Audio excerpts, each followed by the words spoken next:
From the high desert in the great American Southwest, I bid you all a good evening, good morning, good afternoon, whatever the case may be in the prolific time zones circling this earth, all of which are covered one way or the other by this program known as Coast to Coast AM. I'm Art Bell. Good whatever. Great to have you here, an honor to be here, and tonight we're going to have open lines. When I say open lines, I mean anything goes, rip 'em, tear 'em, old-fashioned open lines. All I ask is that you try and have something very interesting to say. If you just want to say hi, then, hey, hi. But if you have something really dramatic, really interesting to say, then I'm all over it. So we'll get to that shortly. And also in a moment, we're going to do a couple things on ham radio tonight. The first is a ham operator that I talked to on, I talked to him on 160 meters, which is down just actually above the broadcast band. And he's all the way over in Florida. But of late, he has begun to send me some emails indicating there's something in his house that ought not be there. His name is Tom. And for the hams in the audience, he is KN4LF, that's Kilowatt Nancy 4 London Foxtrot, and something very strange has begun to happen in Tom's house. In a moment, we'll tell you all about it. All right, as mentioned, I talked to Tom on 160 meters. He's all the way in Florida, so he was one of the first guys who got to hear my new antenna when I got on with it on that very low band, Tom. Oh yeah, absolutely. He had a beautiful signal too, I tell you. Well, great, but yeah, I mean I looked at your website. I kind of checked you out before I brought you on the air, and man, you're into antenna design and modeling and all kinds of science stuff. You look heavily at space weather. It's a very nice website you've got. And by the way, folks, he's a ham, so you can look him up. KN4LF. Kilowatt Nancy 4 London Foxtrot. Pretty cool website, actually, Tom. I appreciate that. You're really into a lot of science kind of guy, huh? Yes, I am. Yeah. All right. So when I mean, you're not the kind of person who'd be given to flights of fancy, right? No, absolutely not. I'm a very, very serious person, a scientist, and I believe what I see. I'm the same way. Show it to me. Exactly. And I'm not even from Missouri. So when did this begin, and what's it all about? What's going on? Well, it all started on August 22nd, 2002, which is coincidentally my wife's birthday. We were living in a ranch-style house out in the country in the Plant City area, near Tampa is where we're located. And we awoke one morning and immediately noticed some strange things. What you would call, I guess, poltergeist type of happenings. I have a chest of drawers, and I always stored, to this day, still store my wallet and my wristwatch in that top drawer of that chest of drawers. Mm-hmm. Well, when I got up and went over there, there's my wallet out up on top of a 3-candle sconce hanging on the wall. And my watch is sitting on a stick of, I guess you could say, crack cream, when you get the dry hand. So that was day one. That was the very first, what I would consider to be a paranormal event. Now, you're certain no one moved these items? Right, absolutely, positively certain. Okay. All right. But still, the average person would probably go, okay. Right. Yeah, exactly. So then? Well, it just seemed to slowly escalate, the happenings. It reached a point where things were happening every day. I mean, literally hundreds of things. Examples, give me, yeah. Well, like, a towel I hung up in the main bathroom. Next morning, it's in my room, hanging on the door. Oh. An artificial rose under my wife's pillow that came from a vase in another part of the house. My 25-year-old son being kicked in the middle of the night and nobody was there. Oh. And, all right, so it's yourself, your wife, yes, your son? Yes, everybody has experienced something except for my youngest daughter who's 14. Have you actually seen anything move in the air, that kind of thing? Absolutely, oh. Yes. Many times I would describe it as shadowy type of figures in my peripheral vision. and several times, it's hard to describe, a mass of color, changing colors with no form.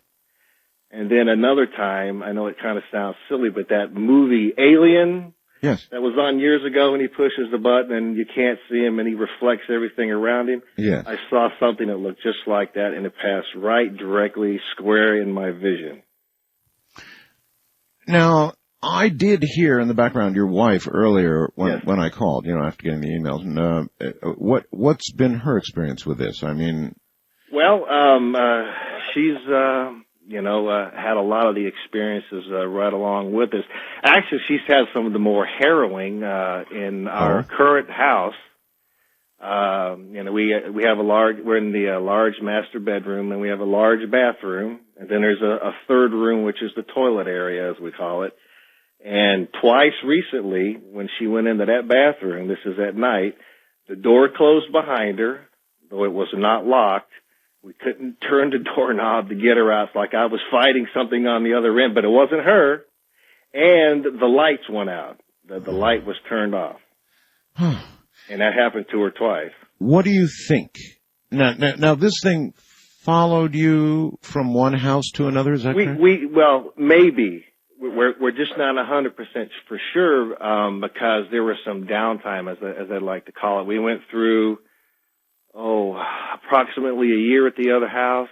We were at the first house for several years, and then all the supernatural, paranormal things started the third year, went on for about a year there. We moved and bought this house. We were here for 9 months. Absolutely nothing was going on, and things had seemingly returned to normal. Then, boom. It was November 19th, off the top of my head, of 2003. It all started here again at this new location, the same kind of thing.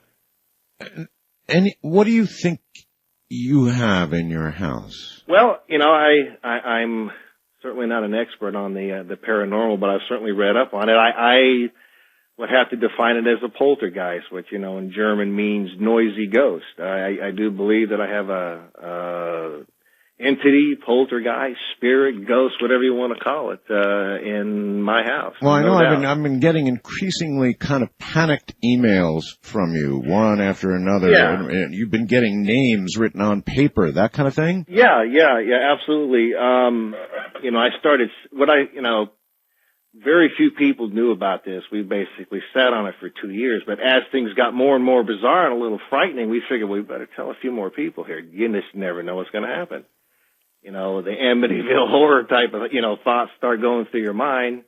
And so that's when I started seeing you and a couple other friends and family members. Well, how did something get written on paper? I mean, how did plain and simply, I had gone onto your website very recently, and I came across a company called paranormalinvestigation.com. Uh-huh. And I clicked on that, and it was an interesting site, and I was able to email a gentleman at that organization by the name of Daniel and explain the whole thing to him. Good for you. Most people never think of doing something like that. There are organizations that investigate this kind of thing. You found one. Absolutely. Excellent.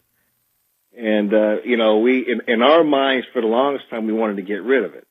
Let's just get it out of the house. But the more I spoke to him, and with myself being a scientist, we came to the realization that we should try to investigate this in a scientific way. And so what do you do? Okay, so step one was to do what's called EVG, electronic voice phenomenon, where you basically run a tape recorder and see what you can pick up. And at the same time, basically held one-way conversations where I spoke with the entity, asked it questions like, please tell me your first name. I'd like to know your first name. And she gave it to you, didn't she? Yes, I took one of my notepads with a pen. I placed it on my bed, left the room for a long period of time. I came back, and actually the first thing she wrote was boo in the paper or in the notebook. And I said, boo? Well, boo. I said, now, you're sure, I'm not afraid of that. You're sure this is not your wife or your son screwing around with you? It's all under controlled circumstances, and that's all been ruled out. Okay, all right. Well, and then the second time around, she did actually write her name. And, of course, it totally freaked me out. And her name is Sarah. Do you know a Sarah? Absolutely do not. And the third incident, she wrote her last name. and it's Sarah James is her name. Sarah James? Sarah James, and she gave me her last name today. Is it common, James? Yes. Sarah James. And I've tried to get her to give me her age, but she won't, so it leads me to believe she may be an older person. But before she actually started writing her name down, she actually woke me up in the middle of the night, as crazy as it sounds, running her hands through my hair. Oh. Yes, I wake up, startled me, of course. I look. How's your wife handling this? Well, okay, we're all handling it okay. It's happened so much, it's gone on so many times, it's kind of like, well, we've accepted it now. But the running the hands through the hair thing, that was pretty freaky. But I mean, from your wife's point of view. Well, no, she was okay with that. All right. It was the expression on Sarah's face was one of, like, I guess you could say, admiration. Was the impression I got. But wait. Yes. The expression on Sarah's face? Yes. She appeared when I saw her just like a human being. Oh. Yes, she came in a very totally human form. When was this? This was just in the past week. In the past week? Yes. Now, this appearance in your bedroom? Yes, in my master bedroom. Wow. Yeah, I had no idea. It's just overwhelming, and I was able to. She was here long enough during that incident for me to wake up and make eye contact. Okay, exactly. Describe Sarah. Well, she was about 4 feet tall. Appeared to be a young girl, child, maybe 6, 7, 8 years old, wearing what I would consider to be 19th century clothing. Kind of like Little House on a Prairie type of dresses. She had long brown hair and she had brown eyes. Wow. And she was there for how long? Just an instant? Well, I would say that completely, about 5 or 6 seconds before she just poof, she was gone. My goodness, Tom, you need to oil that chair. Yes. I'm sitting in front of my radio. In front of your ham radio. This is really something. Yeah, well, it's totally overwhelming. I say to myself, why me? What's the deal? I mean, I'm an open-minded person. Have you done any research on the name? I mean, could there... A little bit today. Like I said, we only got the full name this afternoon at about 5:30 p.m. my local time, and so far we haven't turned up anything of consequence. Has Sarah made any requests or anything beyond her name and her appearance? I mean, anything that would indicate why she's doing this? No, not so far. I obviously presume that all the poltergeist type of happenings, that was her way of trying to get our attention. Oh, got it. Especially me.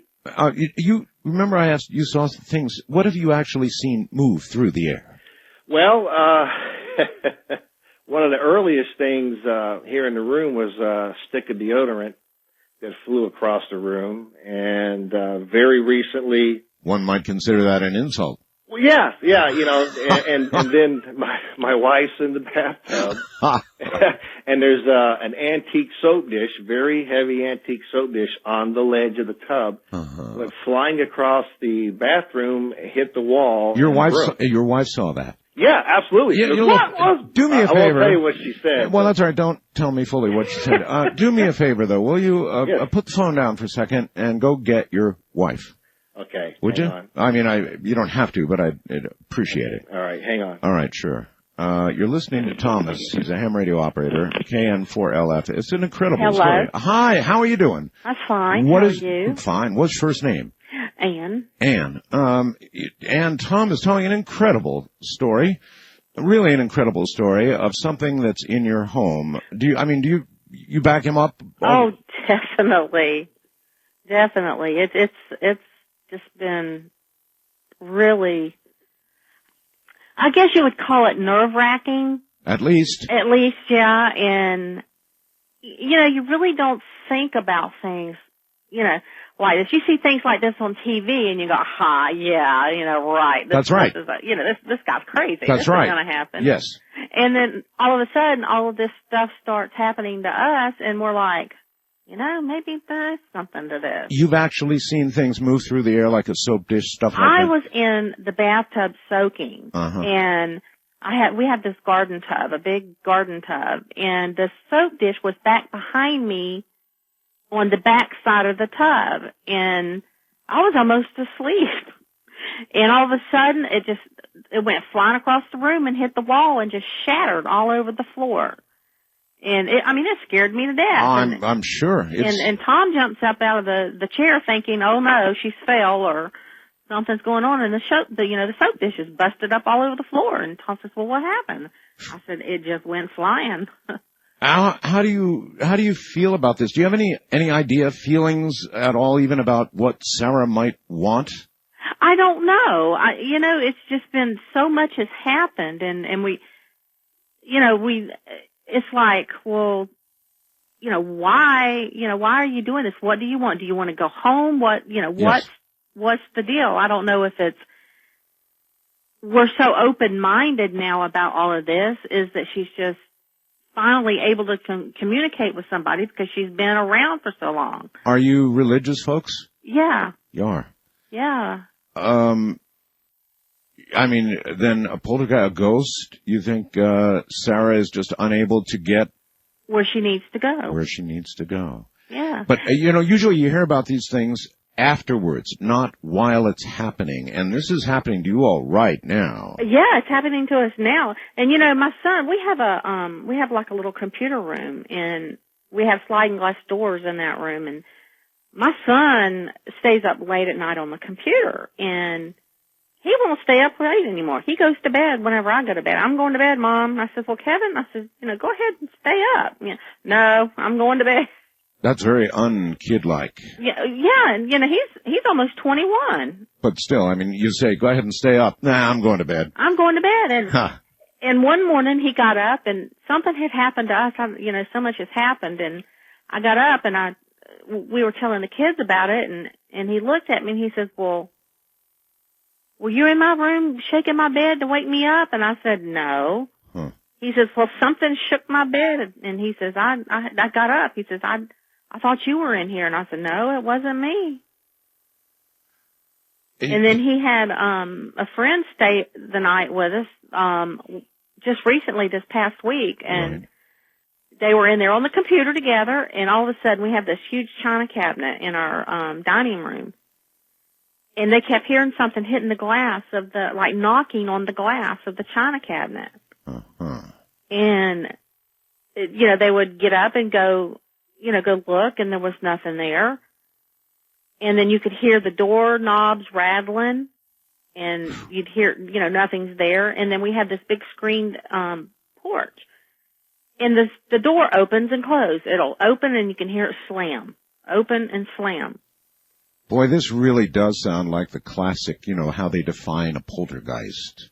Right. It's just really strange. And then what's so funny is he's almost 21, and of course he and his friend go in the room to go to bed, and my son has to go to the bathroom. Well, his friend says, I'm not staying in this room. He gets up and goes to the bathroom with my son. Really?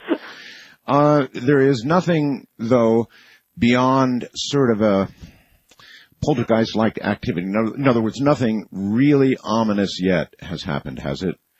No, other than me getting where I couldn't get out of the bathroom, Couldn't get out? I couldn't get out. I was on one side of the door, and Tom was on the other, and it wasn't locked, and I tried to push the door open, and I couldn't get it open, and so I started beating on the door, yelling for Tom. Tom, I can't get out. Get me out. And all of a sudden, the light goes off. That's pretty freaky. The light goes off while you're locked in there? Yeah, well, yeah. Oh, gee. The light goes off in there, and I'm banging on the door with both hands, and Tom's pulling on the other, saying, let go. And I says, I'm not touching it. I said, it won't open. And then finally, he gave it a real big, hard pull, and it just let loose, and he went flying. Oh, you guys have really got something in your home. Listen, we're at the bottom of the hour. Thank you for talking to me. I want you to put Tom back on the phone when I get back from the break, all right? Okay, great. All right, excellent. Thank you. Well, this is something going on right now in Florida. It's happening to Tom and his wife, his son. There's something in their house. Well, actually, we know that something is named Sarah James. He's a man of science, you know. He's a science kind of guy. He's a ham radio operator. Back now to Tom in Florida. Tom? Yes. Okay. Just a couple more things. If you would go back, you described Sarah. Do it again, and give us absolutely as much detail as you can recall. Okay. She looked completely human and normal, as though solid, like I like to call it, within that bag of salt water. Okay, that's right. And appeared to be about 4 feet tall, young girl, maybe 6 or 7 years old, long brown hair and dark eyes, and was wearing what I would consider to be 19th century clothing that a young girl would wear. Did she have any expression on her face? Yeah, it was one of, I would describe as admiration, as she was looking at me. Interesting. Admiration. Yes. Admiration. Have there been any messages written from Sarah other than her name? No, nothing at all. But, I continue to, as I say, have the one-way conversations with her and continue to ask her new questions, and hopefully we'll get more answers. Is there anything at all that you can connect with her first appearance, the first time you all began to notice these things occurring, and anything that was going on at that time? No, I can't. I can't. It was just a very sudden beginning, and it's totally baffling, And like I said, I'm a scientist. You've got a lot of ham gear there. You've got a lot of computers, obviously, and all the rest of, any effect on any of the electronics, Tom? No, not at all. Not at all. But I am going to be measuring electromagnetic effects here shortly. That sounds like a good idea. Yeah, to see what I can pick up, and still photography and video tape also. Yeah, start running a tape. Absolutely, and hopefully we can, from a scientific standpoint, collect information and see what we have. And these people who advised you, Tom, yes. What have they been advising you to do? Well, once again gave me the suggestions of videotape and electromagnetic measurements, the electronic voice phenomena recording. Anything caught on that yet? Well, I honestly haven't played anything back yet. Okay. It's been just talking and letting the recorder run, so we'll have to see what we may hear. All right, buddy. Listen, I can't tell you how I appreciate this, and I would like to stay in touch with you on this story so that we can kind of follow it to whatever conclusion it might have. Yes, because I don't think we're anywhere near that yet. All right. Well, please thank your wife, and I thank you. All right. It's been really nice talking to you, Art. Good night, Tom. There you have it, folks.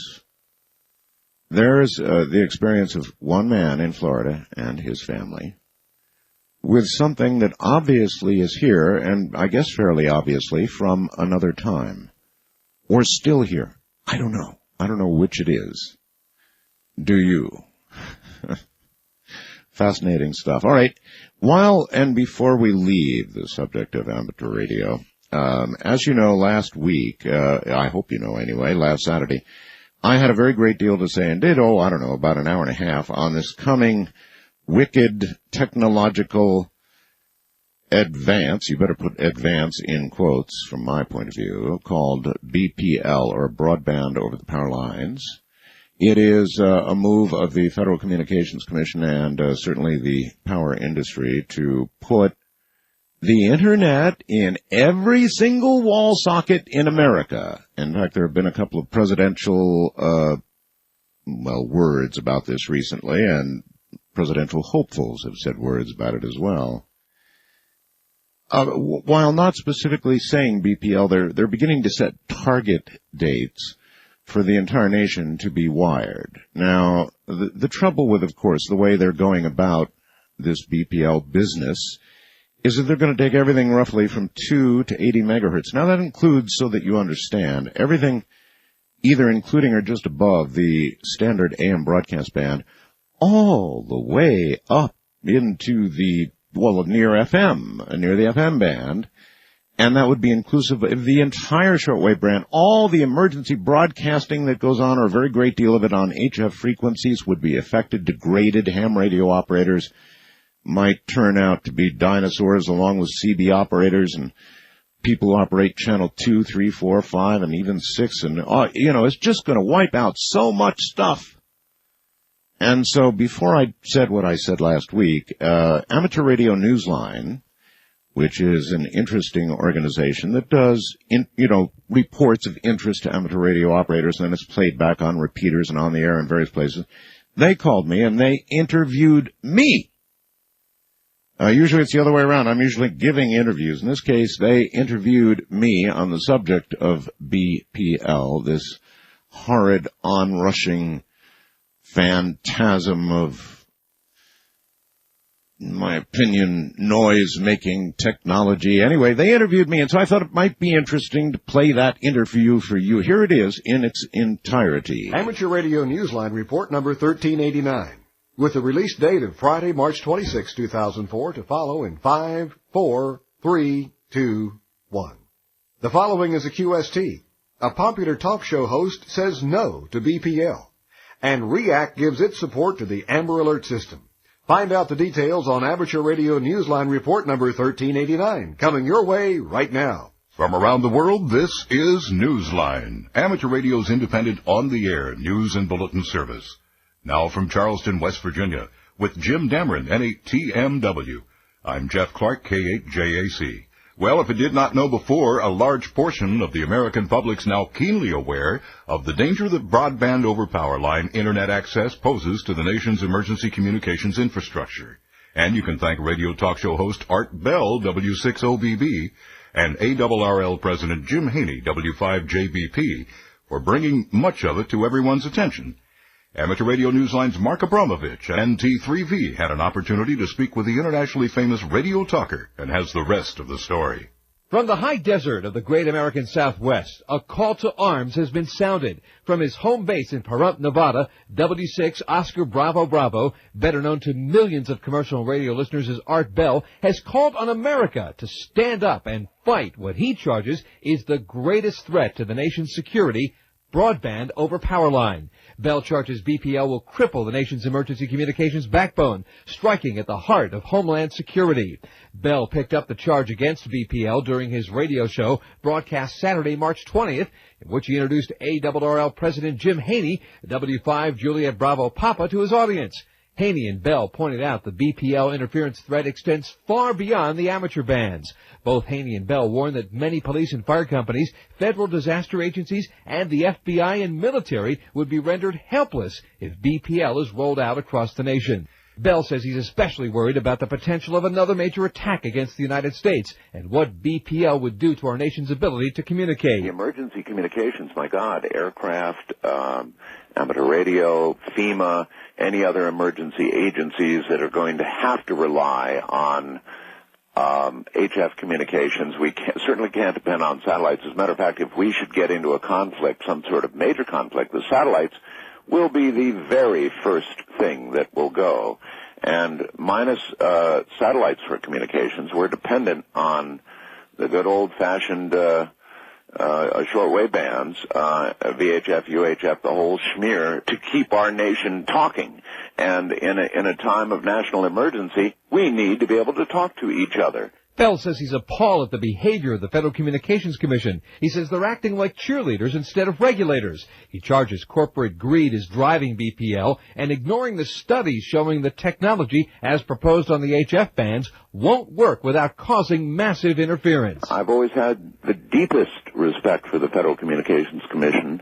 However, I think that in recent years there have been a lot of changes at the FCC that include the fact that there aren't so many engineers at the commission any longer, but there are a lot of bureaucrats.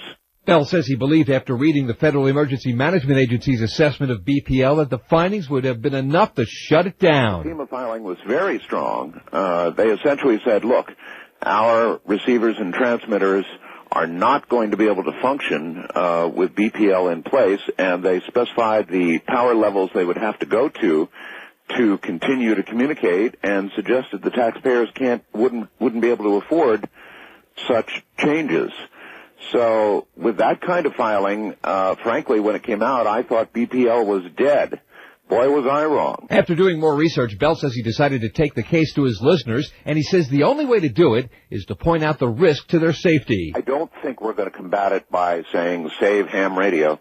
The public doesn't care enough, and I'm sorry to have to say that, but that's what I believe. I love ham radio. It's been my life. I've been a ham since I was 12. But the greater, larger American public just doesn't care enough about ham radio, and if they think they can, plug in their computer to the wall and have instant internet, that's a more attractive idea to them than the guy down the block with the tower in the air. Bell says his mission is clear. I do a radio program on 500 radio stations nationwide, including the top 50 markets in the U.S., and I'm going to do everything I can to drive this home as hard as I can, that communications, and certainly ham radio is part of that emergency communications chain, there's no question about that, but emergency communications across the board are threatened by BPL. Bell says all hams need to wake up and heed his call to action. We have to get to the larger media in America, and as hams, we have to make the general public, underline the word general public, aware that our emergency communications are threatened. The American public remembers 9/11. The American public knows what the continuing threat is. We've declared war against terrorism, and why would we want to turn around and cripple our effective ability to wage war?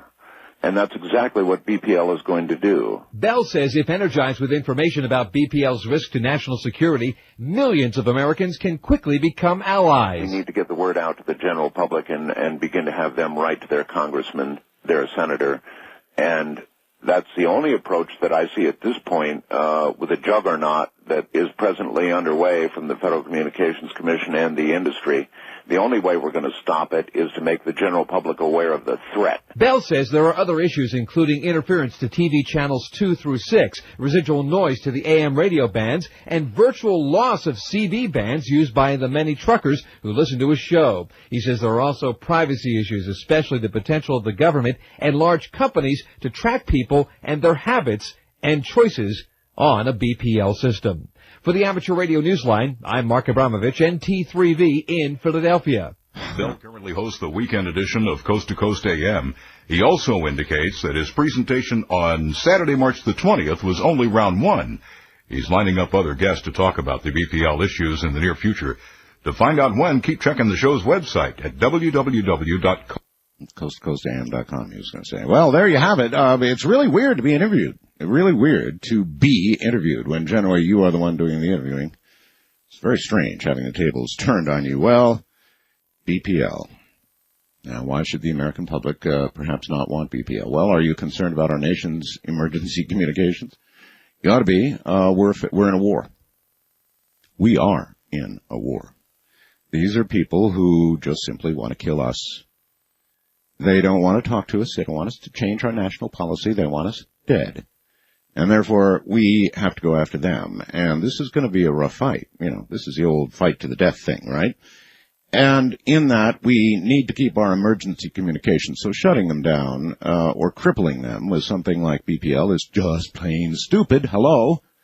And then there is another issue, and that is once they have, I don't think I'm that paranoid. Maybe a little, but once they have internet and electricity in every single wall socket in your home, then the first thing that's going to happen is there are going to be all kinds of appliance companies that are going to have your use reported back to them so they can better serve you. And that'll be the beginning of it. And, of course, anytime you've got electricity and two-way internet, why, that would mean with the smallest little inconspicuous bug, somebody in Helsinki, Finland could be watching or listening to everything you do in your home. If ever there was a path, an introduction, a welcome of Big Brother into America, it would be the possibilities engendered by this technology coming at us at the speed of light, quite literally, I guess.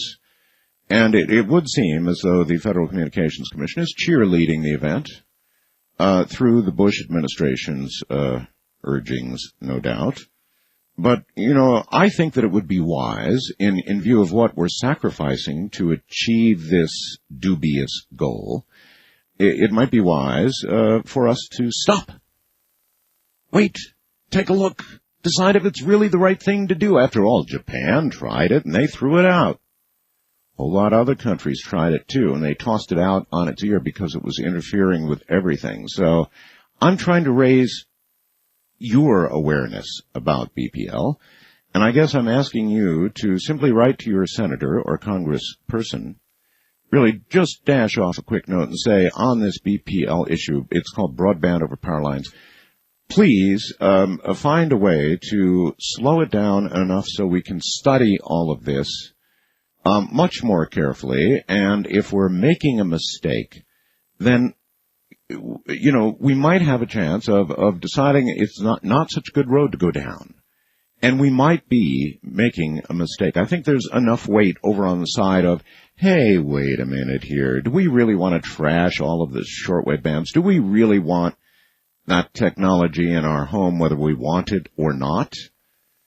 I'm not so sure. And I love the Internet. I've got the Internet delivered in a million different ways here, but I really don't want it mixed in with my electricity in every wall socket in my home, throughout the walls of my entire home. I really don't want that. And while they say that this will be the it'll just be the panacea that will bring broadband internet to the farthest reaches of our country, don't kid yourselves.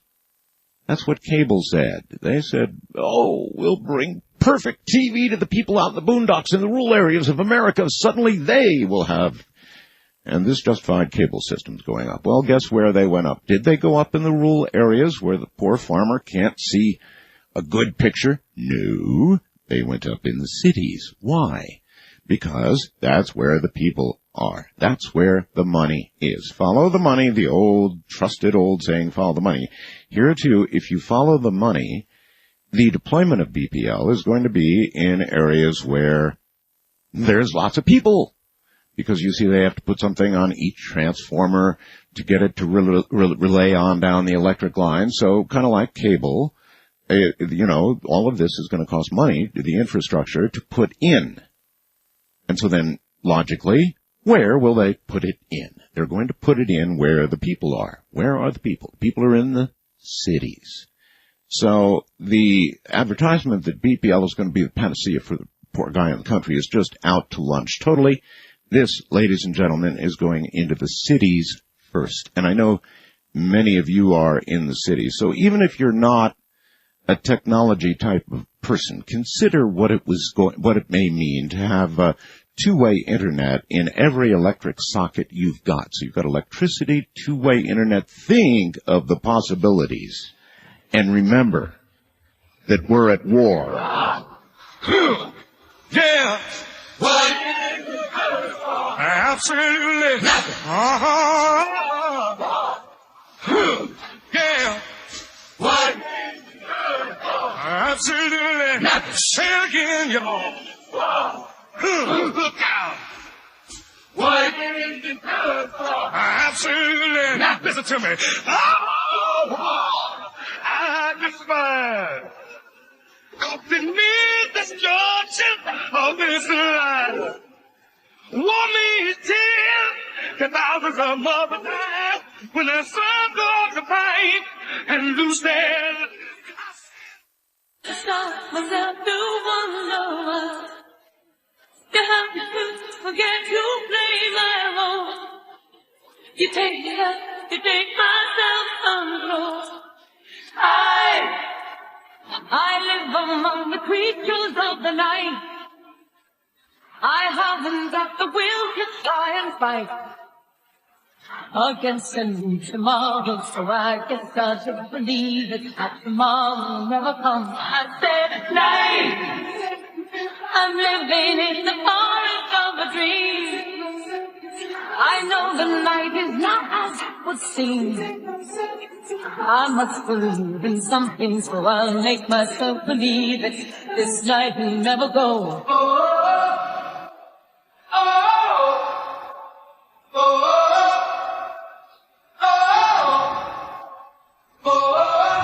To talk with Art Bell, call the wildcard line at area code 775-727-1295. The first-time caller line is area code 775-727-1222. To talk with Art Bell from east of the Rockies, call toll-free at 800-825-5033. From west of the Rockies, call Art at 800-618-8255. International callers may reach Art Bell by calling your in-country Sprint access number, pressing option 5, and dialing toll-free 800-893-0903.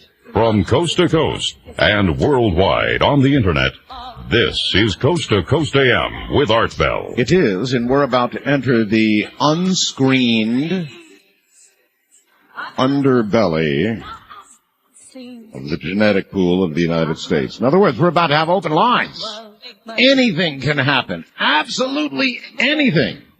And that's up to you. So if you've got a story of high interest, a dramatic tale to tell of some sort, then we're about to come to you is what we're going to do. I do want to, again, because probably it will not be on the website after tonight, but I ran into one of the most profound things on the Internet that I've run into ever on the Internet.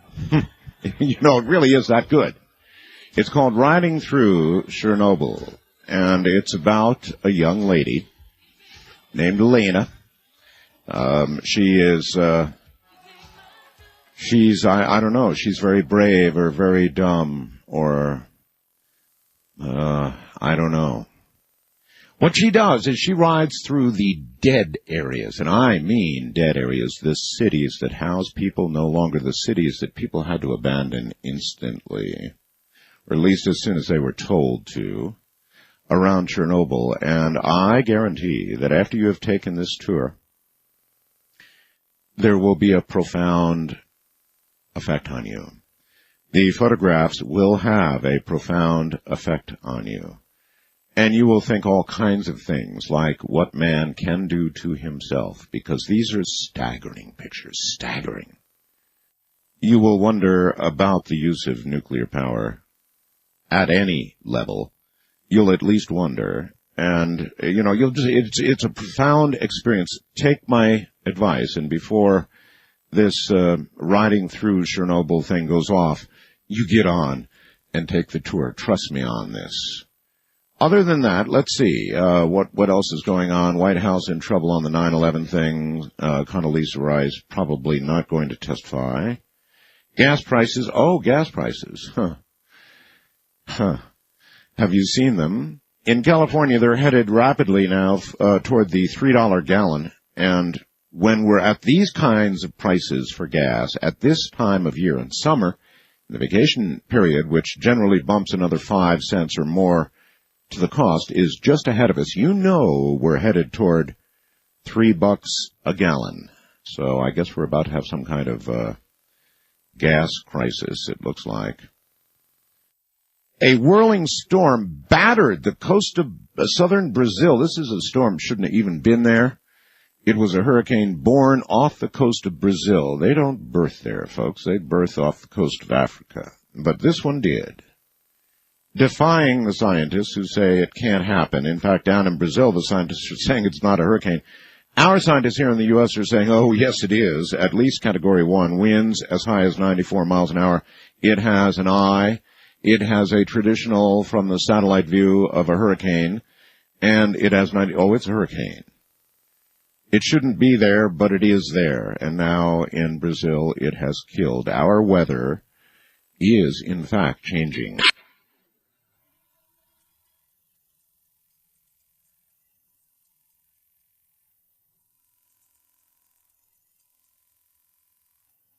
So, no screeners, no safety nets. Let's rock. Hi there, you're on the air. Yeah, hi, Art. Hello, where are you? I'm from Oregon. My name's Richard. Hello, Richard. Yes, and about that girl that rides her motorcycle through Chernobyl. Oh, yes. And it shows all the horrific damage just caused by that. Just the barrenness of it, I think, is what got me. Yeah, I was wondering, could there be some way that that video could be transmitted or relayed to the crazy leader of North Korea? Yeah, they ought to see it. In fact, every living human being should see this. Yeah. Until you see it, you don't really understand. I mean, when you begin reading things like, well, maybe a human could live in that area she's riding through in another 900 years, maybe. And then maybe in another, 80-some-odd thousand years? 85,000 years. 85,000 years, it'll be habitable again. Yeah. We don't have that much history. Yeah, but there'd be no way to get him to, or be able to ship something like that over to him. It's on the World Wide Web, so they could get to it, but I doubt they're reviewing that kind of material. I think they're thinking more about causing that kind of effect, frankly. Well, that's what I don't like to hear. Appreciate your call, sir. Thanks. Thank you. They probably are thinking more about causing that sort of thing. We talked about this, I don't know, a couple of weekends ago, and it is the opinion of most who study North Korea that they are crazy. Not just aggressive, not just fascist or communist, but crazy. Crazy, as in willing to die for what they believe. And they believe they are at war with us. First time caller line, you're on the air. Hi. Hi, this is Mary from Bonners Ferry, Idaho. Hi, Mary. I took the ride through Chernobyl last night, and I was absolutely appalled. Yes. The barrenness, it was like I could hear the absolute silence there. Yes. And I can't believe that more people in this country, I live in a solar house, and why more people don't do that is amazing. It's so easy. Well, not exactly. I mean, I do it too. I'm off the grid. I have the capability here, with solar and wind and battery banks and all of that. But the fact of the matter is, Mary, it's rather expensive for the average person, and the return on it you can't expect. If you expect one at all, it's not going to come for many years. I think the bigger question might be, Mary, why aren't we making it affordable? Why aren't we mass producing solar panels and making them cheap and really available? Then you'd have something going. That's true. That's true. Thank you very much. The average person has got to be able to afford this technology, and if ever there was a good reason to give a subsidy for something, tax breaks, and it's common knowledge that there are some given, but I mean more tax breaks, whatever it takes to get people to begin to en masse purchase the solar panels and inverters and the kinds of things that will, at the very least, augment the power we use. These are just, obvious steps. Wildcard line, you're on the air. Hi. Hi, Art. Hello. Hey, I live in Pahrump. You live in Pahrump? Yes, sir. Okay. I love your show, and I love your radio station. Thank A lot of you. people may not know that you have your own radio station. It's my kind of music. We do. KNYE 95.1 here in Pahrump. Every chance I can get to do that. 100.1 in Las Vegas. Just love promoting the station. Things that go Pahrump in the night. That's it. Hey, listen, I got an experience. And first off, I want to tell you that before this experience, I was agnostic and probably more atheist than agnostic. I lived in L.A. in 1980, in Manhattan Beach specifically, and we had a party around Christmas, a few days before Christmas, and the easiest, quickest way to get to Linwood, where the party was straight down Imperial Highway. Well, if you go down Imperial Highway, you go through South Central L.A., which is a pretty rough part of town. Sure it is. But I left during the day, so I wasn't too concerned. Well, when I left, there was a little bit of fog in Manhattan Beach, not much. I drove all the way there, no problem. Went to the party. Left about 2, and it was the thickest fog out that I'd ever seen. I've lived in Frisco, up and down the coast. I mean, you couldn't see 20 feet in front of you. Been there, yeah. Yeah. So I pulled in this restaurant parking lot and sat there, kind of waited out, I guess, and it wasn't going to go nowhere. So I took off, and I'm going down Imperial Highway, and it was, you're doing like 20, 30 miles an hour. There weren't too many cars on the road, but I was following one, kind of following his taillights, and then he pushed on his brake lights, and I noticed that there was a red light on, the stoplight. Mm-hmm. So I'm sitting there, and I noticed a little movement in the rearview mirror, and then I looked over suddenly to my left, and there was a guy standing there, and he had a blue bandana around his face, and he looked at me, and I said, "Oh boy." You mean like a highway robber? Yeah. And he says, "Yeah, can you give me a ride?" Oh. And I said, "Sure." And I'm thinking, well, as soon as he gets in front of me, excuse me, you said sure? Sure. A guy with a bandana on his face, and you say sure? Well, what are you going to say? Oh, well, all right. So then about that time, he reaches in and shot me right in the chest. He shot you? Well, that's why you don't let people with bandanas in your car. He didn't get in the car. He just said that for whatever reason. He just said that and then he shot me. And it landed right under my heart. The bullet. Blood started going everywhere. So by this time, the car was gone in front of me, and I took off, and I was trying to remain calm. I didn't want to go into shock or anything, and I'm thinking, wow, blood just splitting out.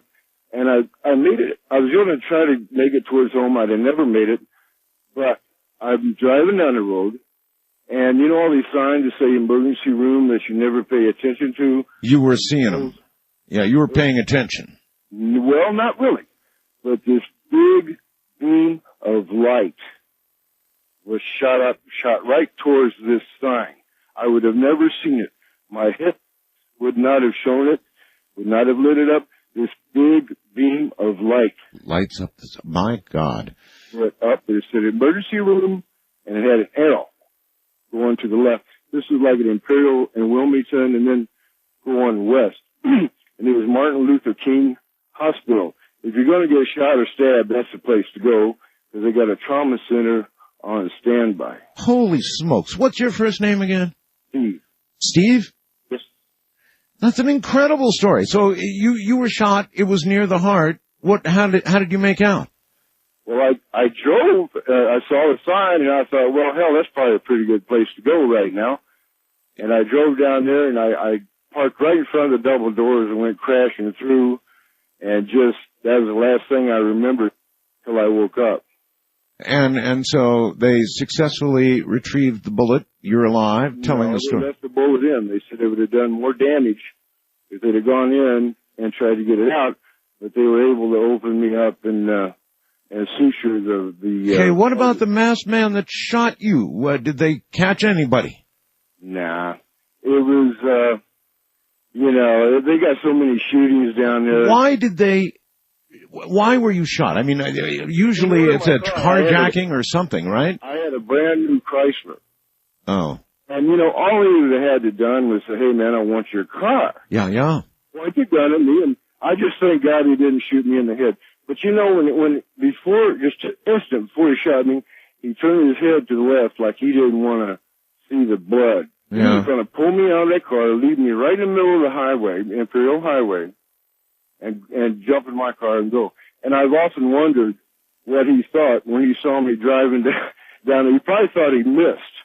Yeah, he probably did. If I hadn't seen that sign with that big beam of light that came out of nowhere, I would have never made it. I'm with you, Steve. All right, that's an incredible story, man. Thank you. Yes, sir. Yeah, take care. That's an incredible story. Shot in cold blood. And for I guess probably as part of a would-be carjacking or something. Wow, what a story. And a beam of light down on emergency room to the left. I wonder who does the intervention. Don't you? Who is it intervening in those kinds of cases? Who would that be? Would that be an angel? Would that be a relative of yours now passed on? Would that be God? Many possibilities. East of the Rockies, you're on the air. Hi. Hello, this is Michael in Norfolk, Virginia. Hello, Michael. Art, I know that it's natural to give extra time to people who have a nice, interesting story to tell. That's how it works. But I hope you won't give short shrift to what I'm about to say. Well, qualify yourself. Is it interesting? Well, it's very emotional, so it's going to be a little difficult for me. Well, do your best. It has to do with your interview with David Rice Bannon. Oh, yes. I was blown away by that interview. So was I, for the record. And I walked out every break, and I said, my wife is here, and I said, holy something or another. This guy's for real. We're talking to the real McCoy here. That's how it hit me. I mean, there was no question about it. No question about it. The man is sincere. Yeah. But emotionally, this has turned my life upside down. How so? Well, the statistic that he brought up, he said there are 268,000 children that are the victims of these monsters in the United States every year. He said that 10% of the children that are abducted in the United States end up in overseas sex slave markets. Yeah. And then he asked the question, he said, why Bosnia? I'm paraphrasing him. I don't remember exactly. Part of it may be what went through my mind, and part of it what he said. Well, just tell me, what did he say that Well, hit he you said, so why hard? Bosnia? Why Afghanistan? Why Iraq? And why not Thailand, where our children are going as sex slaves? I agree. Give me a minute here. This is rough. We've got to nail the statistics down. We've got to do a program where you bring you can't have just one witness on this. We've got to nail these statistics down. Where does the 10% fall? Is it 10% of 268,000? Is it 10% of the lesser number? What is the number? Well, you know what? I wouldn't be so concerned with numbers, are you? If it's one, it's too many. If it's one, it's too many. And we know it isn't. We know it's many, many, many. And the whole, what Dr. Bannon was saying was that in a case of that severity, the ends justify the means, the ends being the liquidation of people involved in that trafficking. And I must say that I was extremely conflicted, and I imagine many of you were out there, of myself. About the whole thing. On the one hand, you don't ever really want to justify vigilante justice. But on the other hand, if anybody ever deserved such thing, and I'm not suggesting they do, then it would be a case of that sort. So whether it's one or many more than that, which of course we know it is, we've got to get to the bottom of it. We've got to get it stopped. You're on the air, west of the Rockies. Oh, hi, Art. Hello. I love that poltergeist story, and that's really happening right now. Well, there was another guy, I flat out believed, period, it's going on, it's happening. That's pretty interesting. Very interesting. I had a very weird happening when I was in the military 30 years ago, and I was in a haunted room in a barracks, and didn't realize it until I finally things got so bad that my roommate, another woman, had walked in, saw a look on my face and asked what was wrong, and I told her, and what was happening? Well, at that particular moment, I had been napping after work. It was early evening and it was dark, sort of wintertime. We were on a temporary hold between boot camp and school. Yes. We had gotten out of boot camp right before the holidays, and so we were just being held there. Normally a time to rejoice. But this is such an odd place. It was Cape May, New Jersey during hurricane season. And it was just a weird place. Well, did you ever see things moving through the air, the kinds of things that he talked about? No, but stuff would move around in the room. Oh, well, that's that qualifies, you see. But you wouldn't, I never saw anything move, and I don't believe she told me that she saw anything move either, but when she had walked into the room, and we started to tell each other about what had been happening for the past 3 or 4 weeks to each of us individually in this room, I had been taking a nap, and I woke up, and you know how sometimes you're paralyzed, but your eyes are open? Yes. Hold on. We're here at the bottom of the hour. We'll be right back and finish this up from the high desert in the middle of the night. This is Coast to Coast AM with Art Bell. And that would be me. And this evening, it would be you as well. Open lines, anything you want to talk about, fair game. We'll be right back. Kind of interesting. Look who's going to be on The Sopranos. Frankie Valli. Frankie Valli is going to be on The Sopranos. He, of course, rode the charts with hits like Sherry, Walk Like a Man, Ragdoll, theme song from Grease. A lot of talent there, and also a lot of natural talent, because he grew up in Newark, New Jersey. And I spent several years in Newark myself, and I can tell you, Newark... I worked many years ago for International Telephone and Telegraph, IT&T in Nutley, New Jersey, and I lived in Newark. And of course, that's generally, where this is all set. And Newark is an interesting place. I mean, the guys are there. There's no question about it. And they're represented pretty well by The Sopranos. Anyway, Frankie Valli is going to... He's going to be a bad guy, I guess. Okay, back, where were we? West of the Rockies. Oh, yeah, I'm with you. West of the Rockies, all right. No, in the story, I meant.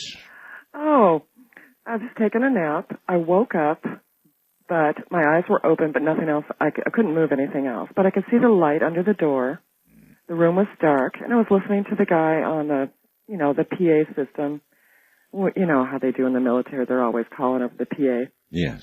And the next thing you know, it's like a scene out of The Exorcist. Now, I'm alone in the room. My roommate is still at work. And the bed starts to, the first thing that happens is that a jet, like you're right underneath a jet airplane engine, roaring in my head and vibrating, just tremendous noise. Just really frightening noise. Yes. And then the vibration starts to move. I didn't really feel it in my body, but my body was actually moving, or I don't know if it was my body, my physical body, but whatever, moving like in The Exorcist, up and down in the bed. I can tell you what was happening to you. You were having an OBE. Exactly. And I didn't find out until I had heard about OBEs and had done a lot of reading about them, but I didn't know about that vibrational state. Yeah, that's it. All right. You were having one, and if you, they tell me, because I can't muster up the oomph to do it. It's so scary. Oh, that's right. It is frightening. They tell me though that if you can conquer that fear and then just sort of go, with the flow, that you're going to leave your body and have a wonderful experience. Well, in subsequent years, I've had 3 or 4 out-of-body experiences that were not like that one. Where using different techniques. But this was, I felt as though someone were dragging me out of my body against my will, is what I felt. Well, basically, that's what was happening. And so she comes in the room right after that. And I'm sitting in the bed in the dark. And that scared her. So she wanted to know what happened, and I told her. And then she goes, oh, my God. And she starts to tell me about what's been happening to her in the same room for the past few weeks. Oh. And I started saying, oh, you too, because, we hadn't said anything to each other because, it just, all the stuff that was happening was so crazy. Maybe there was something in that room that wanted you out of your bodies. Perhaps it wanted possession. Like, for instance, you're sitting on a cot, you're reading a book, and all of a sudden you hear this bizarre music wafting in from the window on the wind. not the kind of music that anybody was listening to. Yes. You know, it was mostly young people. Maybe 10 rooms in this whole barracks were occupied listening to rock and roll. You know? Sure. But music like, I don't know, like some bad movies idea of religious harp music or kind of chanting or, you know what I mean? I guess I do, yes. Well, like monks or something like that, or harp music or Middle Eastern kind of, okay, you know, mood music. Yeah, and then all of a sudden you hear your name spoken. Oh. You know. Yeah. Oh. Just real clear as a bell. And then you look around and you look out the window and there's nothing there but the sea and the sand, you know. That was pretty interesting, and that very happened to both bizarre. of you. All right. So, anyway, it gets weirder than that. Okay, go. So after we tell each other about these weird things that happened to us when we were alone in the room, this phenomena began while we were together in the room, while we were talking. What? The wall behind her cot, which is on the opposite side of the room from me, began to breathe with this male, like, you know how a man sounds when he's sleeping? Yes. Breathing walls are not good. Like a sighing sound. Yeah, in the movies they have breathing... I know, it just sounds like a bad movie. Well, no, they have breathing doors, you know, where the door kind of breathes in and out. You know, the wood is like putty or something. Isn't that ridiculous? God. It was just frightening. And so, of course, you know, both of us just ran out of the room, you know. We're screaming down the hallway. The master at arms comes to investigate. He goes in. He comes screaming out of the room. Yeah. Now everybody's in it, and everybody tries to go in and see if they can hear the breathing wall. Oh. And it only happens when, like, there's one or two people, but not a group. Yeah. And the next, I don't know, somebody brought a crucifix from their grandmother and hung it in there, trying to get rid of the evil spirits. And the last I heard, they never allowed anybody to occupy that room again. Oh, well, there's a pretty cool story. All right, military story of a haunting, interestingly experienced by two. Master Sergeant probably went out shaking his head, wondering why did we put women in. I'm kidding. International line, you're on the air. Hello. Hello. Hi. Hi. I'm calling about, you had a person that was on your program about 2 nights ago who was talking about people with 6 fingers. Do you remember about that? The giants that came and bred with humans? Yes. Okay. I had a question. Have you heard of any people with 6 fingers? Yes. Okay, I have too. I knew someone. Are you one of them? No. No. I'm not. Okay. I'm not. But I knew someone who knew a person. He's passed away since then, but I don't know about the person. I think the person with 6 fingers has as well. He was a giant. He said he was huge. And when I heard the story on the radio, I remembered the story that my friend had told me. He was a giant, and he had 6 fingers, and he had a very bad temper. Mm. And hell of a fist. Yeah. 6 fingers. Yes. I wonder what you could do with a 6th finger that, I sat looking at my hands after the show and wondered about, there's only one thumb, right? Well, why do we only have 5? One thumb and 5 fingers? Well, no, there's 4 fingers and 1 thumb. I mean, I know, but a person with 6 fingers. Oh, I see. Where's yes. the 6th finger? Well, I guess the 6th finger would be, let's see, where would it best be?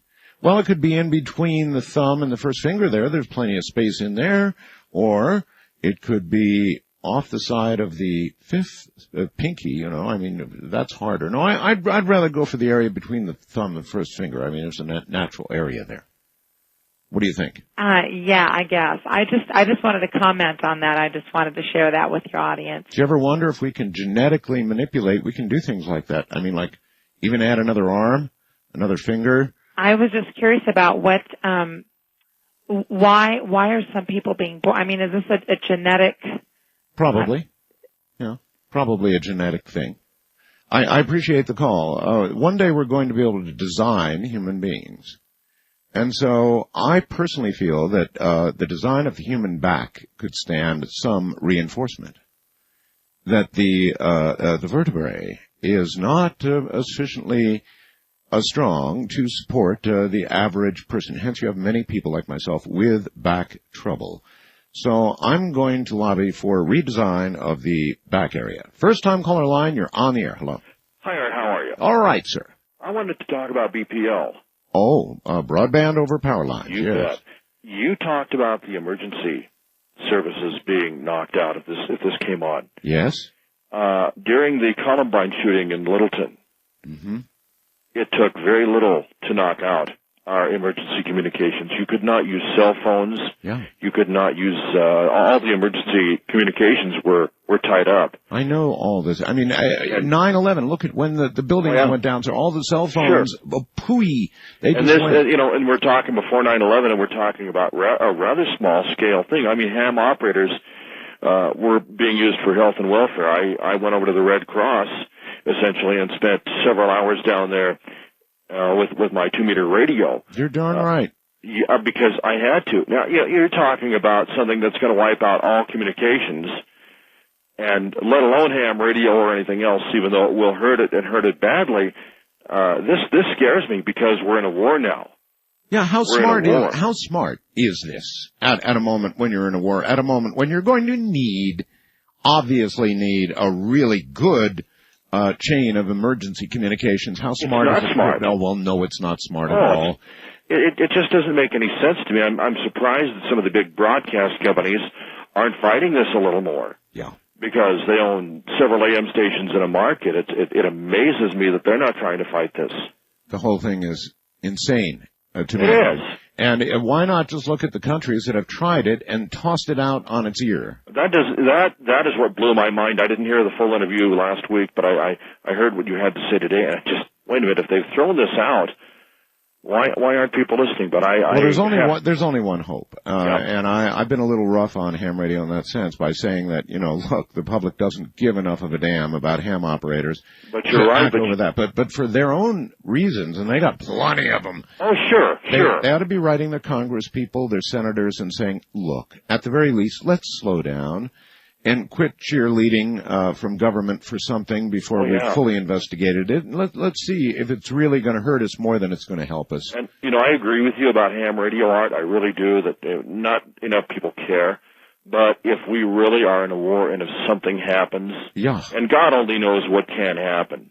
In this situation, many things could happen. Yes, and not only can, but will. It's just a matter of when. And you're going to need ham radio for part of the communication. As I say, it took the Columbine shootings to just disable all sorts of communications here. Well, that's just the most recent example, sir. Look, whenever there's a terrible hurricane or a terrible earthquake, any major disaster, all the news services always get the first word and will quote, amateur radio operators were heard to report or heard to say that blah, blah, blah is true or has happened. It's always the first communications out of anywhere. But this BPL, this broadband over the power lines, will not be stopped by ham radio, even though it's going to disable or destroy it, along with CB radio and all the other shortwave things that are in there. It's going to be an intrusion into your home, a potential terrible intrusion into your home. It's going to be the beginning of the real Big Brother. Just track with me here. Internet in every single wall socket in your home. Think about what that means. Sheesh. Wildcard line, you're on the air. Hi. Yeah, Art. Hello. Yeah, I was talking to you earlier about Billy the Kid. You told me to hold on. Yeah, I did. But go ahead. Billy the Kid. What about Billy? Okay, well, there's supposed to be, there's a sheriff of Tobacco County. Can I say his name? Well, it's not necessary. Okay, well, anyway, he's a sheriff of Tobacco County, yes. And he's getting a court order to exhume the grave. It's been on the news all over the country the last couple of weeks. And I think the reason why they're doing it is because there's always been people that were close to Billy that claimed that was not him, that Pat Garrett killed, that the whole thing was staged so the Calvary and everyone else would quit looking for him.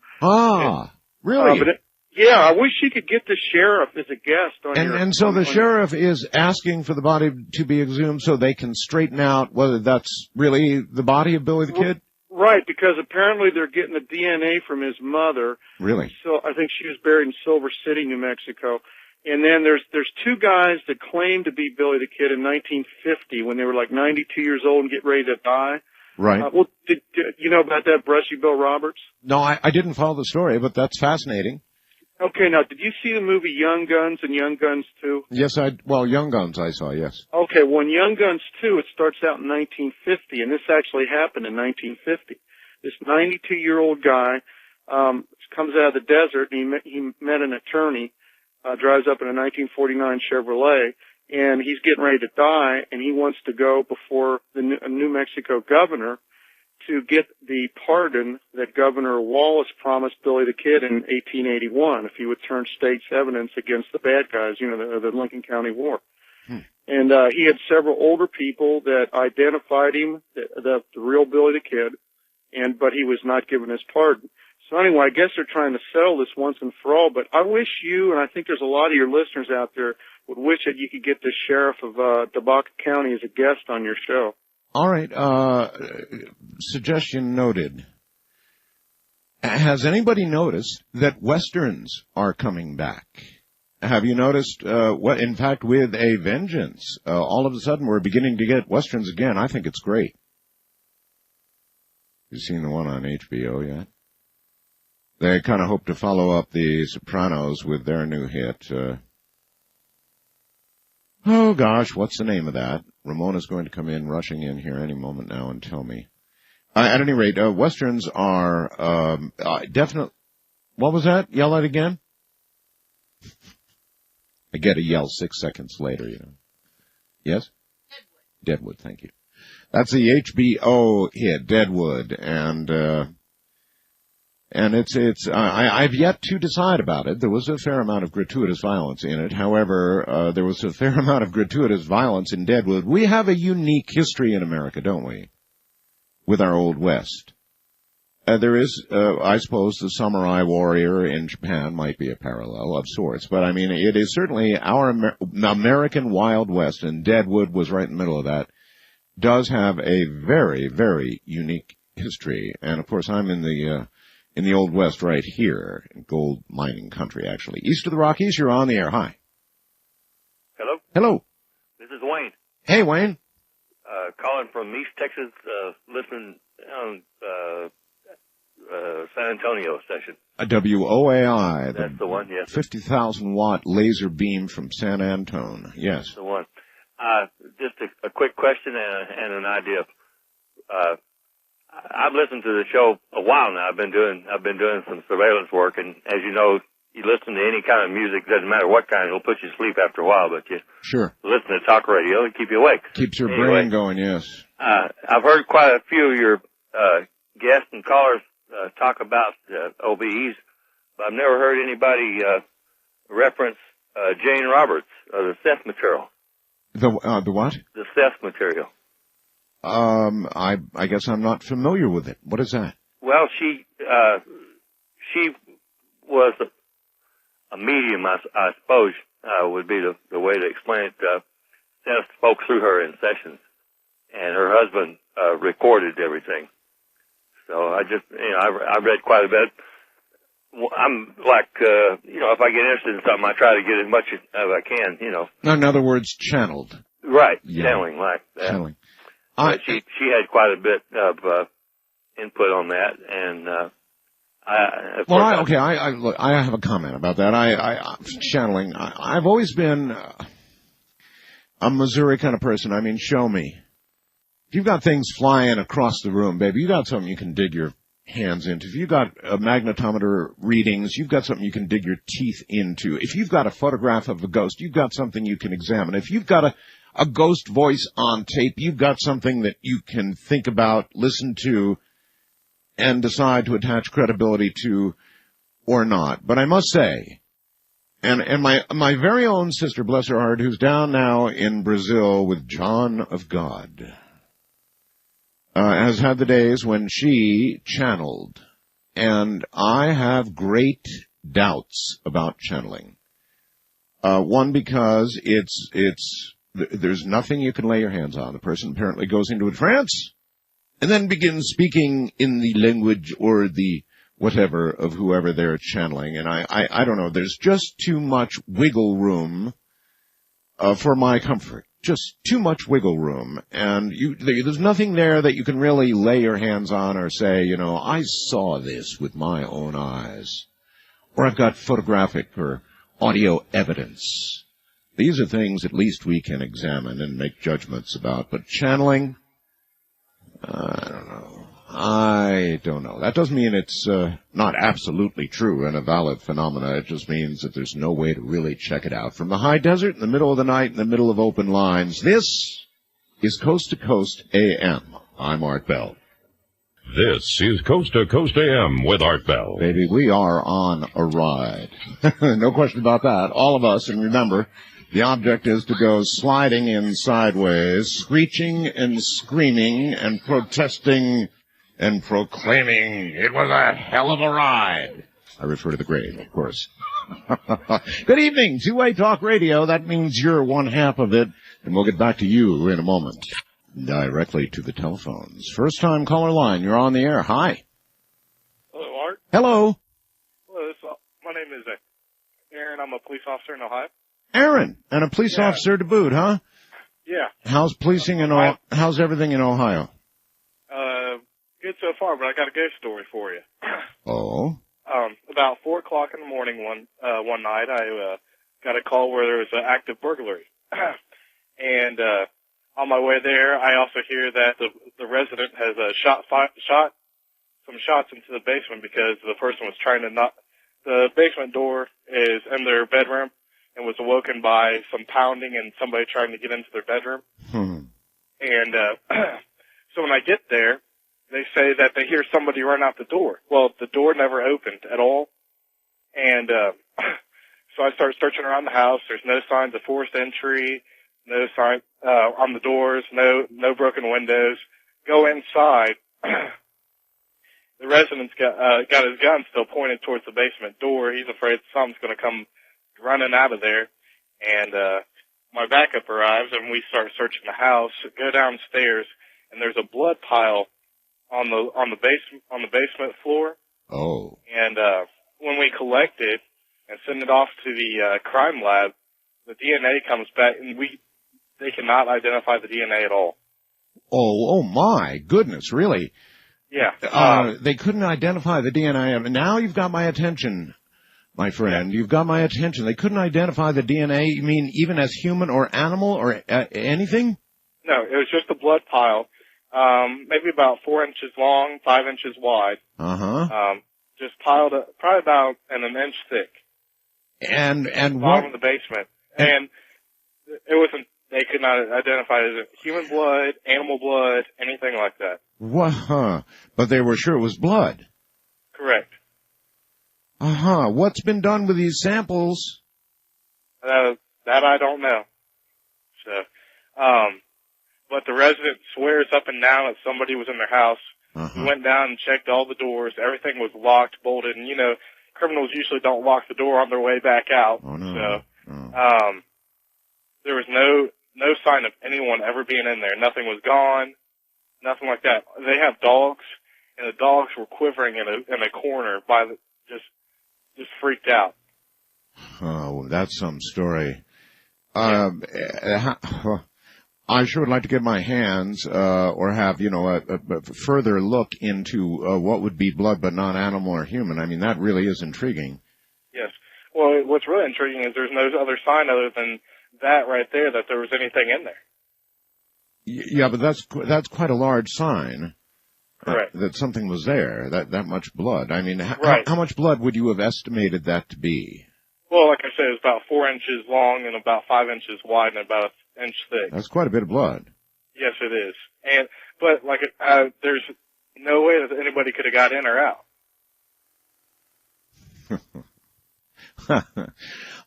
Here's what I would ask. If you could go down to the department, maybe the evidence room, whatever. I mean, surely somebody kept a little bit of such an interesting sample, you would think, you would hope.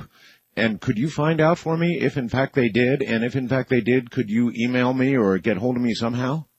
No, I could try, but I personally can't get. The only person that can access that are the higher ups. So. Of course. It's always the higher ups. Well, do your best, if you would, please. I mean, that's totally fascinating, and I sure would like to have a scientist take a look at some of that blood if they've got any left. Sure. Thanks for the story. No problem. And I'll look forward to, that's interesting, and I would look forward to the follow-up. Blood, that much blood, but not animal, nor is it human. What does that leave? If it's not animal, it's not human, what does that leave? A wildcard line, you're on the air. Hello. Yes, hi. Hi. I was calling you about your BPL antenna, and I have some good advice for everybody. First of all, it's not my BPL antenna. BPL is... Yeah, what you've been talking about. Yes, ma'am. But anyway, I got a hold of all our congressmen and senators, and then everybody can call their federal information number. They can get the numbers to the White House, and they need to bombard the White House. There's no other way. Yeah. I mean, what they're getting ready to do is just, it's beyond all reason and belief. Well, I sent a fax to GW myself, and I sent the article in the paper. George W. Bush? Yeah. You know George Bush? We're related. You're a relation of George. Yeah. But anyway. Could you mention something about the gas prices? Yeah, I already did. But anyway, I explained to him about what it would do. Okay, I said, I don't think that they have told you everything. And so I explained it to him and just left it at that. Well, so boy, a big thank you. Do you think? Well, because everybody can do this. I mean, I know, but not everybody's related to the president. Do you think? Well, we're all related to each other. We're all Abraham's kids. Well, but you're closer. Yeah. But anyway, the thing is that you can call your federal information number. You can get his fax number right to the Oval Office. He reads all his faxes. Does he? Yeah, he does. So anyway, that's a good thing for you to do. And that's hard to believe. I mean, I can barely read all my email, and I'm just a talk show host. Well, anyway, that's just the idea I have. I mean, you know, he likes to hear from the people, so that's a good thing to do. All right. Well, listen, hang in there, and thank you a million. The BPL issue is a gigantic issue, and so any help from any of you that we can solicit. And at this point, you know, we're asking, I think the right thing to do is to ask that, look, please stop the headlong rush into something before we understand the consequences. When you're tampering with something as precious as the nation's frequencies, our air, and that is precious. It really still is extremely precious from a national security point of view and a lot of points of view.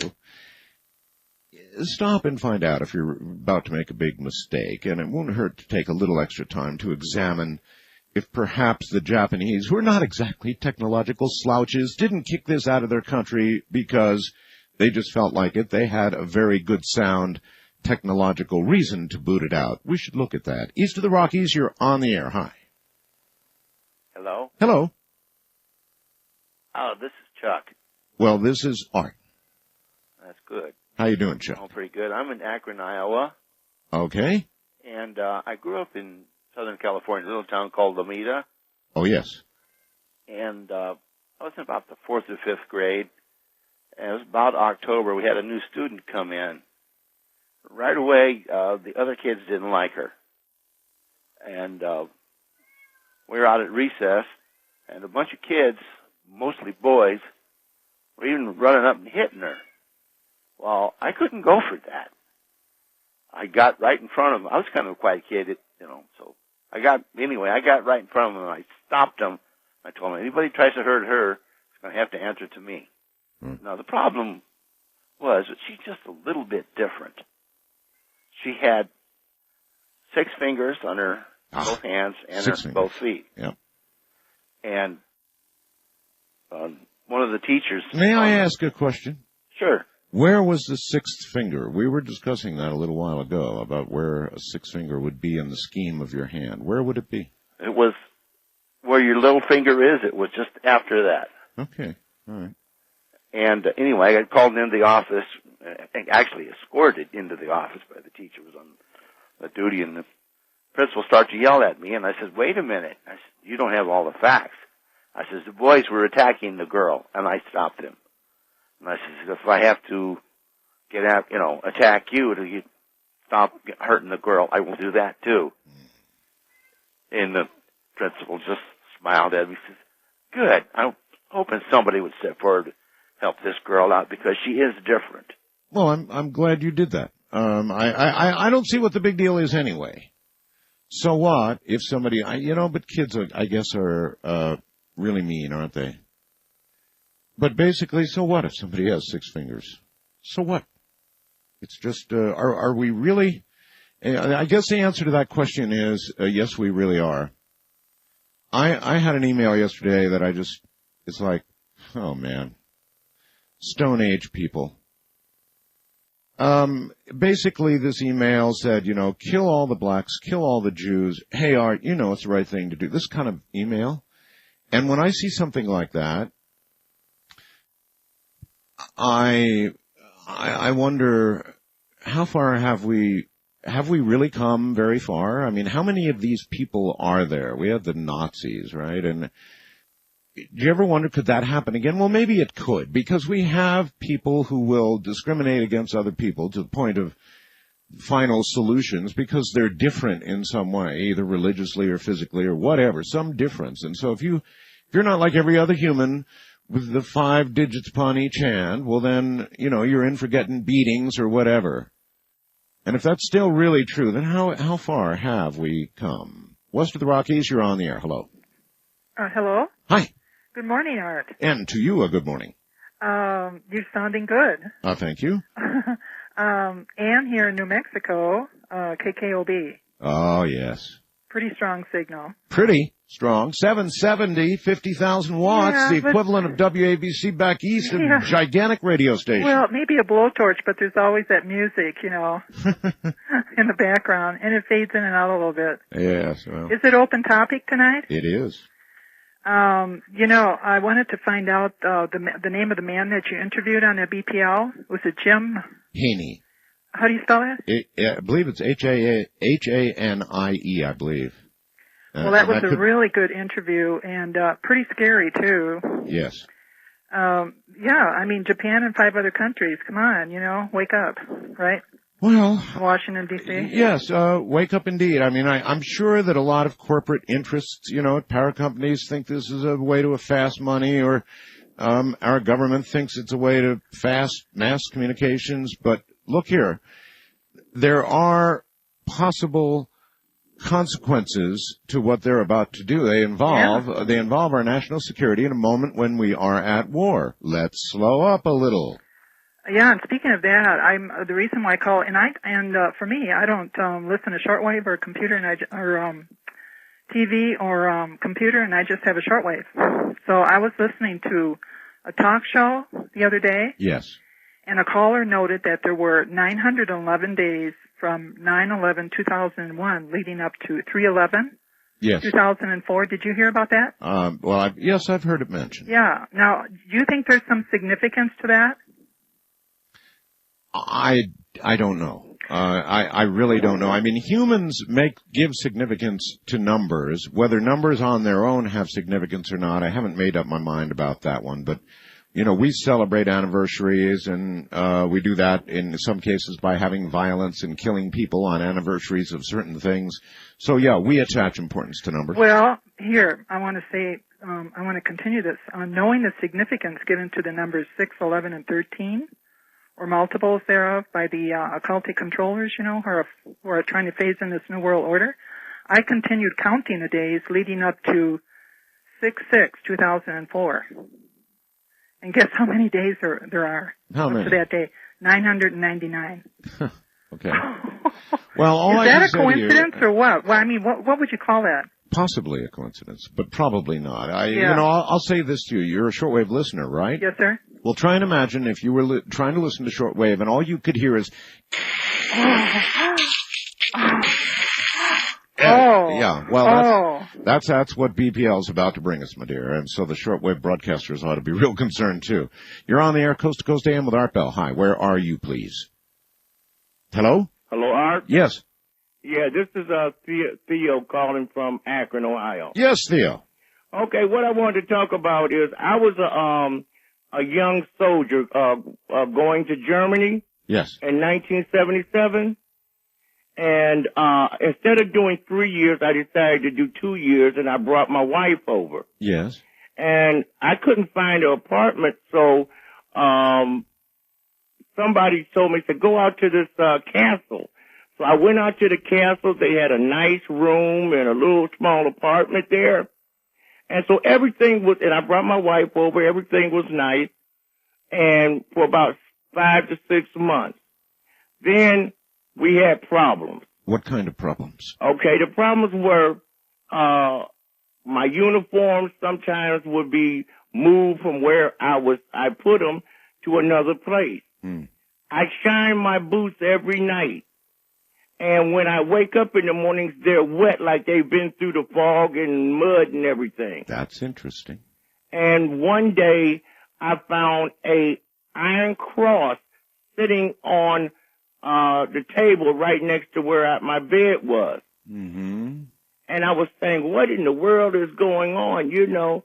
And then things started flying around, and my wife said she was scared to stay there during the day while I was gone. You also saw things flying through the air? Yes, I did. I find that very impressive. I don't know why. It's just there's something about things flying through. Things don't do that, period. And then one day we were at home, and talcum powder, we were sitting on the bed talking, and talcum powder started flying through the air.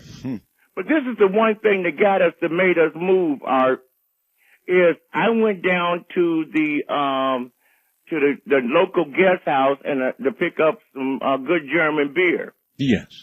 And I took my time. I came back, and my wife was laying on the bed. She was crying. Oh, just yelling, crying. And I said, what's wrong, baby, you know? And she said, something is making love to me, and it hurts. Something is making love to me, and it hurts. It's having sex with me. Yeah. So I grabbed her, and I put my arms around her, and I held her. And eventually it went away. But she was saying that it did penetrate and make love to her. Okay. Look, I'll tell you what. You know, it's hard. I guess it's hard to talk about because it's radio, right? We're doing a radio program, but with last night's guest, who was a remote viewer, and countless remote viewers before him, and countless others who have talked about poltergeist, ghost activity, and possession, weaving its way through all of this, and at a level that we really can't talk about on the air. There really is an awful lot of sexual content to this whole thing. I mean, more than I ever imagined when I first began investigating the paranormal. I'm coming to realize that there really is a gigantic sexual aspect to it. From out-of-body experiences to remote viewing, in which those who practice constantly are reporting sexual liaisons with partners, with perhaps who they know, or in many cases who they don't know, as in the case of the phone call you just heard. In other words, there really is an awful lot more sex involved in all of this than I had ever realized. And I think that is worth noting and maybe calling attention to. It's just one of those things that because it's radio, it's kind of hard to talk about without it sounding somewhat gratuitous. But it's not gratuitous. I'm telling you that wrapped in the paranormal, I'm beginning to get more and more reports of sexual contact. So I guess we need to sort of bridge the gap a little, and even if it sounds a little gratuitous, and I don't know how it can not, explore the whole thing and find out what really is going on here. Why is there such a sexual content to paranormal occurrences? Is it because it's such a powerful, basic human drive? I guess that might be it. it's certainly prevalent on this side, so why not the other side as well? From the high desert in the middle of the night, this is Coast to Coast AM. Once again, a leap into the gene pool. First time caller line, you're on the air. Hi. Hi. How you doing? I'm fine. This is Marty from Alabama. Marty. Yes. All right, Marty. I'm calling about the six-finger people. Oh, yes. We used to have a piano on the porch when I was young, and it was a screened-in porch, and every moment I could be out there, I was out there banging on that piano. And one day I saw a lady coming down the street adjacent to us, and she was on foot walking. She was wearing a dress, kind of like Donna Reed, you know, with the belt and everything. Yes. And she was at a distance, so I really didn't pay any attention, but within a few minutes, she was at our door, and we lived it had a fence around the property. She had come through the fence and was standing at the screen door looking at me. And then I noticed her, and I stopped, of course, suddenly stopped playing the piano, and she said, "May I come in?" And I said, "Yes." And she came in. She came over to the piano and sat down beside me. And she knocked out some jazz like a five-fingered person could never do, right? Yeah, well, I guess a six-finger would come in handy for that. I'm ruining your story. Did she really knock out quite a tune there? Well, you know, she sat down and she started talking to me, and I could not take my eyes off her. She was so beautiful. She was just, her skin was so perfect. She was just so beautiful. And then she asked me, you know, how long I'd had lessons or what. Of course, I said, I'm just playing, you know, pretending. And she said, "Well, would you like for me to teach you something?"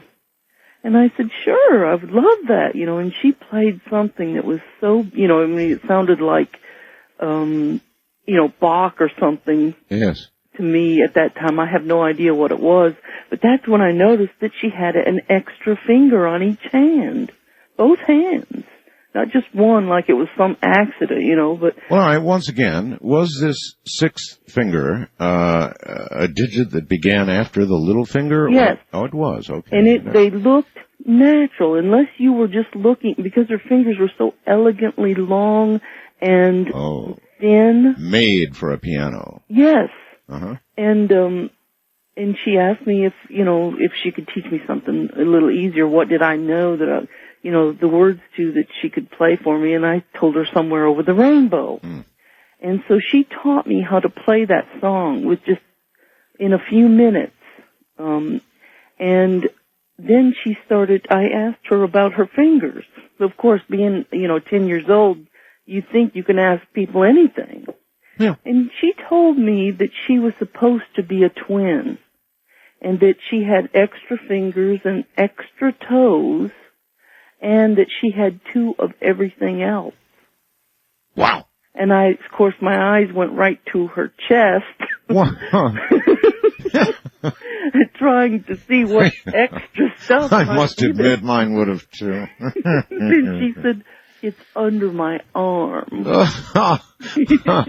Okay, we shouldn't laugh here. It was just an extraordinary experience. I asked her when it was over, and she was getting up to go. And too, she just smelled so good. Everything about her was so good. Twice as nice. Oh, yeah. All right, well, listen, I got to run. Thank you very much for that story. You would think, though, that a person with six fingers would absolutely have an advantage on a piano, wouldn't they? They'd knock out a tune that nobody else could quite accomplish. If it was a long and slender finger. Well, anyway, we will soon be doing that. All of humanity, I suppose, will have the opportunity to make custom babies. Now, would you have a custom baby? And if you did, in what way would you design your baby to be different? On one episode of Married with Children, Al once said that a man would need an extra arm, but that would be for dancing. International line, you're on the air. Hello. Yes, hi, my name is John. Hi, John. I live in Canada in a city just outside of Toronto called Pickering. Pickering, Canada. Okay. Yes. We have a nuclear power plant here in Pickering. In Pickering? Yes. Uh-huh. Well, have you taken the stroll through the fast young lady on a bicycle yet? Oh, no, on the website there? Oh, you need to do that before That's it's gone. something I'm very interested in doing, actually. Yes. But I haven't seen too many strange things in my life. However, the one strange thing I believe I've seen has to do with this power plant. Mm-hmm. It took place maybe around 10 years ago, and I was coming back from downtown Toronto into my small town, and I'm driving on the highway, and I notice a small cloud just over the power plant. Oh. And this is just at dawn. There's no other clouds in the sky. It's not raining or anything. And there's a lightning bolt starting just above the cloud. Really? And ending just below it. Oh, no kidding. And it keeps on repeating like that. And it didn't look like your regular lightning either. It was a small little bolt going through the small little cloud that is over and over pretty bizarre. Yeah, and not only that, there was no thunder. I mean, and I wasn't the only one in the car that saw this. You know, I mean, it was one of the strangest things I've ever seen. I can't imagine what would account for that. Neither could I. But I'm assuming it must have had something to do with this power plant. And over the years, the power plant's been having some problems. I mean, they've been shutting down generators left, right, and center on this place. So, I don't know. I just thought I'd call and share that with you to see if anybody had any ideas what might cause that sort of... I'm pleased you did. I appreciate the call. And again, while it's up there, I'm telling you, this is something you don't want to miss. This will go down as this tour that you will take on coasttocoastam.com website will go down as one of the major impressions of your life. So you don't want to let that go. And it's probably going to be gone tomorrow. But I've had it up for you over the weekend. It's a young lady who takes a bike tour through Chernobyl. And it's so profound. I lived at Blue Ridge Summit, Pennsylvania, when 3 Mile Island happened. And I well remember the media coverage because I was glued to my television and my radio when that occurred. I intensely remember the media coverage. And what I remember most about it was they kept saying, do not be concerned. Do not worry. Everything is under control. Well, nothing was under control, and they had a hydrogen bubble that had formed. The whole thing was very close to going up, but they kept telling us, don't worry about a thing. Wildcard line, you're on the air. Yes, hi. Hi. This is Jerry, and I'm calling from Olympia, and we listen to KVI. KVI in Seattle, yes, right. ma'am. I was talking about Chernobyl. Just made me think of Joanna Macy. Are you familiar with her work? I am not. She's a deep ecologist, lives there in Berkeley, has written many books, was a professor there in one of the universities. And she and her husband have been going back and forth to Chernobyl for many years.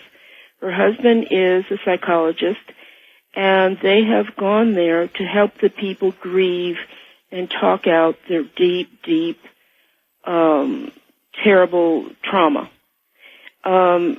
She is just an amazing expert on Chernobyl.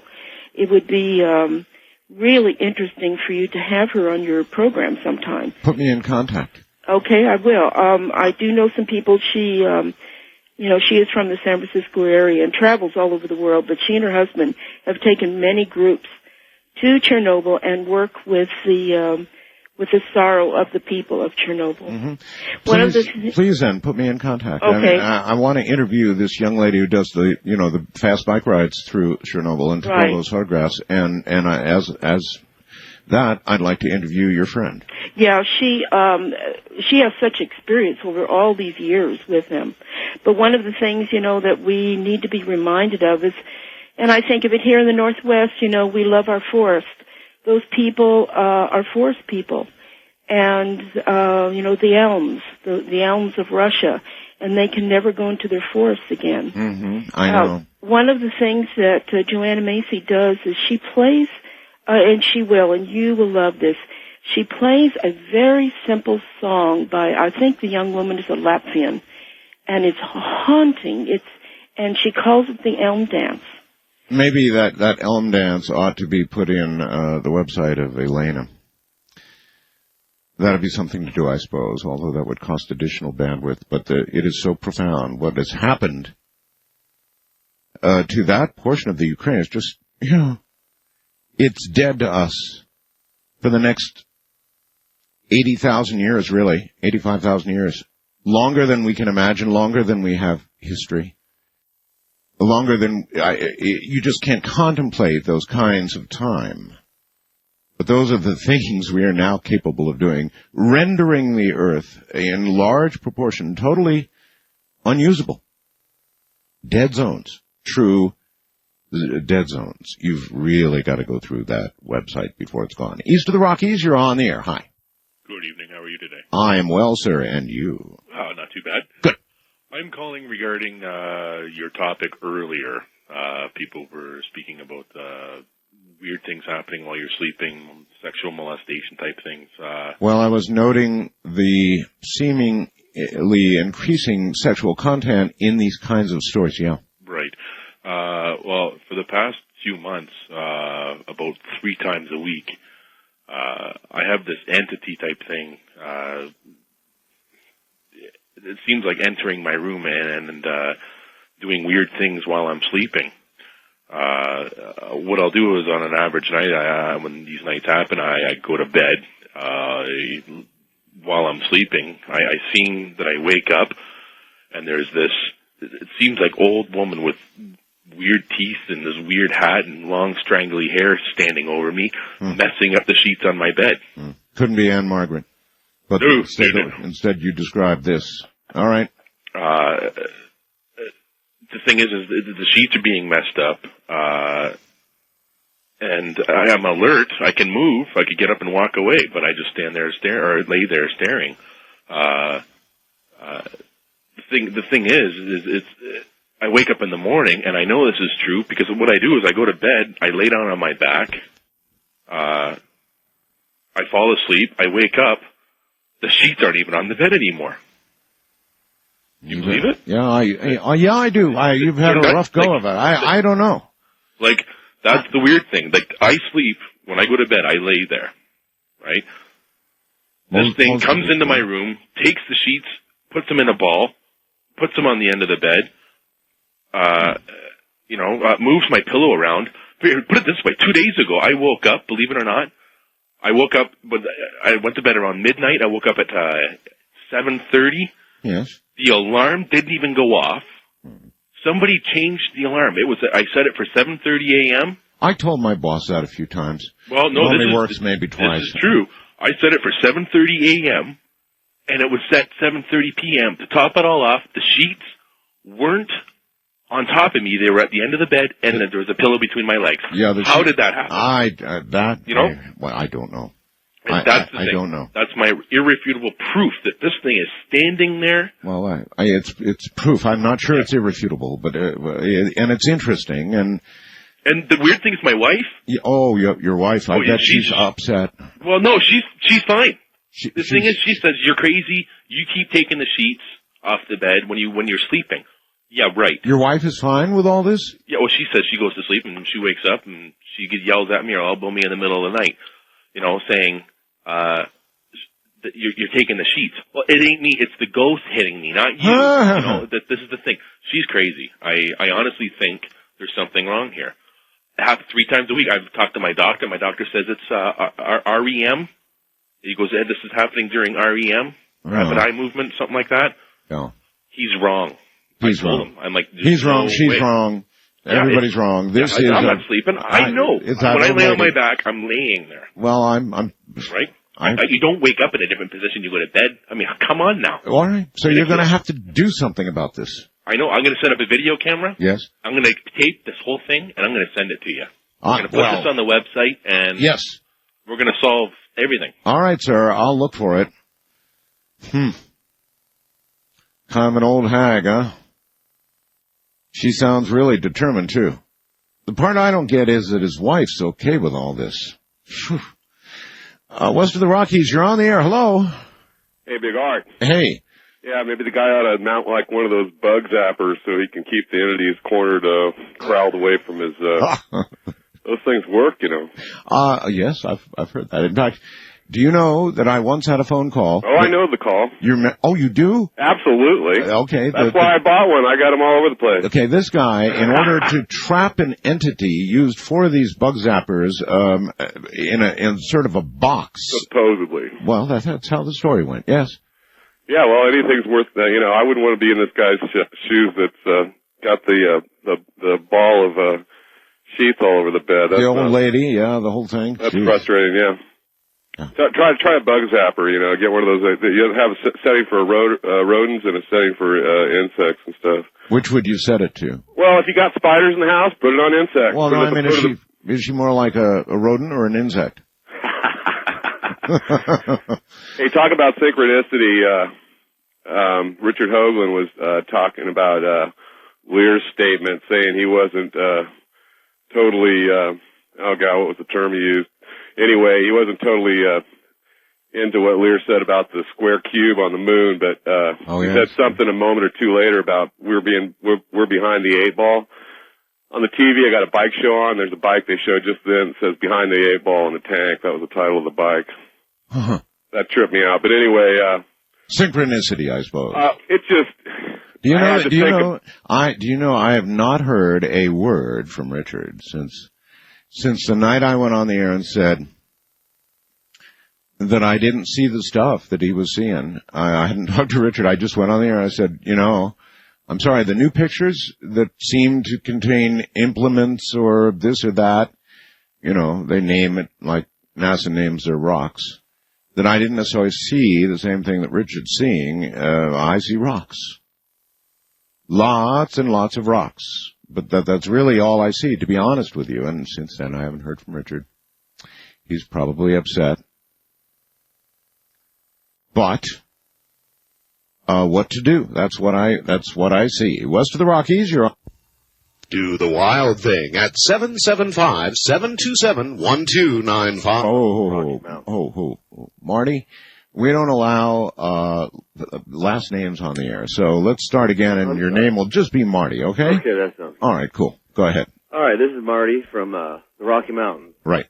And you've been doing a lot of talk about this spiritual stuff going on at night, and people say they've had experiences with sexual kind of things and that sort of thing. And you've also talked about shadow people. Yes, but wait. Have you had some sort of paranormal, sexual kind of... Well, no, but it kind of relates in that... there's a whole bunch of stuff going on here, but one night, I have a hard time falling asleep, you know. I'm a security guard at night. And I have the same problem. Yeah. And it's between that, you know, I'm sitting there laying in bed staring at the ceiling for like a couple hours, and somewhere in between there I kind of drift off, but not really. I'm still pretty conscious, and I look up and there's these figures at the end of my bed, and 3 of them. And I've heard you had shows on this stuff. I haven't heard that yet, but I've read it on your website, and this is like I don't have a lot of time to the top of the hour here. What kind of creatures? Oh, those shadow people. Oh. And just an absence of energy sitting there staring at me. And I'm paralyzed, like that paralysis or whatever they call that. And sleep paralysis. Paralysis. So you're paralyzed, and here the little creatures are.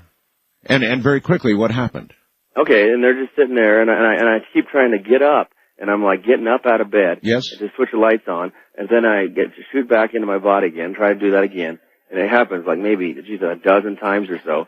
And then I just fade off into sleep and wake up in the morning. All right. Listen, we gotta cut it off there. The little people have made their visit. Anybody else have that one, particularly during sleep paralysis? It's all gone easy. You know it don't come easy. It don't come easy. You know it don't come easy. Got to pay your dues if you wanna sing the blues, and you know it don't come easy.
And tonight's lesson would appear to be that I guess we should do a show or focus in on the sexual aspects of the paranormal. And I'm not sure how we do that on radio without appearing to be gratuitous, but evidently, I mean very evidently, according to the fast blasts I'm getting, the emails I'm getting, and all of you on the phone, there is a definite strong sexual content in the paranormal. People are, of course, probably not going to want to talk about it, but enough of them are beginning to now that it's obvious there's a big component here, and I'm not sure how we go after this without appearing gratuitous and getting into areas we maybe ought not get into. But on the other hand, if this is real, then we have very little choice. We'll have to pursue it in some manner.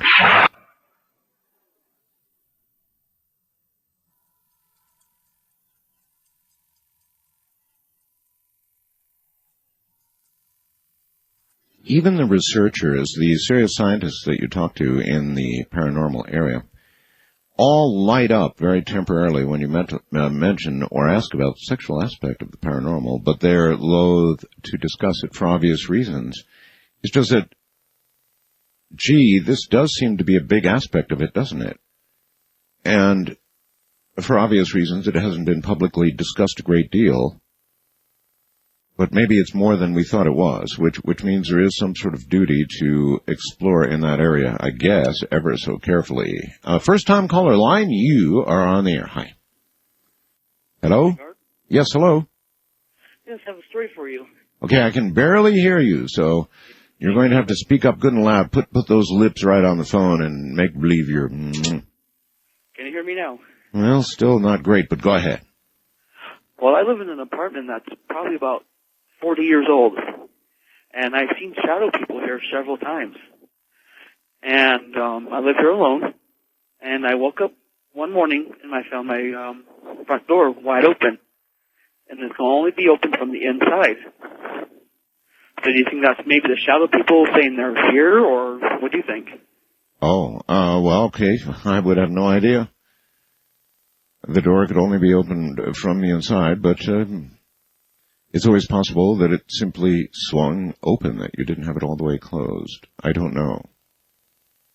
I really don't know. Wildcard line, you're on the air. Hello. Hello, Art. Yes, sir. This is Walter calling from Mount Rainier, Washington. Yes, Walter. But I had an interesting experience with sleep paralysis, and I got over it in one time. But first I want to ask you a short question about Fatima, if that's okay. I'd like to ask you why you guys don't use mass consciousness to ask Mary to reappear again and tell us what we're supposed to do. Well, that begs the entire question of using mass consciousness, and that's a great big giant field to talk about, and I'm not prepared to talk about it. Nor am I prepared to talk about what little I do know of the third secret.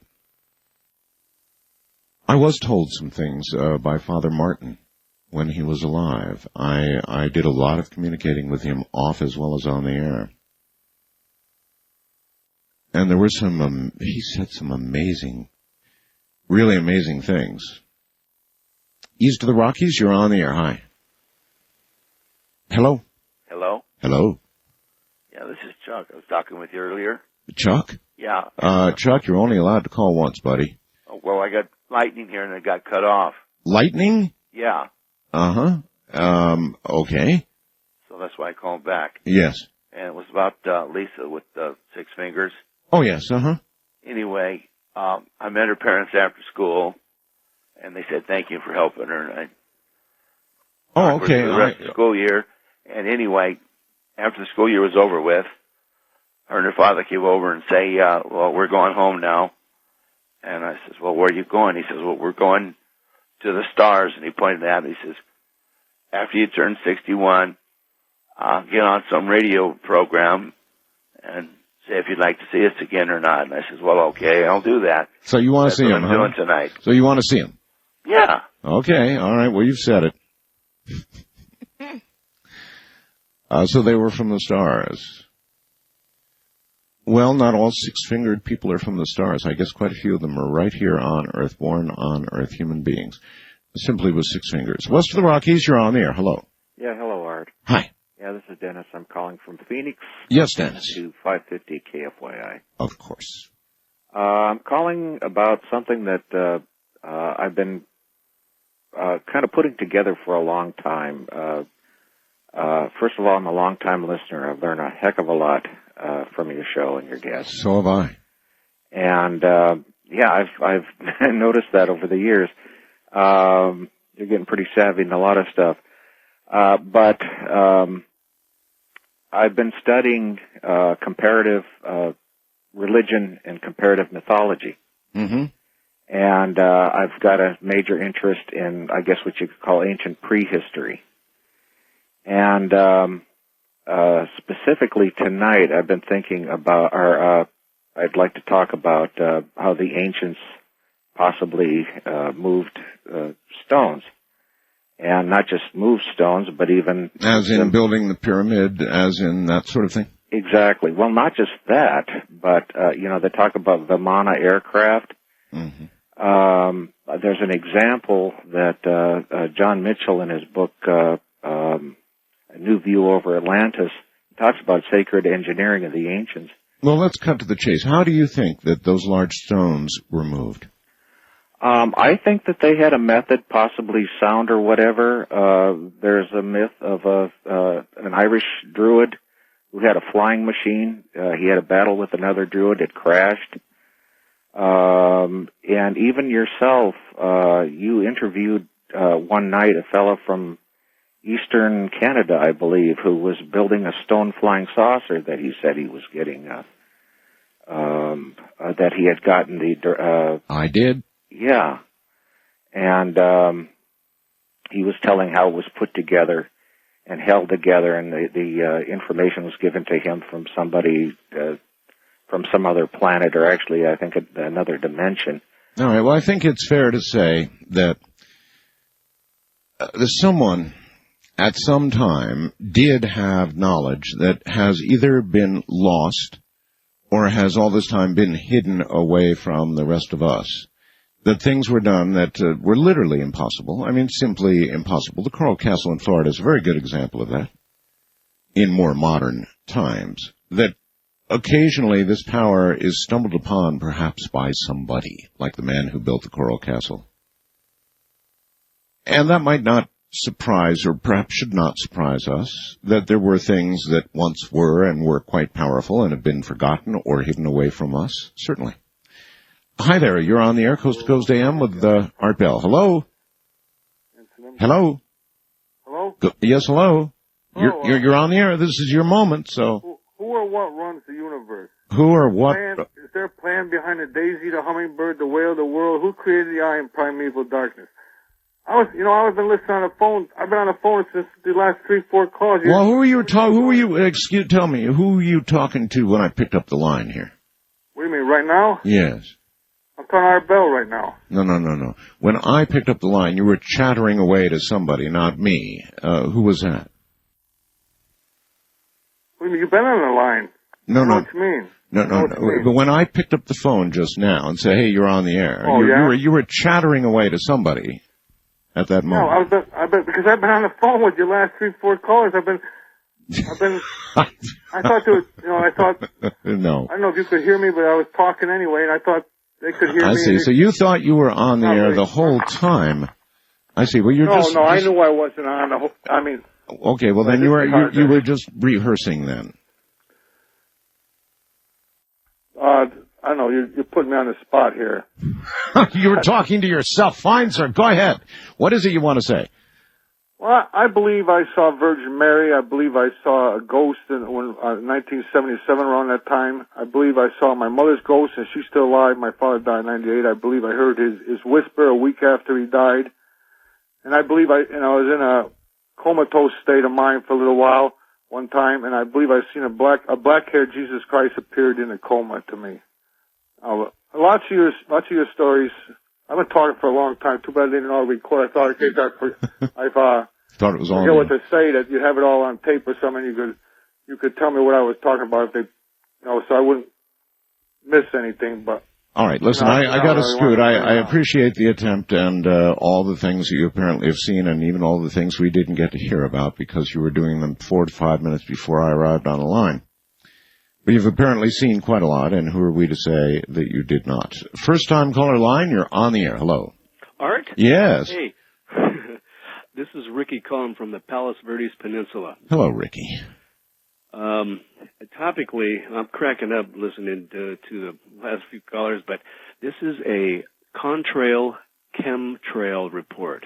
All right. And it goes back to George's program of Friday night. Well, I'm afraid I didn't hear that, so. It was his last couple callers. Mm-hmm. One of the last ones was an older gentleman. Yes. He was a pilot trainer, and he gave George some information that was unbelievable. Like what? Well, when I wrote it down, he Just told give me the basics. check out a gentleman named WillThomas.com. I've interviewed Will. I didn't hear that.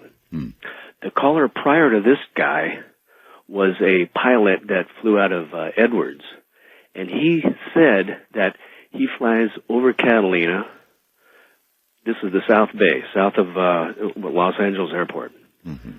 And he participates in distributing chemicals. Now, this afternoon, I went for a walk down to the store, quarter of a mile And down. what did George suggest that this man who was admitting that he makes chemtrails do? Aluminum and... Yes, I understand what chemtrails are purportedly made of. I'm asking what George suggested the man do. He was admitting that he was doing this, right? Yeah. So what did George suggest he do? Get in contact with him or what? He did say that very briefly, but he let this guy keep talking. My thought was that this guy was BSing him. Well, it could be. I mean, how do you ever know? Somebody reports something like that, and how can you ever know if they're telling the truth or not? All you can do is try and follow up in some way. But if you have what sounds like a credible report of somebody admitting they're doing something like this, then obviously you want to take a couple of steps to try and find out if it's bull or if there's something really behind it. And if there is, you definitely want to follow up on a call like that. Wildcard line, you're on the air. Hi. Hello? Hello? Hello. I hear an echo, or it's you. Go ahead. Hello, Art. I didn't expect to get through so quick. Well, that's why we do it this way, sir, so that you can get through this quick. Well, this is hard for me to say, but you brought up something tonight about ghosts and sex, and Yes. it really happens. Apparently so. Apparently a lot more than people are willing to talk about or admit. And if it's that big a component, really if it is, of the paranormal, then I guess we better look at it. You've obviously had some sort of experience. Yes, sir, and I'm on antidepressants. I went to therapy, and I've been told it's all in my mind, and this stuff doesn't really happen, but it does really happen. What is this stuff? What are we talking about? I'm a hetero male, and I have been raped by a male entity, and that can really mess your head up. Rape under any circumstances can mess your head up. Yes, sir. How long has this been going on? For about the last 10 years. For 10 years. I wonder how I would many... like to hear a show about it. Okay, yeah, I'm already there.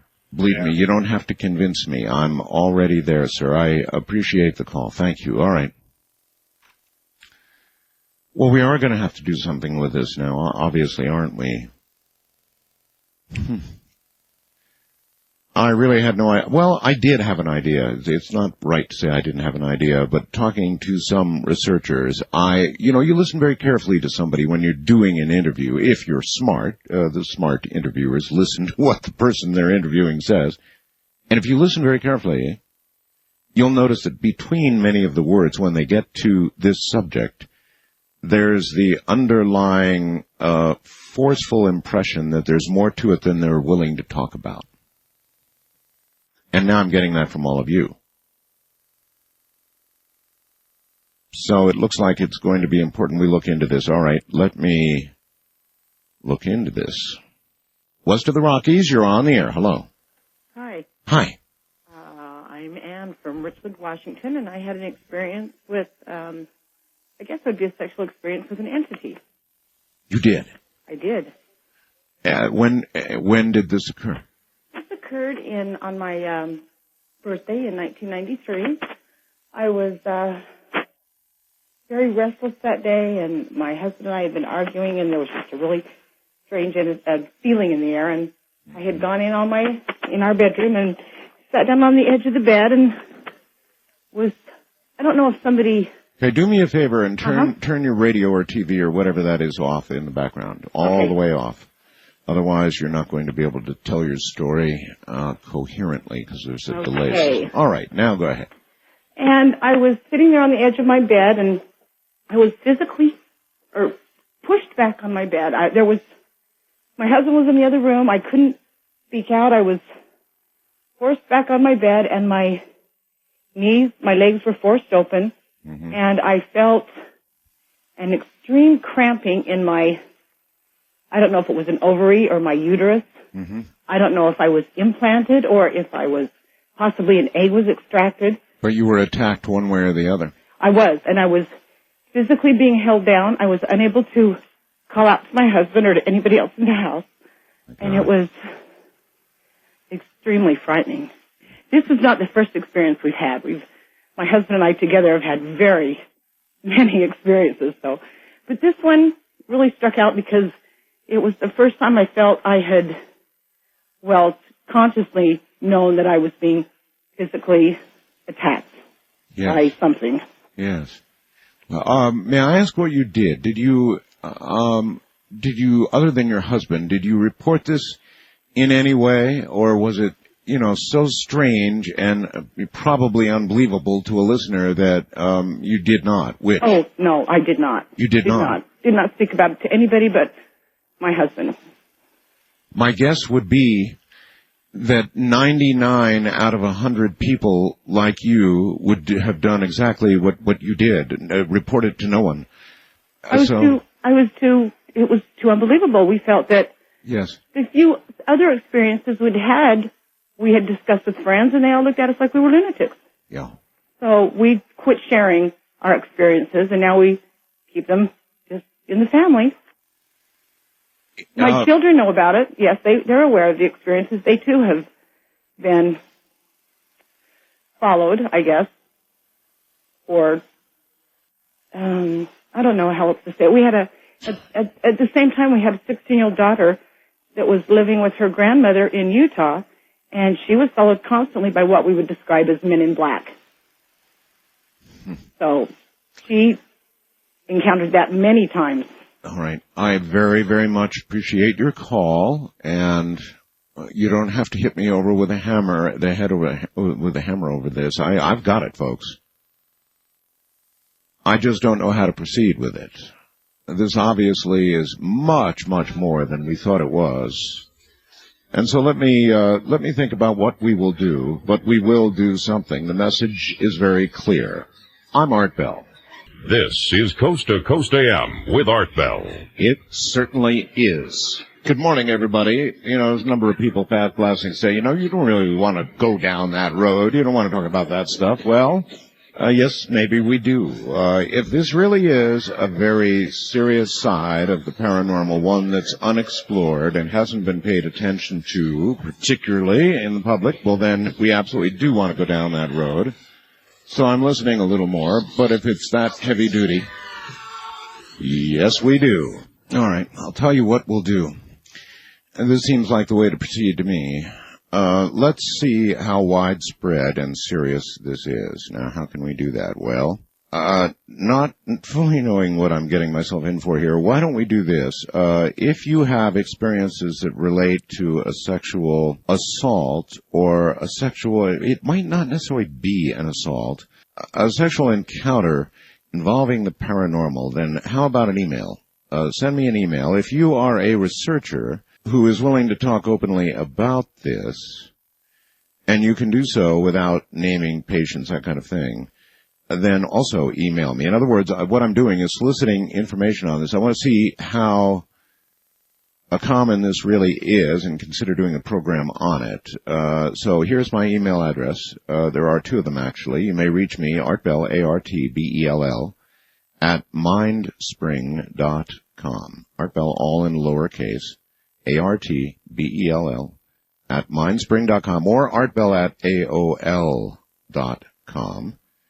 And that's the way I guess we can test the waters, both with the pros, that is to say, the researchers in this area, if there are some who would like to talk who have not previously done so on this specific topic. Or if you would like to communicate by email and you have a story to tell, then please, by all means, fire away, artbell at mindspring.com or artbell at AOL.com, and through that means we'll find out how much there really is to this. First-time caller line, you're on the air. Hi. How you doing, Arbel? I'm doing all right, sir. This is Chuck from Detroit, Michigan. Yes. Just wanted to make a comment about, entities and so forth, not of a sexual nature, but, sure. First time I've actually talked about this, I was previously married and we have, two small children. One of our smallest child, I noticed that, at times, when in her crib, she would, sometimes cry and, goo and act like someone would be playing with her, but she'd always stare at a corner in her room. Just, like someone would be talking to her or whatnot. It didn't happen all the time, but, more out of the blue than anything. This particular room, none of our animals would go into that room. Not at all. It would, sometimes my dog would follow me in there, but it would hightail it out. Okay, well, I'll tell you something. It's pretty well known that children, and by that I mean from infants perhaps, once you've got your vision and your hearing and you're beginning to get it together as an infant, from about that time on until we are taught otherwise, that we see things that we would not ordinarily see. Children, infants, animals, they all seem to share that in common. Have you ever noticed? They seem to see things, invisible playmates or things that cats chase across the floor in some crazy manner, and we don't see them, but they're chasing or looking at something. And then perhaps human children, as they grow, are talked out of this silliness. You don't really see that. And then eventually, of course, you don't really see that. Wildcard line, you're on the air. Hello. Good morning. Good morning. This is Ken from Niagara Falls. Yes, sir. A little bit different topic. Okay. I supplied equipment to government contractors in Southern California and covered Edwards Air Force Base and China Lake and that Lockheed Hellendale facility while I was under construction. Interesting job. It was pretty interesting at times. I had to be checked out to get onto Rocket Site Mountain, and that's at Edwards Air Force Base. Yes, sir. And there's a huge building up on top of there, and there's another building inside of that. And as I was being escorted in, the contractor that I was with, we were kind of walking. I was walking behind him, and there was this building, and my hair started standing up. And there was a small, porthole type thing that was kind of not fastened, and curiosity took the best of me. I looked inside, and in that split second later, he grabbed a hold of me and kept putting his finger to his mouth. Don't say a word. Well, pretty much. What? He was pretty intent on it. What had you seen? It was about the size of a Honda Accord, and on each corner it had like an inverted ice cream cone is what it looked like as far as the shape went. Okay. And it was like a thrumming noise. But are you describing it as a craft? It was a craft. It was about maybe 6 feet off the floor with nothing but umbilicals that were attached to the top of it. Oh. And it seemed to I knew it had to be something electromagnetic because my hair was kind of like when my escorts was doing the same thing. Well, a year later he retired, and he came down into our main facility he started a little side business, and I told him I wasn't going to give him a thing until he told me what it was I saw. And he told me that that's where the Star Wars project went when they said it wasn't going to work and it became a black project. He said these things, there's about probably 40 or 50 of them up there. And the way he described the way it was propulsed was if you take your hand in a bathtub and pull your hand forward half into the tub, whatever's behind it's pulled into it. He said this thing projects a hole. and it projects it up, forward, back, or whatever. It can't be manned because there's no way that anybody could stand the velocity. And then falls toward the hole. It falls towards the hole. Yeah, It falls wherever that hole is projected is where it falls. Got it. Heard that description of propulsion previously from actually, I think, Bob Lazar. Something very much like that. Well, I saw this in 1989, and at that time he said there was probably, I think he said there was 45 of them or 48 of them or something up there. And he said, and that's just, he said he couldn't talk about it or anything else, and you shouldn't really say anything about it either. Well, I'm surprised you got that close, but it sounds like you really had that experience and really saw that, and I really believe you. But to hide something in plain sight would be probably the best thing to do, and there it sits on top of that mountain. Absolutely. All right, thank you. Of course, I'm sure you wish you'd had the brownie with you at the time, but if I could have had those pictures, I'd be in the Enquirers all over the newsstand. Have a great morning, sir. You do the same. Take care. East of the Rockies, you're on the air. Hello. Hi, Art. This is Tom, Lafayette, Indiana, WLS. Yes, sir, the mighty WLS. Yeah, I wanted to give you some reasons for not walking into the light. Oh, here we go. Okay. Go to the darkness instead, right? Is what you're saying, right? Yeah. All right, and why should one proceed to the darkness at this critical choice moment? Because Lucifer is described as being an incredibly beautiful, brilliant white light. He's called the angel of light. And you got to remember that he was bound and then cast out of heaven. He wasn't just cast out, he was bound. So he has no mobility. He's got to talk you into coming to him. All right, but even if I buy what you're saying, the devil would project a white light. Okay, fine. But then why wouldn't God project an even brighter white light? Well, why would God have a dark choice, be the dark choice? That doesn't make sense. Well, because God is described as being this incredibly powerful force who inspires you to fear and trembling. So that's not what the NDEers are. Do you know how much damn trouble you're causing by this? Oh, yeah. You do. You want even more fun. You keep asking about that ancient race that built all the stuff. Yes. They're called the Blue Race. Are they? Yeah, and you can find out lots about them with the Wicca sources. They were one of the first four elements, and they were supposed to be true repeaters, they could actually remember their former lifetimes. I'm sorry, but I just can't buy that it's a trick and you should go to the darkness. I just can't buy that. Think of this. God wouldn't trick you like that. I mean, God would know. Yeah, but Lucifer would. Maybe he would, but God then would put a brighter light so you'd know to go to the brighter light. Yeah, but the God may have been killed by the Titans like the mythology says, and all you're left with is Lucifer. Well, then 99.9% of us are dead meat because we're headed for the light. Traditionally, we all know you go to the light, right? But you have a caller like this, and darn it, I'll be thinking about that now for weeks. His reasoning. He was pretty good. West of the Rockies, you're on the air. Hello. Yes, sir. Hi. Hello, how you doing? I'm doing fine. Well, I have this is Gary. I'm calling from San Diego, 600 AM, Kogo. The mighty. And I have a comment on these weapons of mass destruction of the communications kind. The infamous BTL. Yes.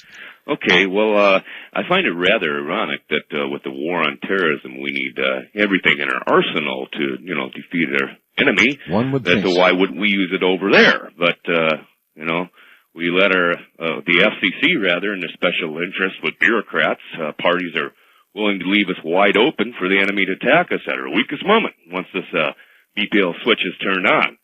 So I guess maybe the only people who will be talking would be the shadow government, perhaps. But alternatively, if you remember, Tesla had the ideas of broadcasting power and communications wirelessly. Now we look at Roger Lear's gravity amplifier. Why not make a gravity phone? John Lear, you mean? Yeah, John Lear. Why not make a gravity phone? Right. Where you could hear a pin drop instantly. You got it. Just some food for thought. Have a good night. You have a good night, too. Thank you. A gravity phone. Well, since gravity is instant, according to John, then a gravity phone would provide instant pin drop communication. Hi there. You're on the air Coast to Coast AM with Art Bell, and, well, I'm the only one here. Hello. Good morning, Art. Yes, good morning. How are you today? I'm okay. You're going to have to speak up good and loud. You're not too loud. Where are you calling from? Actually, I'm in my truck. I pulled over the side of the road. I wanted to make a comment about the broadband over power. Oh, yes. All right. I'm not real impressed with it, number one. I'm Canadian. I find it difficult in a decision such as a massive decision as such that it would disrupt not only, my CB, but the fact that all your allies rely on HF. Well, I'm telling you right now, you better convert your talk into sitting down. I know it takes a minute to take out a piece of paper, but this is something you got to do. Don't do it on the Internet. Commit it to paper, write to your senator, write to your congressman, and beg for common sense, listing the reasons, the very good reasons for looking hard at this technology before taking a jump that we're going to regret as a nation. What's going to happen with your allies? Like, I'm from Canada, okay? I'm ex-military myself. I've used HF and I've communicated with your counterparts in the military. The Air Force air-to-ground system would be wiped right out. You're talking HF, VLF, everything gone. I just don't see how it can actually work. You and me both, brother. I don't. Does not make any sense. It's a terrible mistake, and what we need is enough time for the engineers, who I know are in the FCC, who are, I had a guest from the American Radio Relay League on, and he said he knew some engineers, highly placed engineers in the Federal Communications Commission. They were just shaking their head about this, but the leadership there is bent on doing this, and it's kind of like, they have jobs and families, but if you talk to the engineers, even at the FCC, they're just shaking their heads with, what the hell are we doing, What are we going to do? Like, I know, SATCOMs are nice to have, but, I've been a long-time listener. I've been following the solar flare situation and all that good stuff, and you turn around, you have to sit back and go, does this make real good sense? Well, you should sit back and say, does this make real good sense? But we're not doing that, and so we're going to have to encourage our lawmakers to slow down and take a look. What do you think? Obviously. Then you do that. Write that letter. I don't care if it's a postcard or a letter to your congressman or senator. It's the only thing that's going to work. And I'm not even saying don't do it. There may be alternatives, like running it at a couple of gigahertz or whatever, and get it not wiping out the whole shortwave band and emergency communications, the whole mess they're talking about. There's got to be a better way. Let's take the time to find it. West of the Rockies, you're on the air. Hi. Hi, Art. This is Greg from Eugene. Hey, Greg. Hey, one thing a previous caller mentioned that about gaining knowledge from coast to coast, and you also get repressed memories. And just one example would be the old hag. I always thought that was unique. In me that I experienced that when I was a young child, but it's happened to zillions. So, but one show you had a few years back, and when I first turned it on, I thought, well, that's a crock, and then it started to hit me, and I started to remember things. I was on Feral Humans. Do you remember that far back? Feral Humans, yes, of course I remember. What an incredible program. Yeah. On that, I believe it was a lady who was recovered, and had been living a feral life all her life. Well, when I first listened to it, I thought, boy, that's a crock. Maybe out in the middle of Philippines or in the middle of Borneo or something, there's a feral human that was raised. But no. I think I encountered one a few years, about 1970 or so. It was a true story, sir. Yeah, well, this was... Oh, really? The woman, you could actually found her. Well, okay, maybe I missed that part, but I do remember West Virginia and stuff like that. I missed parts of your show, but... There was we have so little time left here. There was a woman who was found who was feral. As she was taken to a hospital, it took many years. In fact, there was a movie made about her. I don't immediately recall the name of the movie, but it was based on a true story. And she was absolutely as feral as any animal that would find its freedom and its world in the forest. Every bit that feral. Can that happen? Could that happen in modern America? Perhaps in the Appalachians, wherever? Could it? Sure. And it did happen. Indeed, a remarkable story. All right, well, we've come away from tonight's, one more maybe very quickly. East of the Rockies, you're on the air. Hello. Good morning, sir. Very little time, but what's up? I was just letting you know that I'm calling from the darkness of Washington, D.C. Our nation's capital, yes. I've been working in the government for quite some time, and one of your callers did touch on a very important topic, Edwards Air Force Base. Oh, yes. He stumbled on something that we're going to be working on here for quite some time. He's found our new propulsion systems, basically, for spacecraft. And you know this from whatever it is you do in Washington? You could put it that way lightly, yes. I am putting it that way. You're in a position to know what that man saw. You could say that, yes. I did. Basically what he was looking at is it's a gravitational field. In effect, it's creating a very, very small black hole in front of an object, which will pull the object along. You can create it above, below, beside, get your craft to travel in any direction you want. Basically what he discovered was a experimental UCAP. And where did we derive this technology? I think you already know the answer to that. They've been here. They will be here, and we work with them quite closely. Well, you'll have to be our deep throat from here on in then. So you obviously know quite a bit. I will definitely check in with you periodically. All right, deep throat, you are hereby dubbed. Cool. All right, unfortunately, folks, that's it. That's all the time we've got. It has been a pleasure in more ways than one, certainly an honor to be here on the weekends.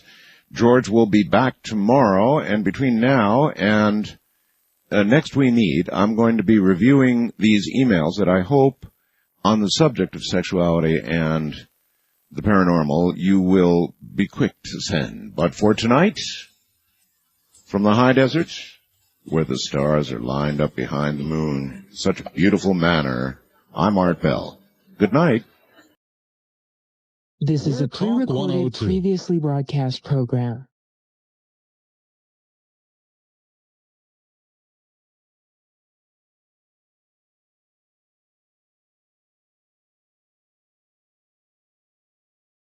Welcome to Dreamland, a program dedicated to an examination of areas in the human experience not easily nor neatly put in a box. Things seen at the edge of vision, awakening a part of the mind as yet not mapped, and yet things every bit as real as the air we breathe but don't see.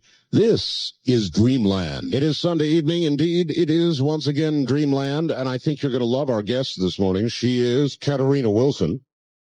She is an abductee. She has written a book called The Alien Jigsaw. And I think you'll find this absolutely fascinating. As usual, with us in the very first portion of the show is Linda Howe, this evening rather, all the way from Philadelphia. Her home, where she'll be reporting on who knows what, but something that has something to do with one of the two subjects that we discuss.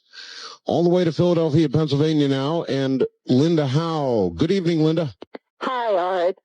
Last week, I interviewed a woman in Alturas, California, about strange craft and beams of light that she and others have seen in that wilderness area not far from the Oregon and Nevada borders. Yes. 4 people there have also seen triangle-shaped craft appear to send light beams between each other. And at the end of my Dreamland segment last week, I asked people to write me about any information they have about government interactions with UFOs that might give more information about the question of a possible secret conflict with some kind of off-planet intelligence. One source that emerged this week is a man from the Navajo American Indian Nation who joined the United States Regular Army on July 27, 1977, when he was 23 years old. His name is John T. Vasquez, and I think you've had him on another one of your programs, Art, but I don't think that his story has been shared on Dreamland. Okay. He was first assigned to Echo Company, 1st Advanced Infantry Training Battalion in the 1st Infantry at Fort Benning, Georgia, near Columbus, Georgia, which is south of Atlanta on the Alabama border. The commander of Fort Benning in September 1977 was Major General William J. Livesey, Jr. By September 1, 1977, John Vasquez was shifted to Delta Company in the 1st Battalion, 1st Infantry. The next day, on Friday, September 2, 1977, at 7:30 p.m. in the evening, there was a mandatory formation of the 1,200 men in the 1st Battalion where company commanders planned to introduce themselves and their staffs. All 1,200 men were outside in their companies in formation under a clear night sky when someone yelled to look up. John Vasquez saw a light that looked like a star moving in a zigzag motion. Then he saw some of the men start running away out of formation and saw a light coming closer to the ground. This is John Vasquez now speaking in his own first-hand eyewitness testimony about what happened next. Okay, excellent. Here comes the report. And by this time, it was already coming down to Charlie Company, and it was just this one ball of light, and it was about 15 feet in the air, or maybe 10. And I didn't know what that thing was. I thought it was still a truck or a Jeep. And when I pulled myself backwards, I looked up at the guy who was in front of me, and he was standing there asleep with his head bowed. And his eyes closed? Eyes closed. He was asleep. So I pulled myself backwards, leaned backwards a little, and by this time, I don't know what happened, but I guess I became unconscious or something. Do you remember going to black or your body moving, or do you remember? No, I just became, somehow I felt this falling out or this unconsciousness coming across, like somehow falling asleep. And the sound of your commander's voice as he was speaking from the podium? I didn't hear him at all. Okay. I was fixed on this light. Right. And I was falling, moving backwards by this time when I saw this light and saw this guy's face. And he was standing there asleep. So I moved back, and this is when I became real unconscious a little bit. And I don't know how long that was, but when I came to, I couldn't move. My foots were frozen, or I couldn't move my legs. I tried to move my legs, but I couldn't move. And what were you seeing? I was looking at my foot. So your head is down, and when I came to, I looked at my foot, both my feet, and I tried to move, and I couldn't. So when I looked up, I turned my right body, and I noticed that there's about 30 people still standing around, and the CO was standing there behind the podium, and I saw my buddy who was standing right next to me, to my right, running, and a lot of other guys are running into the trees and underneath the building.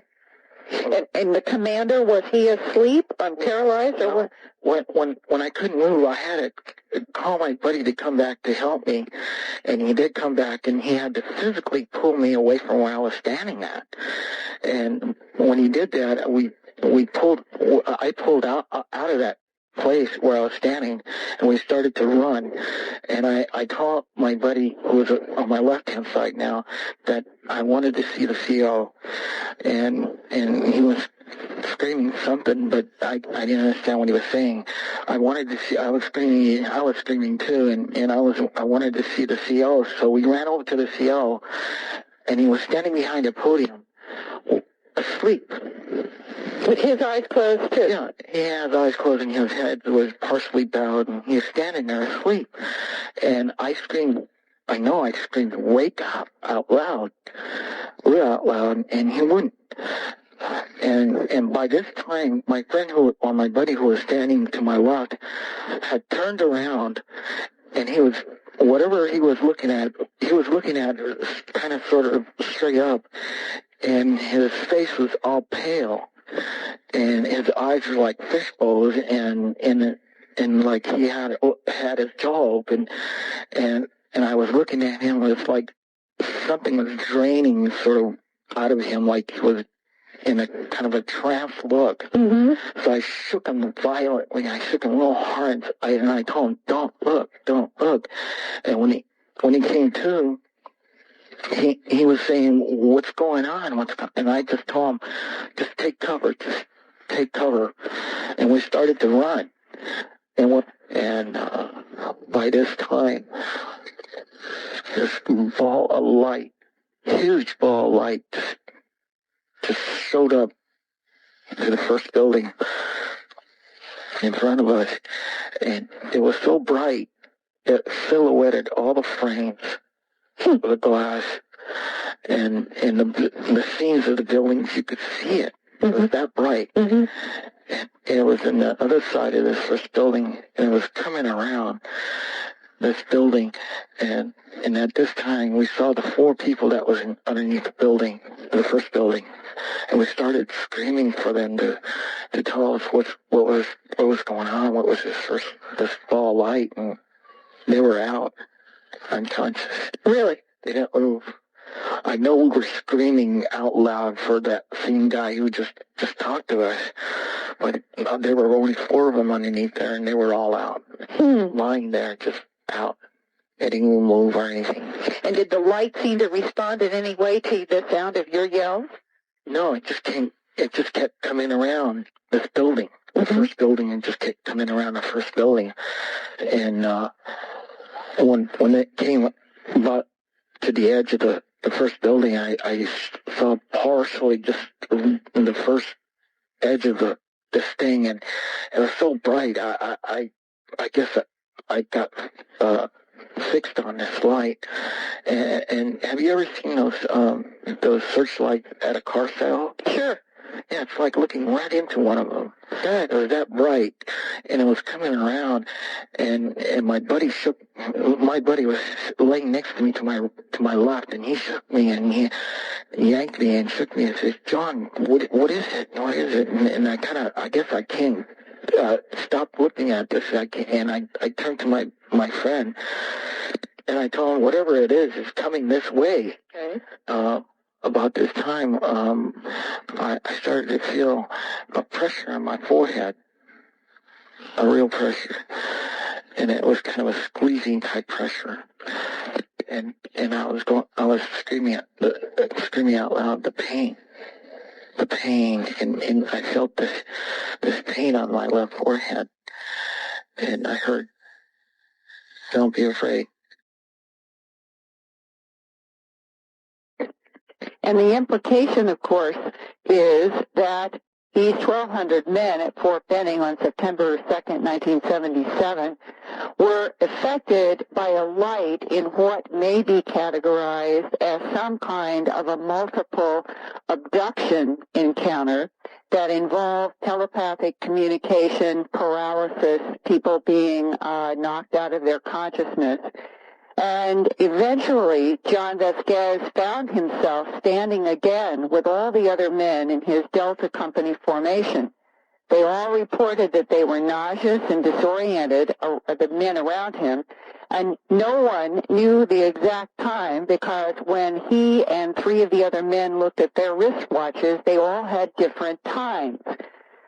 Mysteriously, by the next day, most everyone seemed to have forgotten the details of that night. But on September 16th, 22nd, and 29th, John Vasquez was entered into the Martin Army Hospital at Fort Benning for physical therapy to relieve severe muscle spasms. His medical records stated that John Vasquez's assignment was D-1-1, which was Delta Company, 1st Battalion, 1st Infantry. Then he was shipped off to Germany in October 1977 and had no further memory of the September 2 events until he started having nightmares in 1989. In the last 5 years, he has filed dozens of FOIA requests for his Delta Company Army records. To date, every reply states there was no Delta Company and no John Vasquez at Fort Benning, Georgia in September 1977. He is a frustrated man and is now trying to find anyone else who was in Delta Company, 1st Battalion, 1st Infantry, on September 2, 1977 at Fort Benning, Georgia. Anyone with any information about this, please contact me, Linda Howe, at Post Office Box 538 in Huntingdon Valley, Pennsylvania, zip code 19006. And as a further footnote to this, Art, it's interesting that I have confidentially heard a similar story taking place in a large United States corporation around 1989 that has never been reported. Huh. Linda, Ms. Vasquez also did receive some Freedom of Information request documents that seemed to indicate that the government was just about admitting UFOs. I don't know whether he shared any of that with you. Yes, he did, and I'm going to get a package of this material, and I hope to really go much further in the investigation of this and do more reporting about other aspects of this case that he and I have discussed. But I feel that this is an indication that something is happening in the sense that other military and civilians have reported either this is large, 1,200 men, some cases smaller units, where they've encountered some kind of a light. Something has happened that was dramatic, and then they appear to lose memory, which they then recover later on in a variety of different dramatic ways, whether it's nightmares or some sort of other memory flash. And the fact that this kind of event may have affected 1,200 people, it seems to me that somewhere out there may be at least another one or two who might have their memory spurred even from these small excerpts tonight. And right now, we're trying to get corroboration. Okay, so there is that. And let me ask you this also, Linda. Is there any possibility that John Vasquez will be regressed hypnotically, or is there any further research that's going to be done into his memory of this? There is one investigator who has done some limited hypnosis on his case, and we were talking tonight about how we might go further. I don't think at this point it's clear how to best proceed. He feels that he wants to see, first of all, if he can find somebody else from his company. He insists and has the medical records to prove that even if somebody is trying to expunge now from the record the existence of a Delta company, that his medical records alone prove that he was in Delta company, and he is hoping he can find somebody else out there who will come forward. Very good. Great report, Linda. And just for the record, one more time, whether it's for your books or tapes, or it's to contact you with information, why don't you give your address and your phone number if you wish? Right. Thank you, Art. It is Post Office Box 538, and the address city is Huntingdon Valley, 2 words, Hunting,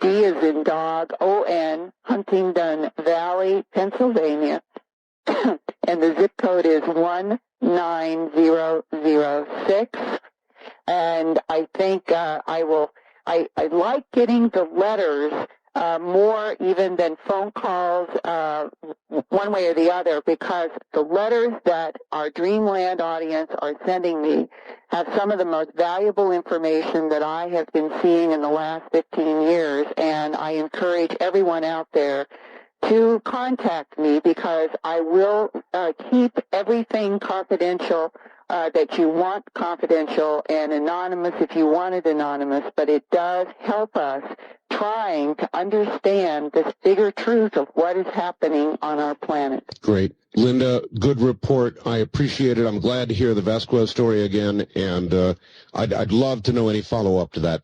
Yep, I'm going to keep on going and have a great show with Katerina. Okay, thank you, and we'll talk to you next week from Philadelphia again. Next Sunday, I will be in Colorado, more mutilations in the South, and we're having meetings with law enforcement and some others trying to help improve the quality of investigation. The beat goes on out there, and there have been many reports of strange lights also. All right, talk to you next week from Colorado. Right. Thank you. That's Linda Howe. She is our investigator. A roving investigator, I might add, all over the country, all the time, sometimes Europe, wherever the action happens to be. In a moment, Katerina Wilson, you've heard in 1987, Katerina Wilson read her first book on the UFO phenomenon titled Intruders, The Incredible Visitations at Copley Woods by Bud Hopkins. Her memories prompted her to fill out the Omni magazine questionnaire titled Hidden Memories, Are You an Abductee? In response to the questionnaire and other information, Bud Hopkins contacted her, had a telephone interview with her, followed by subsequent investigation and regressive hypnosis sessions in 1988. This was followed by an investigation by MUFON investigator Vicki Lyons. Shortly thereafter, she began working with Dan C. Overlaid, a Ph.D. He was a clinical psychologist with over 30 years' experience and a MUFON consultant who'd also worked with several other abductees in the area. Katerina Wilson has undergone both physiological and psychological examinations with no abnormalities found to account for her memories of her abduction experiences. The book is called Alien Jigsaw, her book. It is a chronicle of the first 32 years of Katerina Wilson's life, an average American woman, and an alien abductee. Not so average. This is the story of a woman's search for answers, of adjusting to changing realities, and of ultimately achieving success over an overwhelming phenomenon. In her quest, Katerina has, I believe, interviewed or investigated over 100 additional abduction cases. And in a moment, Katerina Wilson. If you'd like to call us, you're welcome to do it. We'll get the telephone lines open just as soon as humanly possible, but we want to get Katerina's story out. So coming up, right after the break, abductee, author, Katerina Wilson. You're listening to Dreamland on the CBC Radio Network.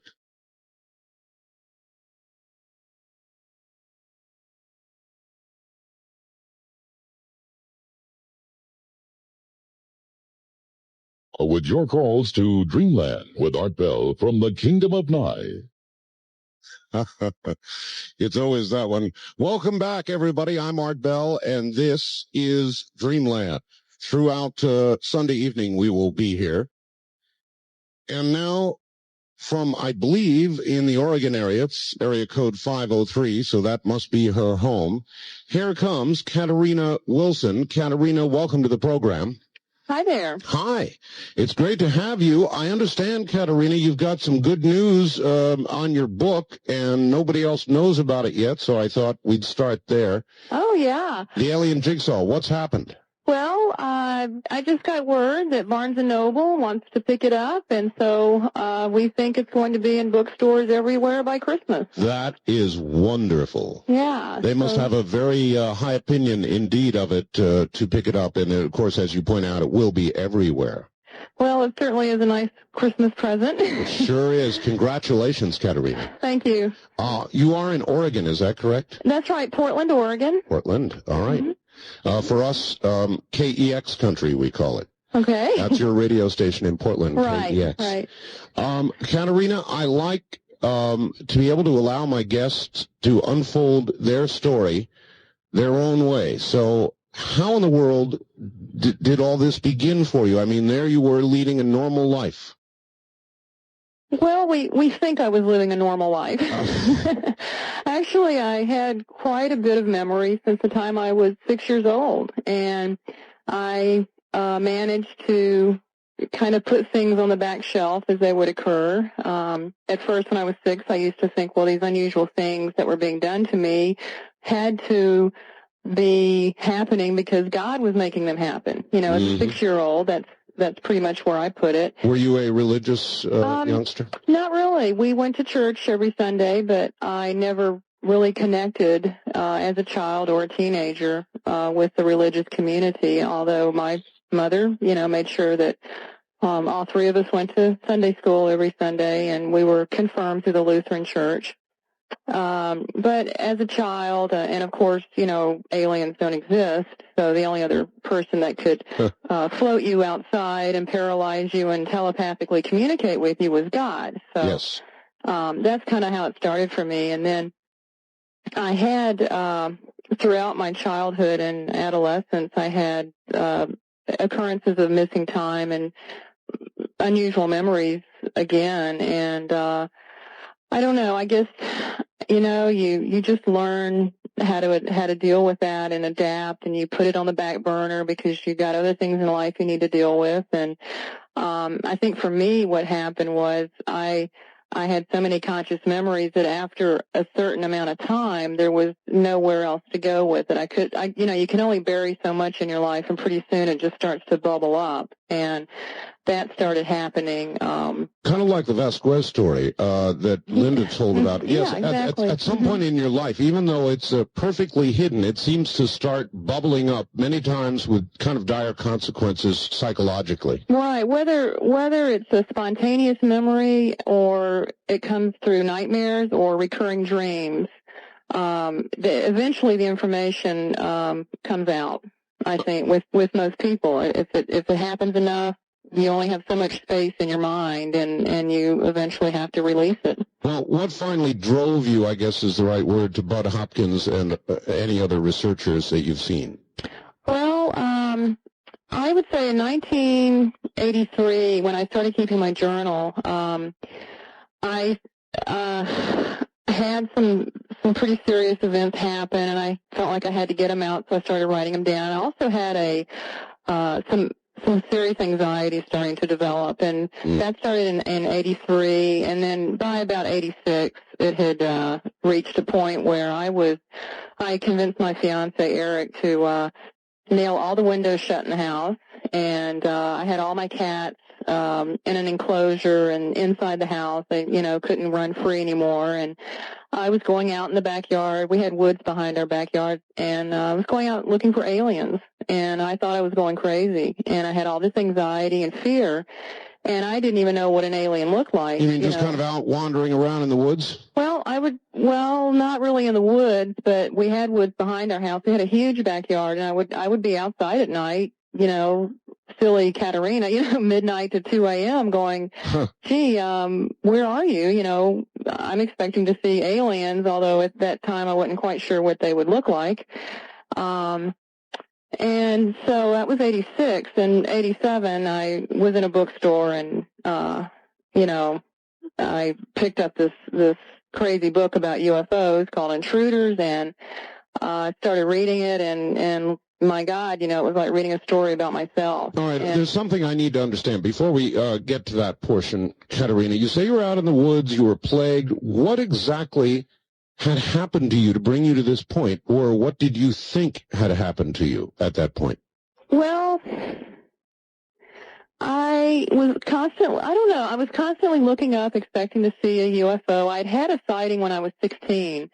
I had a pretty clear sighting of 3 hamburger-shaped crafts. They were silver with yellow, red, and blue lights around the midsection. My mother, my brother, the people I was babysitting for, and several of the children in my cul-de-sac that I lived, you know, the street I lived on, they were all outside, and it was very late, between midnight and 2 a.m. again, and we had the sighting. And the interesting part about that is at the end of the sighting, I mean, to me, it lasted 45 minutes. I was the only one out there at the end. At the beginning, we were all out there together. And my feeling when I saw them was a confirmation of familiarity. It was like I had always known about them.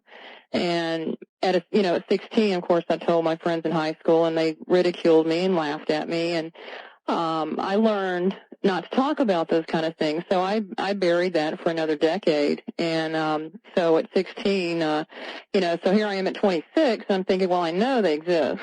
And I know they're up there. I kept looking up, and I just had like a free-floating anxiety of fear of something out there that was going to come in and get me and hurt my cat and me.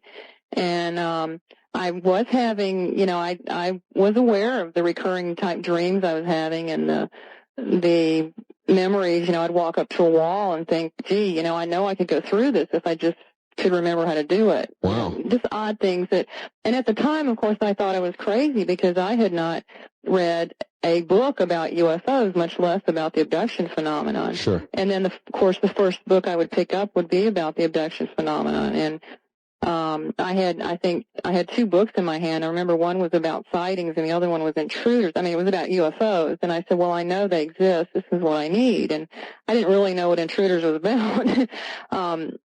Other than the UFO phenomenon. And right. And then again, it was like reading your life story, so to speak. So as you read, you said, this is it. This is what's been going on. No, I said, oh, my God, what am I going to do?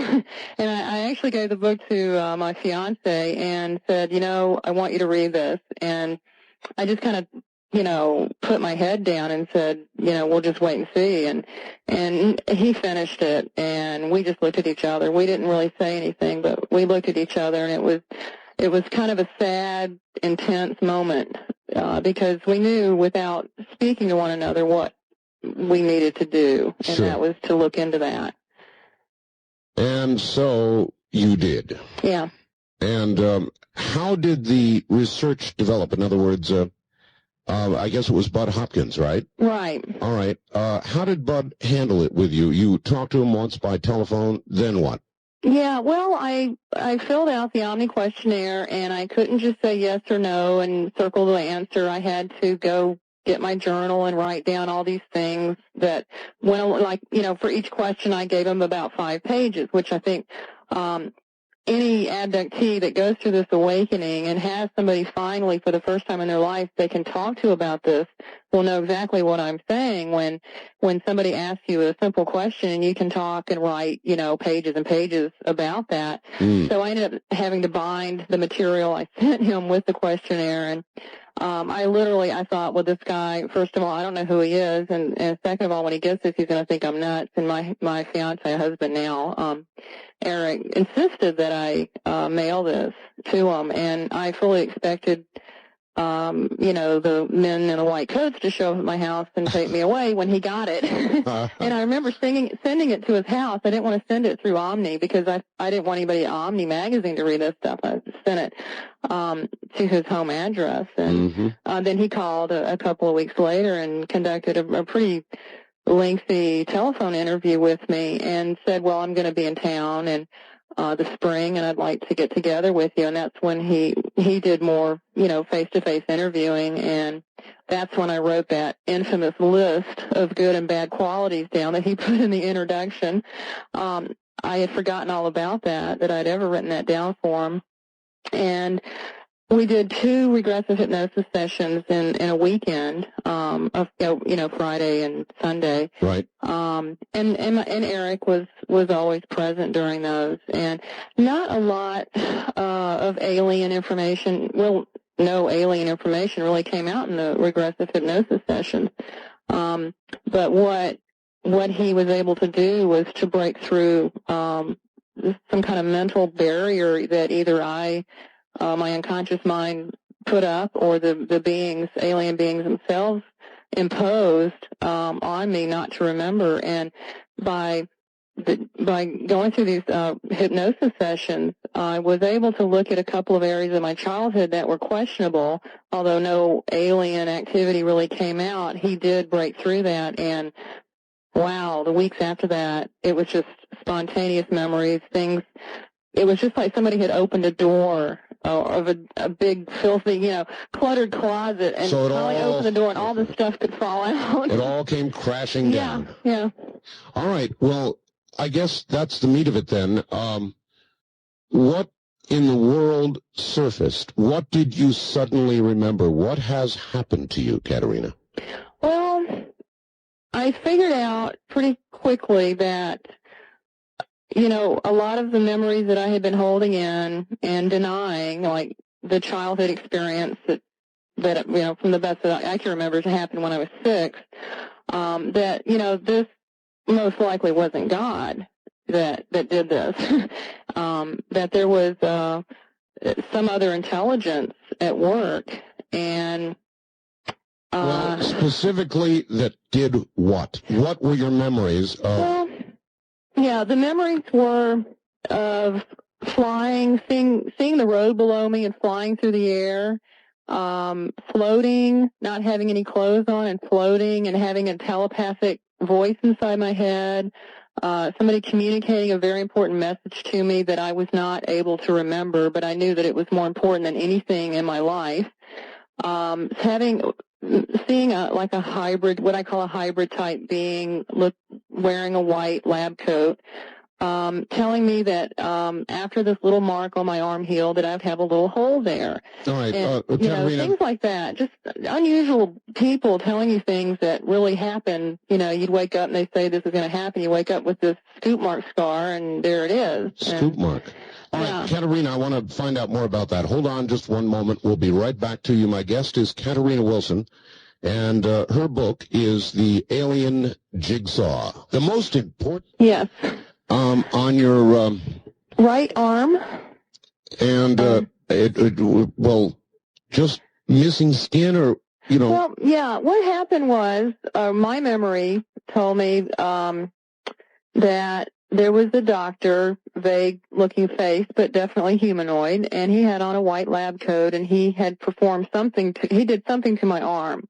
And he said, well, tomorrow, when this heals, you'll have a little hole there. And I detected a little smile, and I smiled, and I said, oh, well, that'll be neat. I was a kid, like 8 or 9 years old, and I thought that'd be pretty neat to have a little hole in your arm. And the next day, I had this little scab on my arm, and it healed just very quickly. And there was like what I described to Bud Hopkins, my scars. He said, you have any unusual scars? And I described mine as looking like craters on the moon. And I said, well, I have these little scars, but mine look like little craters on the moon. And this is what, the one on my arm looks like. It's in the photograph in the book. And what I did the next day, of course, was I wanted to show my mother. And I went up to Mother and said, oh, look, isn't this neat? And I want you to see this little hole in my arm. And she wouldn't even look at it. She became almost hysterical, from my point of view, and refused to look at it, kind of threw her arms up and just got away from me as fast as she could. Wow, how odd. So I thought, well, gee, that's strange. And perhaps from her response, I spent, I even try to cover it up today, many, many years, 20 years trying to hide that little scar from people because I was kind of embarrassed for it to be there. Have you ever asked your mom why she reacted that way? Well, not about that particular scar. She's kind of a new recruit, so to speak. I see. She is still reading my book, which she's finding quite interesting, and so we're taking the questions slowly. She's about I think a little over halfway through the book, so we'll get to that. Okay. How many of your memories, Katerina, are now vivid? All of them. All the ones that I talk about and write about. Yes. Are vivid. They are. When I talk about an abduction experience in my book, it is as real as my waking reality. My memories of the experiences I chose to write about and that I put in writing are real. If I have a vague memory, it was not, if my vague memories and vague dreams were not published in the book. I have a lot of that, but what I wanted was the ones I was absolutely certain about. All right. Yeah. All right. Well, then give me some of those that are very specific, because what you described when you got your scoop mark, for example, where were you? Were you taking to a craft? What kind of a craft were you in? Who was this doctor? Was he, you said, vaguely or fairly humanoid? Or Well, that particular experience, the only part about that one, and that one is not in the book, the photograph is in the book, but the part I remember about that really happened in the house. It was after I'd come back to the house, and we were facing one another, standing in my den of the house at that time. But I, can go back, and there is a hybrid being that I call the doctor, that I have a picture of in the book that I've seen several times. He told me he had been visiting me since 1965, which was when I was about 5 or 6 years old. I was born in 1960. And the crafts, the ones that I see him in are usually very, very large. Some people will call these motherships. I refer to them in the book sometimes as 3-story malls, which is probably why I hate going to the mall. And but they're again, this particular craft is large. There's usually a hospital or clinic type portion to the craft. Very wide hallways, curved walls. Sometimes there's sloping walkways within the craft. In the hospital-like areas, there are clinical hospital rooms. They're usually fairly bare. There's maybe a bed or a glass box. very similar to the descriptions given by other abductees. Yeah, and like the glass box situations are usually during the presentation of infants and children. They present a lot of these babies and infants in glass boxes. And that was a very vivid experience with the doctor. He was presenting me this black infant in a glass box and told me that this was my baby. And it was a black child. It was a black child. Well, actually, he told me it was mine and Eric's baby, which that was what really got me because we're both white, and I logically didn't know how we could have a black child. So I left the room and went walking through the ship to another room. And which is something I think Forrest Crawford found very interesting, that you seem to get to walk around the ship, Katerina, and not everybody gets to do that. Did you know that? And I thought, well, no, I'm always walking around the ship because I always, I'm always doing something I'm not supposed to be doing with and I usually leave the room or get irritated with them or something. And in this case, I got irritated and thought, well, they lost my baby. Right. And, I said, well, hospitals are always losing people's babies. Where did I get that idea? And so I went to another room, and there was a human woman lying in a bed, and there was another glass box, 2 to 3 feet square. And she had a child in her box, and I picked him up. He had white hair, and I picked him up, and he opened his eyes, and they were golden eyes. Wow. And I always called him the golden-eyed boy. But he seemed to have a neurological problem and was very, very sick. And, of course, I decided, well, if he has golden eyes, he can't be my child. That was before I really knew what I know about abductions today, and that is that there seems to be a hybridization type program going on where they're they appear to be mixing different races, together. So, while some of the children seem human, others are totally alien, and others are in between, where they have human and alien characteristics. Have they ever actually telepathically or otherwise talked to you about why they are doing all of this?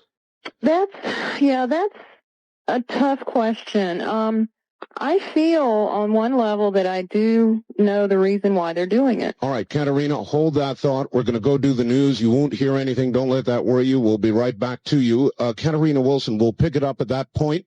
This is Dreamland.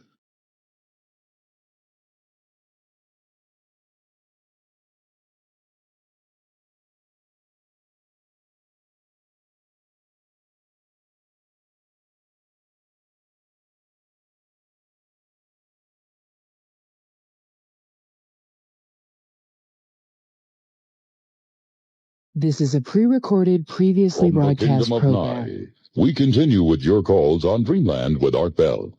Call Art now, toll-free at 1-800-618-8255. 1-800-618-TALK.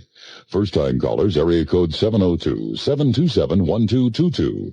702-727-1222. Or the wildcard line at area code 702-727-1295. 727-1295 in the 702 area code. Now again, here's Art Bell. Now again, here I am. My guest is Katarina Wilson. She is authored a book called The Alien Jigsaw, just picked up by Barnes & Noble, so you'll be able to get it anywhere, and we're going to find out more about her experiences in just a moment. Back now to Katarina Wilson. Katarina. Hi. Hi. All right.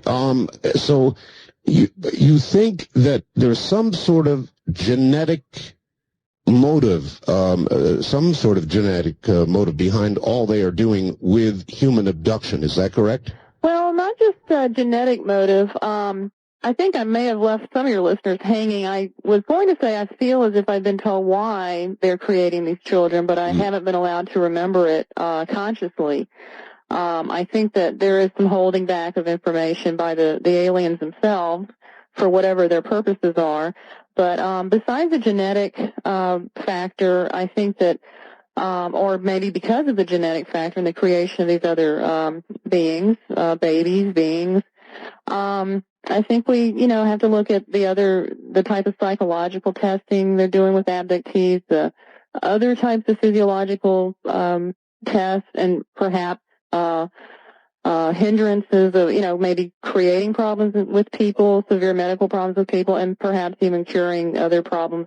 Some people report being healed of problems that they used to have prior to their experiences or an experience. Do you detect their motives to be good motives? In other words, are they well-intentioned toward us, do you think? Or is it something we should be frightened of? Well, even if their intentions are not positive, I don't think we need to be frightened of them. I think being afraid is only going to hinder our ability to understand what they're doing. So regardless of whether they're here for good or bad, the first step is not to fear them. And, you're not going to be able to figure out what's going on and understand your experiences if you're consumed with fear. So I just want to kind of put that out there.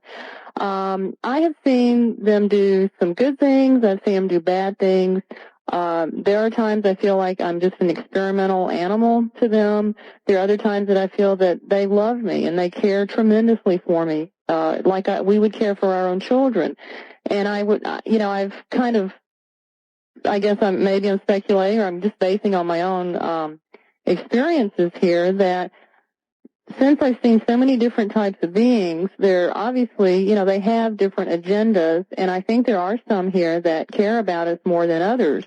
And I'm not trying to back out of that question, but that's what I've seen. I understand. There are some very loving, wise, spiritually advanced beings, and then we have things like animal mutilations going on. I know. Any way you look at that is not positive. So, we're having a lot of different types of activity, and I think we have different aliens with different agendas, and we need to figure out, as much as we can about all of them. Well, I don't know. The animal mutilations may involve environmental research. Right. People have talked about that. Maybe it is not negative. I mean, we, after all, experiment ourselves on animals for the benefit of mankind. Medical research. Right. So, who knows? Have they ever given you a message for us? Well, not really. They haven't sat me down and said, okay, Katarina, we want you to tell your people this. I have pretty much had to experience and, sort out and assimilate all the things that have happened to me and tried to figure out what's going on myself. I am not one of the people that get a lot of answers told to me. I mean, they don't just sit me down and tell me things. I have to learn it for myself and figure it out for myself. I do believe that there is quite a bit of information that I am not remembering consciously, that I think that they probably have told me more as to the whys, of what they're doing than I'm consciously remembering. And are you tempted to do any more regression to try to find out? Yeah, sometimes, but when you remember so much, it's kind of like, well, let me just deal with all this stuff I'm remembering consciously. Why, try to stir up any more than I'm ready to deal with right now.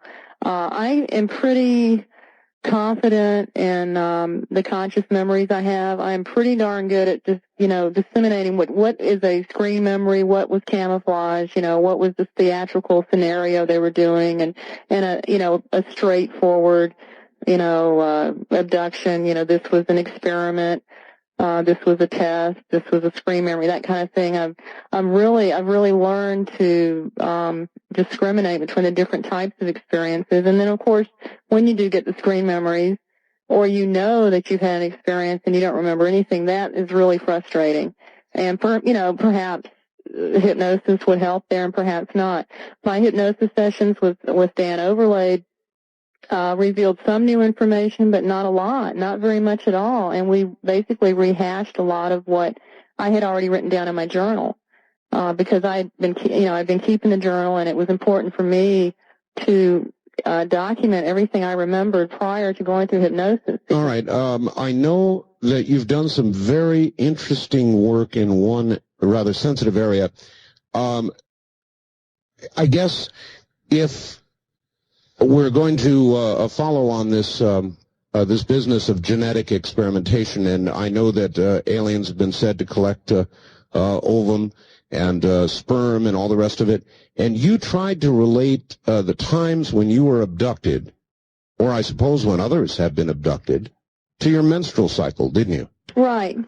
Yeah, the research I did in the researcher supplement was because I was one of these people that had a lot of monthly pain, and it was pretty much debilitating for me. So there was no doubt in my mind, that for my life, my life kind of revolved around either my migraine headaches or this other aspect of being a female. Uh-huh. And so there was a lot of documentation done, with that for medical purposes, and so it was easy for me to correlate when my experiences would happen as to the time of the month that they would happen. Okay, what did you discover? Well, what I found out, and I didn't write any statistics on this. This is frequencies and percentage information. But what I found out was that during the first 8 days after ovulation, I had the highest number of experiences. And whether it's statistically significant or not, I don't know. And we won't know until a lot of other women start documenting this type of information. Well, I know that you've researched about 100 cases of abduction, haven't you? Actually, I think where the number comes in is my book covers over 119 of my own abduction experiences over a 32-year time period. As far as other abductees, I would say that the number is closer to maybe 60. Okay. All right. Well, that's fine. 60 people. My work with abductees, I don't perform hypnosis. It's more of a support group situation, discussion group, telephone therapy. I try to put them in touch with other people here. No, that's fine. What I would like to ask is, what commonality have you found, if any, between those who have been abducted, including yourself? Well, I have spoken with some other women who have also noticed that they appear to be abducted pretty regularly during the time they're ovulating. And I thought that was quite interesting, that this wasn't just an anomaly with me. It may be an anomaly with 5 of us here in Portland, but it does seem to occur more often, pretty it's like they can always count on the beings coming while they're ovulating. No, I think this is really, really an interesting aspect to follow, because so many people have said it is genetic, and this would be another line of proof. Right. And the reason I put this very personal information out there was because I wanted to encourage other women to do the same. They don't have to publish it themselves, but they can certainly share it with their hypnotherapist or whoever they're doing their hypnosis with, or any other researchers. This is the kind of correlational data we need to start out with. I mean, you need to start with correlational data in order to work towards That's right. We don't have the medical community behind us right now. And until we can get enough of our little pieces of data, together to show them that, hey, we think we have something here, will you take a look at it? That's where I was driving, what I was driving for, and I still am. And if anybody's listening and you're a woman and you are having abduction experiences, that you remember this is so important. This is one of those little things that we can do, not only to help ourselves, but to draw some attention from the medical community, or hopefully from some of those MDs on the board of directors of MUFON, to take a look at this stuff. Well,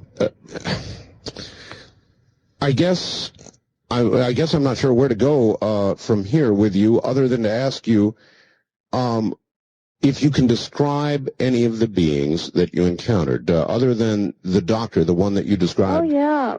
Gosh, I have so many illustrations in my book of the ones that I am not an artist, so I have to really see something in order to draw it. Sure. And so I have several different types of hybrids, and I think that we may be hearing more about first, second, third generation hybrid beings in the future from other researchers. I'm pretty much sure that I'm seeing hybrids with very human characteristics and, to more alien characteristics, and I'm speculating that maybe we're having a first, second, and third generation hybrids here, that they are becoming more and more like us, maybe, or, perhaps so much like us that we can't really distinguish them from from us. Do you think they're down here walking about? I think it's possible, yeah. I think it's probable. Probable, yeah.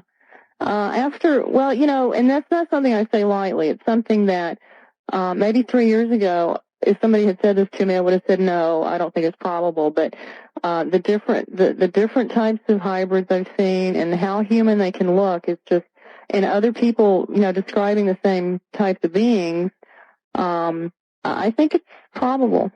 All right. And I've seen 4 different types of beings that I would classify as grays. Very short, 3 foot tall, floating gray skin being, to a 7 foot tall gray being with the big head and the big round black eyes. A gray is not a gray is a gray. There are different types of grays, and that's something that I thought was very important to put out. And so I have the 4 different illustrations of those beings in the book. And probably the most unusual looking being was the praying mantis, something I call a praying mantis type being, with ebony skin, kind of maybe an exoskeleton, but when she walked, she kind of, I guess her back was at about a 45-degree angle, and she would kind of rock back and forth as her legs would move. And that was probably the most unusual type of being I saw. Katerina, don't take offense at this. I'm going to just ask you a straight-out question. It is, how have you satisfied yourself or come to terms with this question that you're not crazy as a loon? I mean, this is wild stuff you're talking about. How have you satisfied yourself that this is real and not a concoction of your mind? Right. Well, what I had to do was play by the same rules that everybody else has to play by, and that was that because of my migraine headaches partially and because of my abduction experiences, I've had a brain CAT scan, a CAT scan of my sinus area. I've had a complete psychological evaluation with a psychologist that did not believe in UFOs and a psychologist that did believe the possibility of well, I guess Dan Overlay believed that the phenomenon was real, so we'll say he believed in it, and then the other doctor did not believe. Yeah, and for the sake of the discussion, his conclusions are perhaps more interesting. The one who did not believe. The one who did not believe, he told me that, well, I did, at my last meeting with him, I asked him if he believed in UFOs. This wasn't something we really discussed, but at the end, he knew that I believed in him because I'd had that sighting and everything. But this was prior to the UFO investigation. Right. He diagnosed me as, a normal person without, he said, you're okay. There's nothing psychologically wrong with you. You have some problems with self-esteem. Let's see. We did, but not a paranoid schizophrenic. Oh, no. There was no classification. He said I was okay. I was normally functioning. I had low self-esteem, and then I had, probably unsure about what I wanted to do with my career, because that was a rough time for me when I wasn't playing music anymore. Well, that would describe many of us. Yeah. But he didn't, he was nice, and he really helped me, and he also, what I did with him too was, he charted everything, I ate for 3 months and how I felt. We charted my mood on a daily basis, and, he diagnosed me with severe PMS because it was just showing. I thought, well, gee, what's this guy, I didn't believe in PMS back then. I didn't believe that this was a real thing. And it just, this is what my diagnosis was, low self-esteem and PMS. PMS, okay? Oh well. So I go with, Dan Overlade's, diagnosis was post-traumatic stress disorder. Yeah, he agreed I had PMS and low self-esteem. And so, it's kind of funny to talk about this stuff. Okay, so there it is. Two opinions. What about the physical exams? The physical exams, they didn't find anything in the sinus cavity of with the CAT scan. That was after an experience during which I thought something had been removed from my sinus area, and Dan Overlay thought something had been put in. And the brain CAT scan was normal. There were no abnormalities with my brain, and incidentally, I had an MRI done last Friday, and I don't have the results back from that yet. But I have pursued some further investigation because of the migraine situation. I can't go in there for abductions, but I do have severe migraine, so I am able to get them to look at my brain. So I'm hoping to get the results back from that real soon. So far, though, so good. No abnormalities. No. And I'm the kind of person that I want to know the truth. I don't care what it is. I don't care if the truth one day, 20 years down the road, we find out that this was all chemically induced by the brain and you had the scars because of stigmata, Yeah. I want the truth. And right now, I believe that the alien beings are real and they are interacting with us. But I, have to remain open to the possibility that 20 years down the road, we may know so much more about medicine that this is a chemical imbalance and our thoughts are creating the scars. I don't know. But I have to remain open, at least partially open to that, because for me to just close my mind off to any other explanation and not to listen to anything else or anyone else's opinion would be just like what Stanton Friedman likes to term the noisy negativist. They've already made up their mind. Don't show me the data. That's right. So it wouldn't be fair for me to say anything else. To believe anything else. But right now, where I am now in my life and what I know and what I've learned from my experiences, I believe that they're real physical experiences. How is your husband handling all of this? Well, he's a wonderful person, and I don't know. I feel very lucky. He's had his own experiences. He doesn't care to pursue an in-depth investigation about his own involvement. He does have his memories and deals with them in his own way. I've had a lot of people like you tell people when I ask for other people that have been abducted, I ask, should these people investigate what they think is an abduction in their own life or multiple abductions? And a lot of people like yourself have said, no, unless it's bothering you to the degree it's disrupting your life, don't do it. Right. I agree with that. It's the old saying, if it's not broken, don't fix it.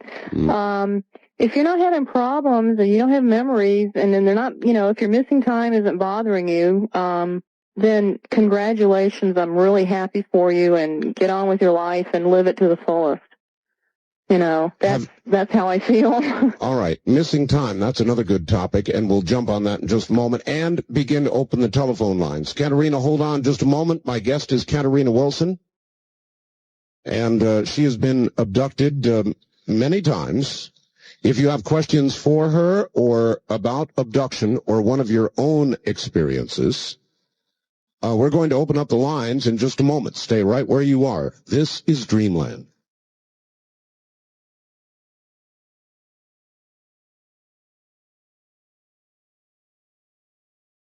1222 or the wildcard line at 702-7. This is the CBC Radio Network. In a moment, the lines open for Katerina Wilson.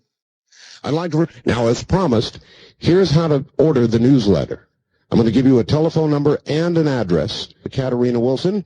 Katerina, hi. Hi. Are you ready for a few questions? Well, I thought I was going to have some missing time, so if I'm not here, yes, of course, I'm ready for the phone. All right, we'll get to missing time in a moment. Let's get to the phone calls. On the toll-free line, you're on the air with Katerina Wilson. Hi, I just had a question for you. For me? Yes, for you. All right. Okay, my friend just moved to Sacramento, and he loves your show, and he listens every Sunday, and he wants to know how he can get us down there. In Sacramento? Right. On KSTE radio. KSTE? KSTE in Sacramento, and I believe they're on 650 on the dial. That's great, and your show's great. Okay. I really enjoy it every Sunday also. Thank you very much for the call, sir. On the first-time caller line, you're on the air with Katerina Wilson. Hello? Art. Yes, hello? Yes, hi, Art. This is Julie from Eagle River. Eagle River, Alaska. Okay, you're going to have to speak up for us good and loud. Okay. I wasn't expecting to get on so soon. I've been listening to your show religiously for a long time. I've read everything I can on UFOs. And after the show last week, I went and bought that book, Mary's Message to the World. Yes. And I feel like it just has cleared everything up about the babies, the hybrid babies and everything.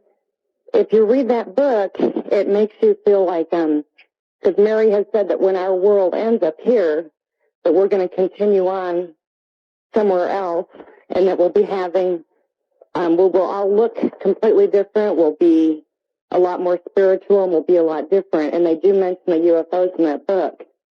And you just wonder if maybe they're not just getting us ready for when that's going to happen. All right, thank you. Katerina, what about that? Oh, yeah, I'd like to comment on that. That is a theory that is has been stated within the UFO community. I actually know an abductee here in Portland who has had experiences. Now, when I mention an abductee, I know the person. I've known them for a while. It's not just somebody I talked to once or twice. I know them as a friend. Mm-hmm. And so I feel confident relaying this information. She has had experiences during which she has seen, for example, the life force leave a child and go into another body, and she has been asked or encouraged to practice leaving her body to move into a new body that will be waiting for her when the time is right. And she's told that when it is time for you to do this, you will know, and you will know how to move from your old body into your new body. And this, to me, kind of, infers or implies that maybe something will be happening during our lifetime that we will be leaving these bodies and moving into other bodies. I mean, it's not just this one person. I've heard this from other people, but I'm relaying her information because I know her as a person, and I know that she she's a good, honest individual, and she's also an abductee, and she's worked with a clinical psychologist. So I actually was holding Mary's Message to the World today in a bookstore, and I said I should buy this book, and I didn't buy it. I don't know why. I said, oh, I really should. And, you should buy it. I agree. I think you should that buy maybe it. I'll go back tomorrow and get it. I wonder, Katerina, what it is that has some people who are abducted getting, in effect, messages for the world, and others, like yourself, not really getting messages for the world, but just being subject of medical experimentation, apparently. Yeah, I don't know. I ask that question a lot, too. I've had an experience after both of the books were published. This year, I saw a gray alien and a blonde child sitting side by side, and I watched the life force of the gray alien go into the blonde child. The little blonde boy looked like he was about 5 years old. Where was this? This was on a ship and behind a glass wall. I was on one side of the glass wall. They were on the other side of the glass wall. And after the life force went into the child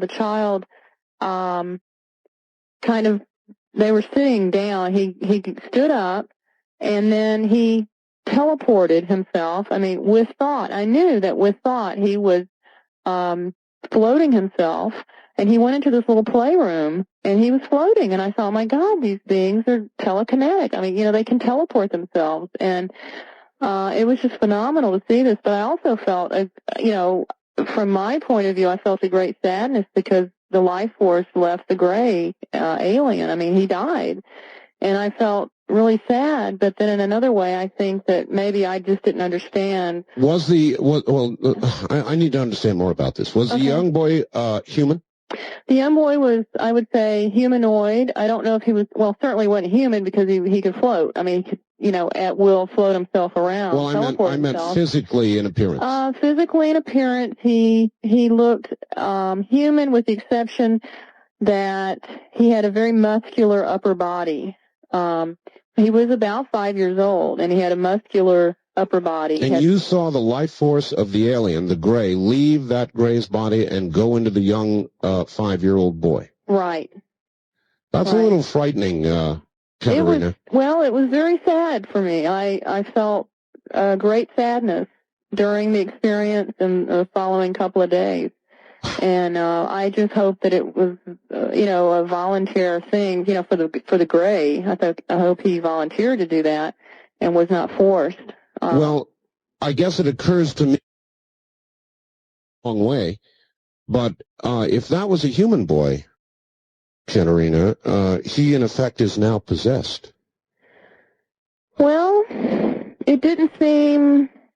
Well, the way I look at it is, if the soul is eternal, which I believe we have a soul, and I believe the soul is eternal.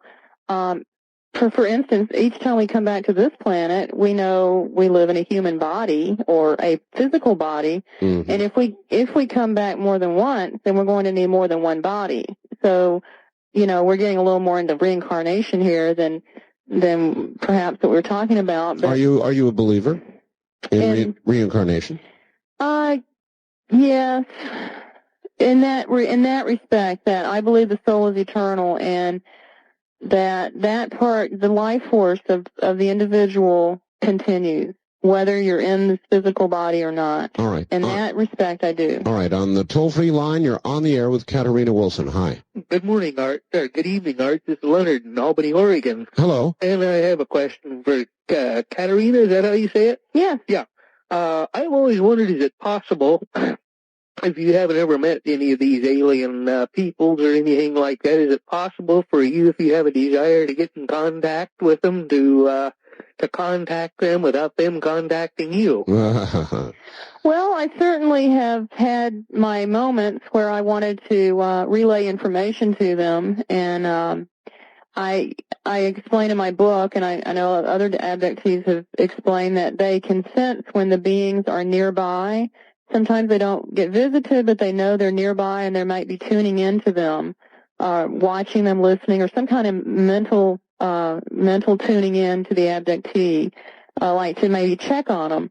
So they're not physically abducted, but in those instances, when you sense that, or when I have sensed that, I have given them messages, and I tried to relay my thoughts or my, what, my message was, or my information, or my question. Well, what about somebody who has never had any interaction with them? Would you say you're out of your mind for wanting to do such a thing, and be careful what you wish for? I would definitely say be careful what you wish for, because there's a lot more out there besides extraterrestrial beings. And if you want to open yourself up, for instance, the Ouija board is a good example. It really is. If you want to open yourself up, there are spirit beings, there are forces out there that would gladly entertain you and would probably misguide you. And I would say be very careful what you wish for. Yes. I don't think any of us, when we were 6 years old or 5 years old, said, gee, I want to be an abductee, or I want to be abducted by aliens.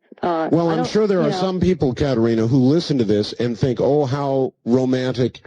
Oh, it'd be great. Boy, what a story I'd have to tell. I'd be a unique individual if this happened to me. I mean, there are people who, for their own reasons, maybe even self-esteem, Katerina, would like to have this happen. Mm-hmm. Well, I would say that we are all unique. You don't have to have this in your life to be special. I don't think I'm special at all. I'm simply a normal person who happens to be involved, or they happen to be involved with me. But I don't, I would feel a little sad for somebody that would really want this in their life. It is a wondrous story, but when you look at the whole picture, it's mind-boggling. It's the biggest story that, the biggest event that humankind has ever had to look at. And but you're not thoroughly convinced, are you, that it's real? Or are you? I'm thoroughly convinced that it's real. Yes. This is 100% real to me. Well, a little while ago you said you would hold your mind open. Oh yeah. Like I said, I believe these are real beings, that these aliens are real. They're really coming here.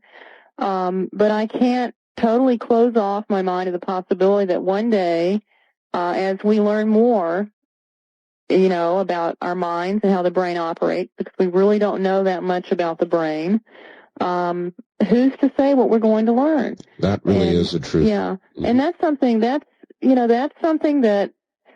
maybe it's just this little window over here with this beam of light shining through that, it's just this little bit of belief that we're going to go in that direction, but I still have it there. It's not, I just can't totally close off my mind to that possibility. Well, it's called an open mind, Katerina. Yeah. I guess. On the wild card. Right, I really, I believe that this is a real phenomenon affecting us worldwide. Good enough. On the wild card line, you're on the air with Katerina Wilson. Hi. Hi, thanks for letting me be on. This is Carol up in Shasta. Hi, Carol. Two things, Katerina. One, I'll take my answers on the air. I have a feeling that there are more walking about among us than most would suspect. So my question is, how many millions are weaseling their way into our society? And the other is, I'm kind of appalled at your lack of horror. I mean, you're being used as an experimental guinea pig. There's mixing and matching going on by strangers that are messing up our airs, and I, for one, don't like it. I want someone in contact with them to say no. All right, a good point. First, questions first. How many millions do you think are walking among us? Is it millions? Is it a few? Is it increasing numbers? What do you think, Katerina? Well, this is purely speculation on my part. And, I really don't know. I don't think it's millions, but, what do I know? I think that there are probably, I would say, out of the choices, I would say increasing numbers. Increasing numbers. Yeah, I would say increasing numbers and leave it at that, because I don't really know. What makes you think, Katerina, that we are not being, in effect, slowly, it's a horrible scenario, but we are not being slowly replaced as the gray replaced or joined the life force of the 5-year-old boy you talked about? Well, when we talk about the existence of a soul, God, can create many, many different types of beings, not just human beings. I think that the mixing is probably, perhaps there are alien souls incarnating on the planet, into this earth plane, if you will. And I don't see anything wrong with that. I mean, who's to say that I'm not an alien soul? Who's to say that I don't really belong here because of where my soul originated? Nobody can really, that's all right, not fair. That kind of walks us into the second question about your apparent lack of horror at what's going on. Now, you do seem fairly comfortable about this, even at times almost joking about it. How come? Well, my rule is it's okay to laugh at myself, laugh with myself. I never laugh at other abductees. I don't do that. So I have to be able to laugh at myself because it is very difficult. It is very painful sometimes. Not physical, just, physically. So then there's physical pain. Okay, so is this a protective reaction on your part, Katerina? Well, I try to stay balanced and focused. And yes, it is very hard. And yes, I have my bad days. I get down about this. When I think about what they're doing, what they're creating, I think about the babies. It hurts. It's painful. I don't like it. But on the other hand, I would like to invite human beings who are listening to consider what we are doing to animals, and let's see how they feel about their position. We don't know for a fact that animals are not conscious, don't have a soul, and I think that, how can we be so mad at what the aliens are doing when what we do to animals is, much, much worse than what has been done to me. All right. On the wild card line, you're on the air with Katerina Wilson. Hi. Hello, this is Fritz from Phoenix. Hello, Fritz. Well, Katerina, it's a pleasure to hear how well adjusted you are to the abduction program. You really are natural. Oh, thank you. And I would say this, on your next journey, tell them that you want something in return for your cooperation. Tell them you want some knowledge about the coming earth changes or any information about concerning a planet. I think you have a good point. Maybe I am a little too obedient, and I, could probably incubate some questions if I feel or sense their presence again. I think that's probably a good step for me to take. Well, use your leverage. You're definitely a natural for that. Well, I will give it a try. All right, Fritz, thank you. Yes, he does make a good point. If you could ask any question of them, Katerina, and be assured of an answer, what would you ask? I would ask for the truth. About what they're doing, the truth yes, about... I would like the truth about them, regardless of what that answer is. If the whole planet's going to die tomorrow, or whether it's, it's a wondrous thing, I want the truth. And I do ask them that. I do sense their presence before visit, and I try to orient myself, my mind, and I try to relax, and I try to just concentrate on the question, and it's 9 times out of 10, it's tell me the truth about why you're here and why you're doing this. And I've asked that question a lot. And you do, what do you get? A big silence? Or what? I don't get an answer. If they've told me it's their decision that I'm not, allowed to remember it consciously, there's a chance that I have the answer, but I'm not remembering it on a conscious level. And, perhaps hypnosis would help, and perhaps I'm not ready. I don't know. Is there... I think I'm ready. Is there any point during your abductions when you have been terrified? Yes. When? I believe there is a particular being. my experience is I believe it's a type 1 gray. I've described this type of being as a mind prober, mind controller, and before I realized who they were, they would terrify me because their presence was just so very alien, so different from anything I've experienced. Mm-hmm. Once I realized who they were and what they looked like and that they weren't going to harm me, I was no longer afraid of them. And so when I felt that presence, I didn't fear it. Now, there's another time, the part of my experience is when you read my book, you'll realize that the actual leaving my bed is the part that terrifies me the most, because you are literally placed in a different space. Leaving not just your bed, really, but your body as well. Sometimes I think these are astral projections. Katerina, we're at the top of the hour, so okay. Rest for about 5 or 6 minutes. I want to focus on the physical reality of the abduction phenomenon. We'll be right back and do that.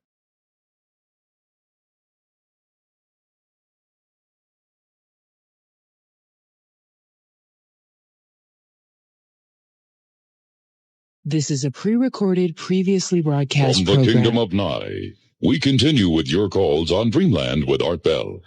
Call Art now, toll-free at 1-800-618-8255. 1-800-618-TALK.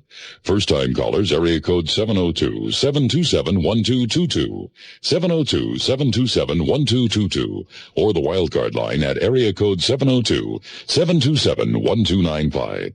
727-1295 in the 702 area code. Now again, here's Art Bell. Now again, here I am. This is Dreamland. Good evening, and it's kind of a big evening in a lot of ways.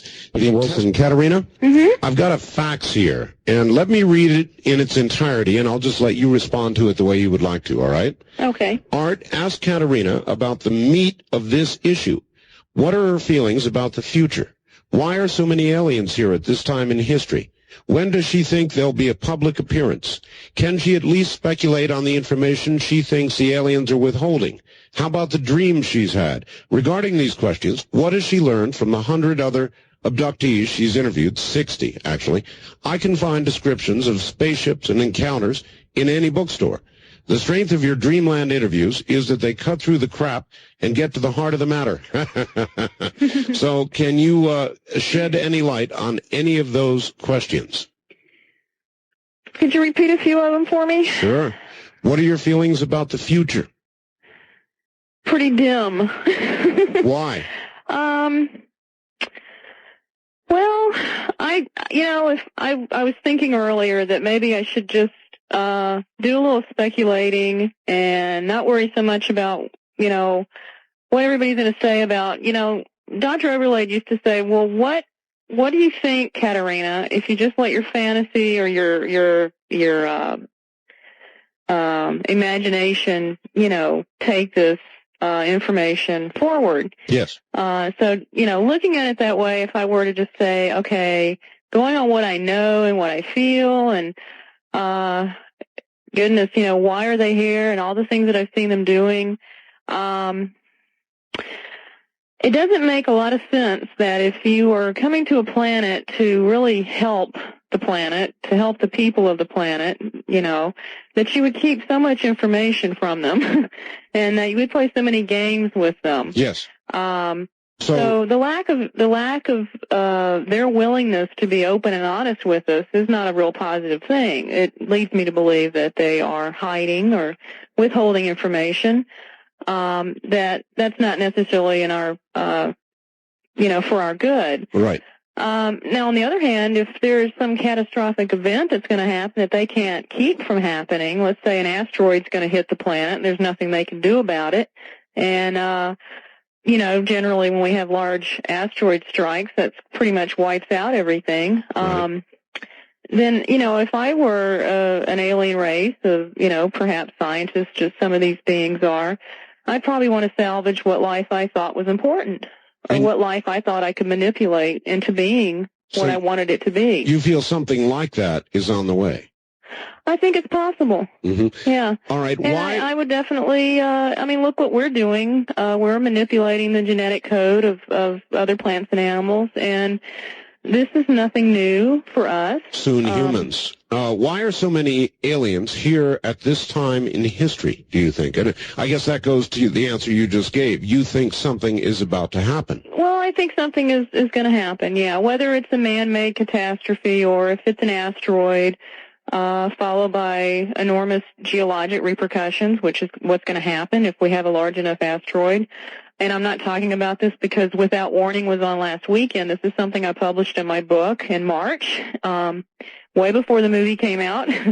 I think that, you would want to take samples and representations of the life on that planet and perhaps put it back in 1 million years in some other form, or put it on another planet or in a laboratory for that matter.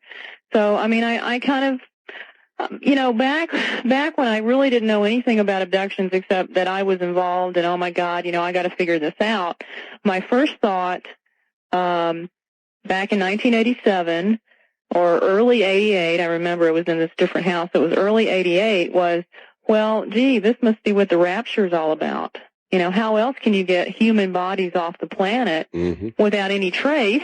You beam them up. So, yes. And I hate that phrase. It's so Star Trek-y, but, when you can move bodies in white light and blue light, when you can move physical objects and change physical objects and change the molecular structure of people and objects, which apparently these beings can do, that's, to me, that, back in 1988, I thought, well, that would explain the rapture, that scenario.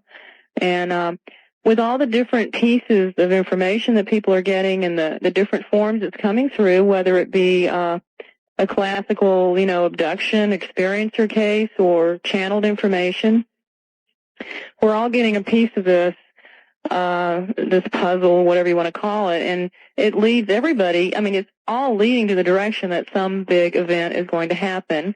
I'm not going to say it's going to happen in the year 2000, but I think it's going to happen in my lifetime. I'm 34 years old, and I think that in my lifetime I'm going to see a heck of a lot more changes than what I've seen so far.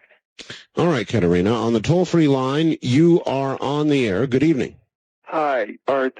Jim in St. Louis. Jim in St. Louis. Yes, hi, Jim. Katerina, I've got a theory for you, and I'm going to run it by you, and I'd like for you to tell me what you think. I recently got done reading a book by George C. Andrews, in which there were, at many different times and places, law enforcement officials were baffled by outbreaks of waves of, like, child abductions. And I don't mean UFO type thing. I mean, they say that statistically there are just not enough clever kidnappers to account for all of the massive numbers of people that are abducted and never come back worldwide, all of the missing people. Do you have any opinion as to whether some of these many thousands and thousands of people that are gone or missing could be taken up and just never returned? It's a good point, Katerina. Yeah, it is. It's a good question. I think some of the people that have disappeared may be abductees that were not returned. I think many of the children and adolescents that are disappearing are probably done by a family member. And, we're going to find them one day. And unfortunately, I think there is another percentage that have been murdered, So I know. Bring them back.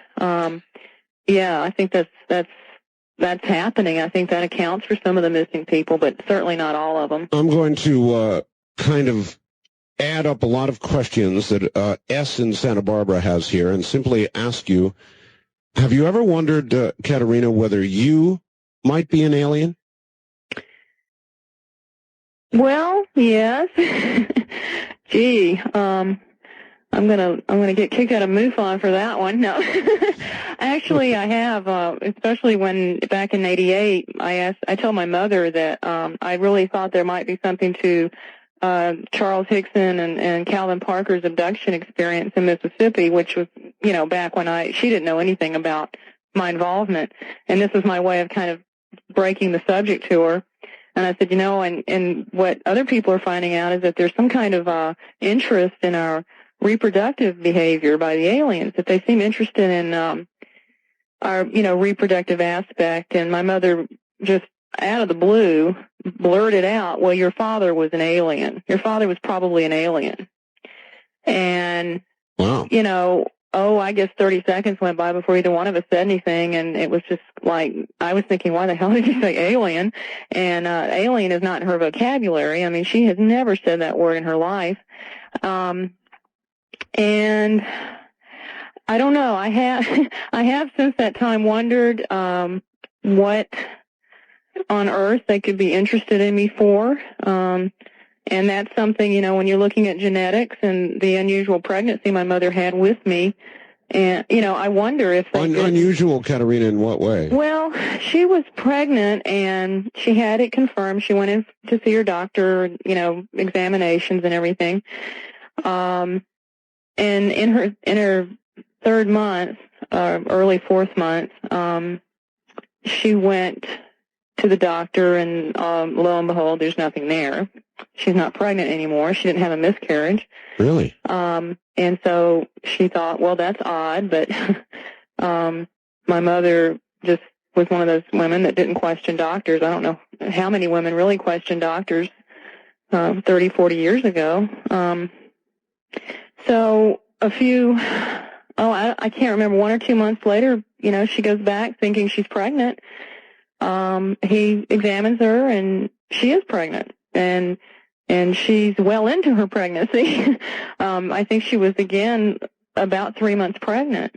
That is odd. And, of course, my mother was hysterical at this point because for some reason she told the doctor, she says, I don't know why, but I was hysterical. I was crying, and I told the doctor that baby, if it survived in the first place, would never be normal. It would just never be a normal baby. And he kept assuring me that everything would be okay, and that baby was born, and that baby was me. But somehow, very deep inside, and a very emotional mother didn't believe that baby would ever be born normal. Gee, I'm glad I asked the question. So, I mean, personally, yeah, I wonder, is there some part of me that's not human? And, I just don't know. I don't know. You would think that the doctors, the blood typing, and... Well, as a follow-up comment, Katerina, maybe that accounts for your attitude about all this. Perhaps, yeah. Yeah, maybe that's something they've told me, that maybe they've told me that I'm not all human, or I'm part of them, and maybe there's a part of me that believes that or knows that somehow. Well, I mean, what about that baby they told you was yours? That probably I believe more than anything. My mother doesn't make stuff up like that. She doesn't know enough about medicine to be able to make up a story like that. No, Katerina, I meant the... about my father? No, Katerina, the black child that you saw. Oh, the black child. Mm-hmm. Yes. Mm-hmm. Well, I've seen a lot of children, several... two I know were mine. I recognize them. They recognize me. And they weren't completely human children. But, yeah, I don't know. I think that there's... So then, Katerina, you've been a surrogate mother for aliens 3 times. At least. I think it's more like 7 times. 7 times? Yeah. Yeah. Wow. Yeah, and there's not a day that goes by that I don't think about those children. And my fantasy about that, if anybody wants to know, is that one day I'll open my door and they're going to be standing there and they're going to live with me. That I'm going to be able to be with them, or at least one of them. All right. Listen, on the toll-free line, you're on the air with Katerina Wilson. Hi. Hello. Hello. Where are you, sir? Portland. Portland. Okay. I'd like to ask your guest about 2 recent guests on your show, Carla Turner and Leah Haley. Yes. And a follow-up question, what does she think about what the government knows about this agenda, and what is their part and the intimidation, harassment, and even abduction of abductees. All right. Thank you. What about that? Well, that's an interesting question.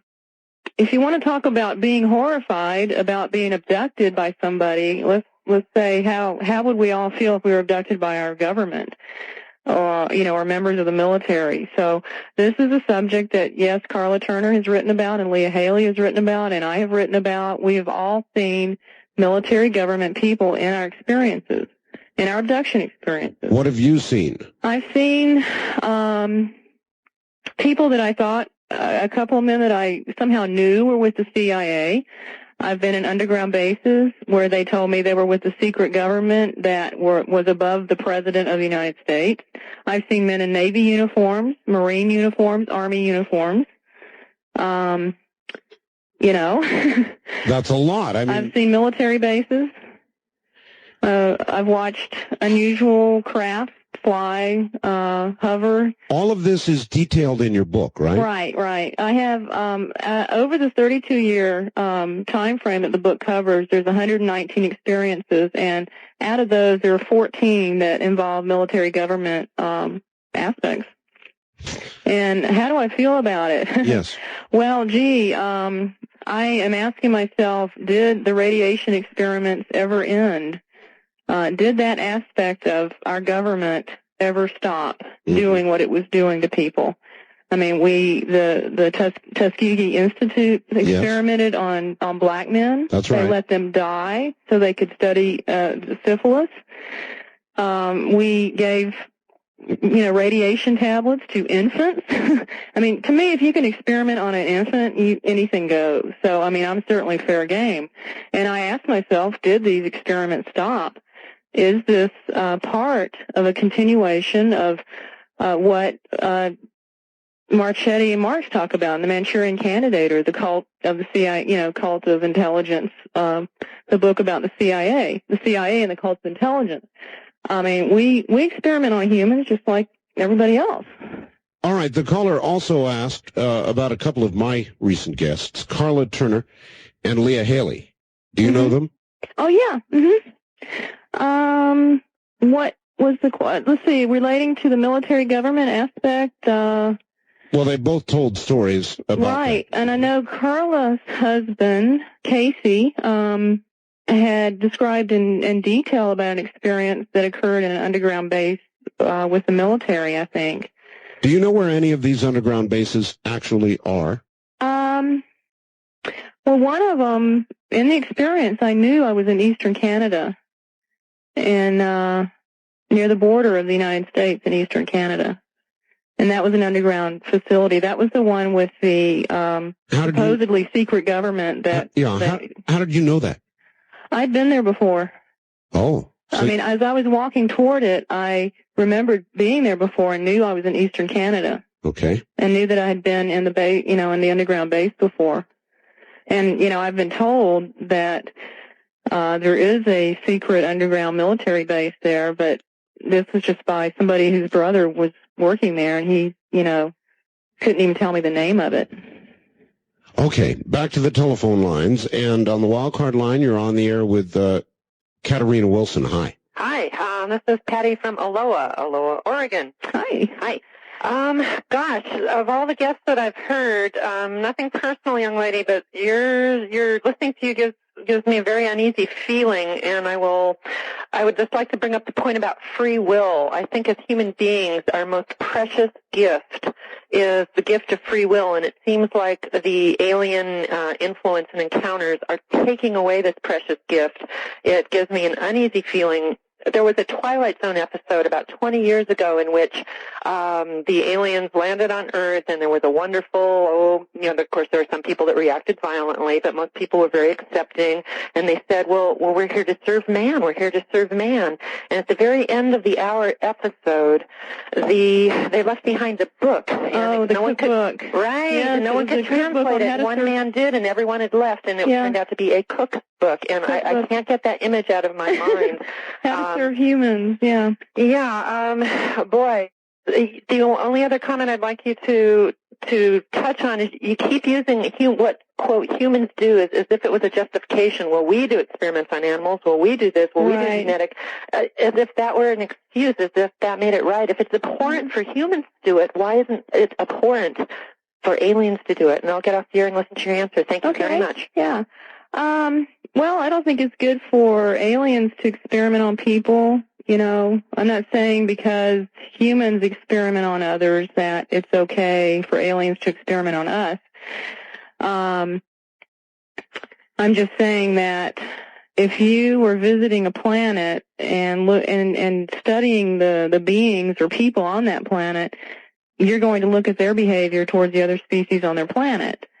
And all I'm saying when I bring that up is, as far as the alien to human, human to other species, is that I'm just glad that I'm not being as treated as badly as I could be treated. Well, I'm not saying I'm enjoying what they're doing. I'm not. Katerina, I almost share her feeling of unease about the way you presented this, and I think I now know why. It's as though you're talking to us, human beings, as though you are yourself a third party. Have you noticed that's the way you present so many things, as though... Well, that is what I feel my role is, my involvement in all of this. And that's the one thing I'm pretty darn sure of, is that, you know, I feel like I'm supposed to be some kind of spokesperson or an educator, and I try to remain neutral, and I try to present both sides of, you know, whatever, of the information that I have. And I try to do it in a neutral way. You know, I can get all upset and hate the aliens and, you know, instill a lot of fear and negativity in everybody. But I don't see that as being very productive. All right. Now, as far as the government goes, I'm not by any means saying that it's okay for the government to do what they did and what I'm speculating they might be doing now. All right, Katerina, hold that thought. We're at the bottom of the hour. We'll be right back. Katerina Wilson is my guest, and when I meant as a third party, Katerina, you might think about this as we come back from the break. I meant as a non-human third party. We'll be back.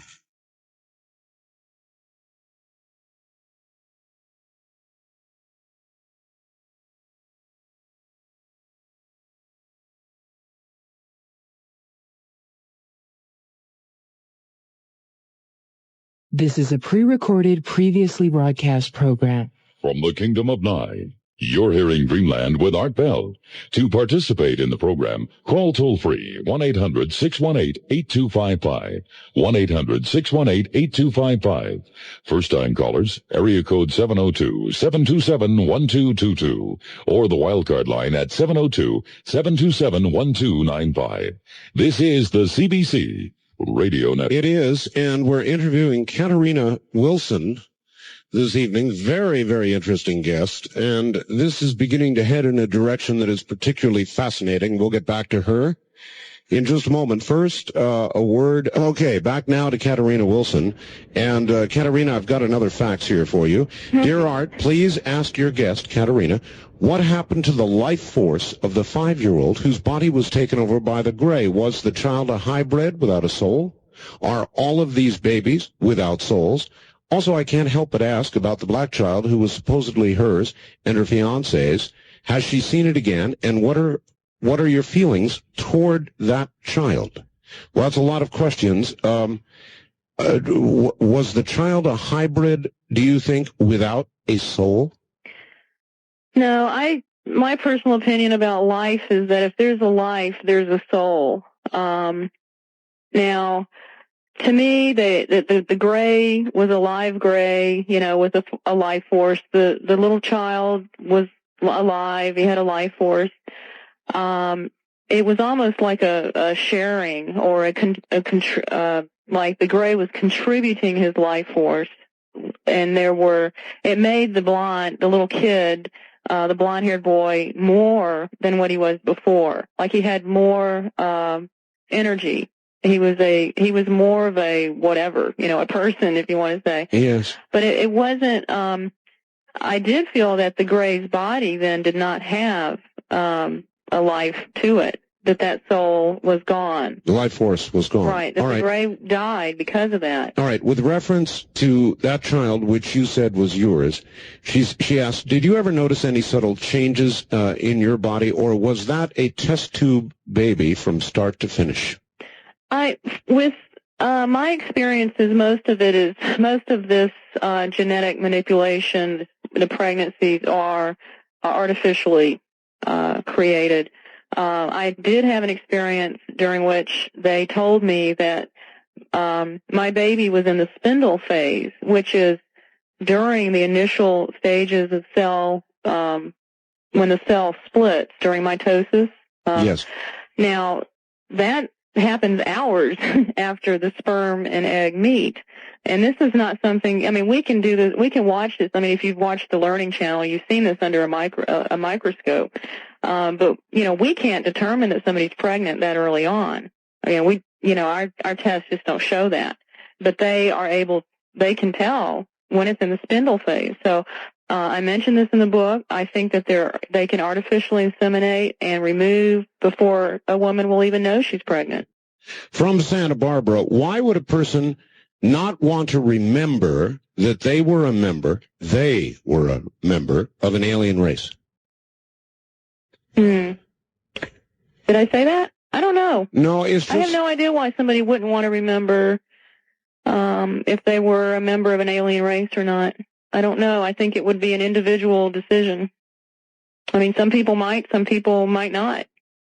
All right. Well, again, I noticed, Katerina, that the way you're approaching all this is almost from a third-party point of view, almost from an alien point of view, almost as if to say to the audience, don't worry about all this. Your attitude says don't worry about this, or that it's all right.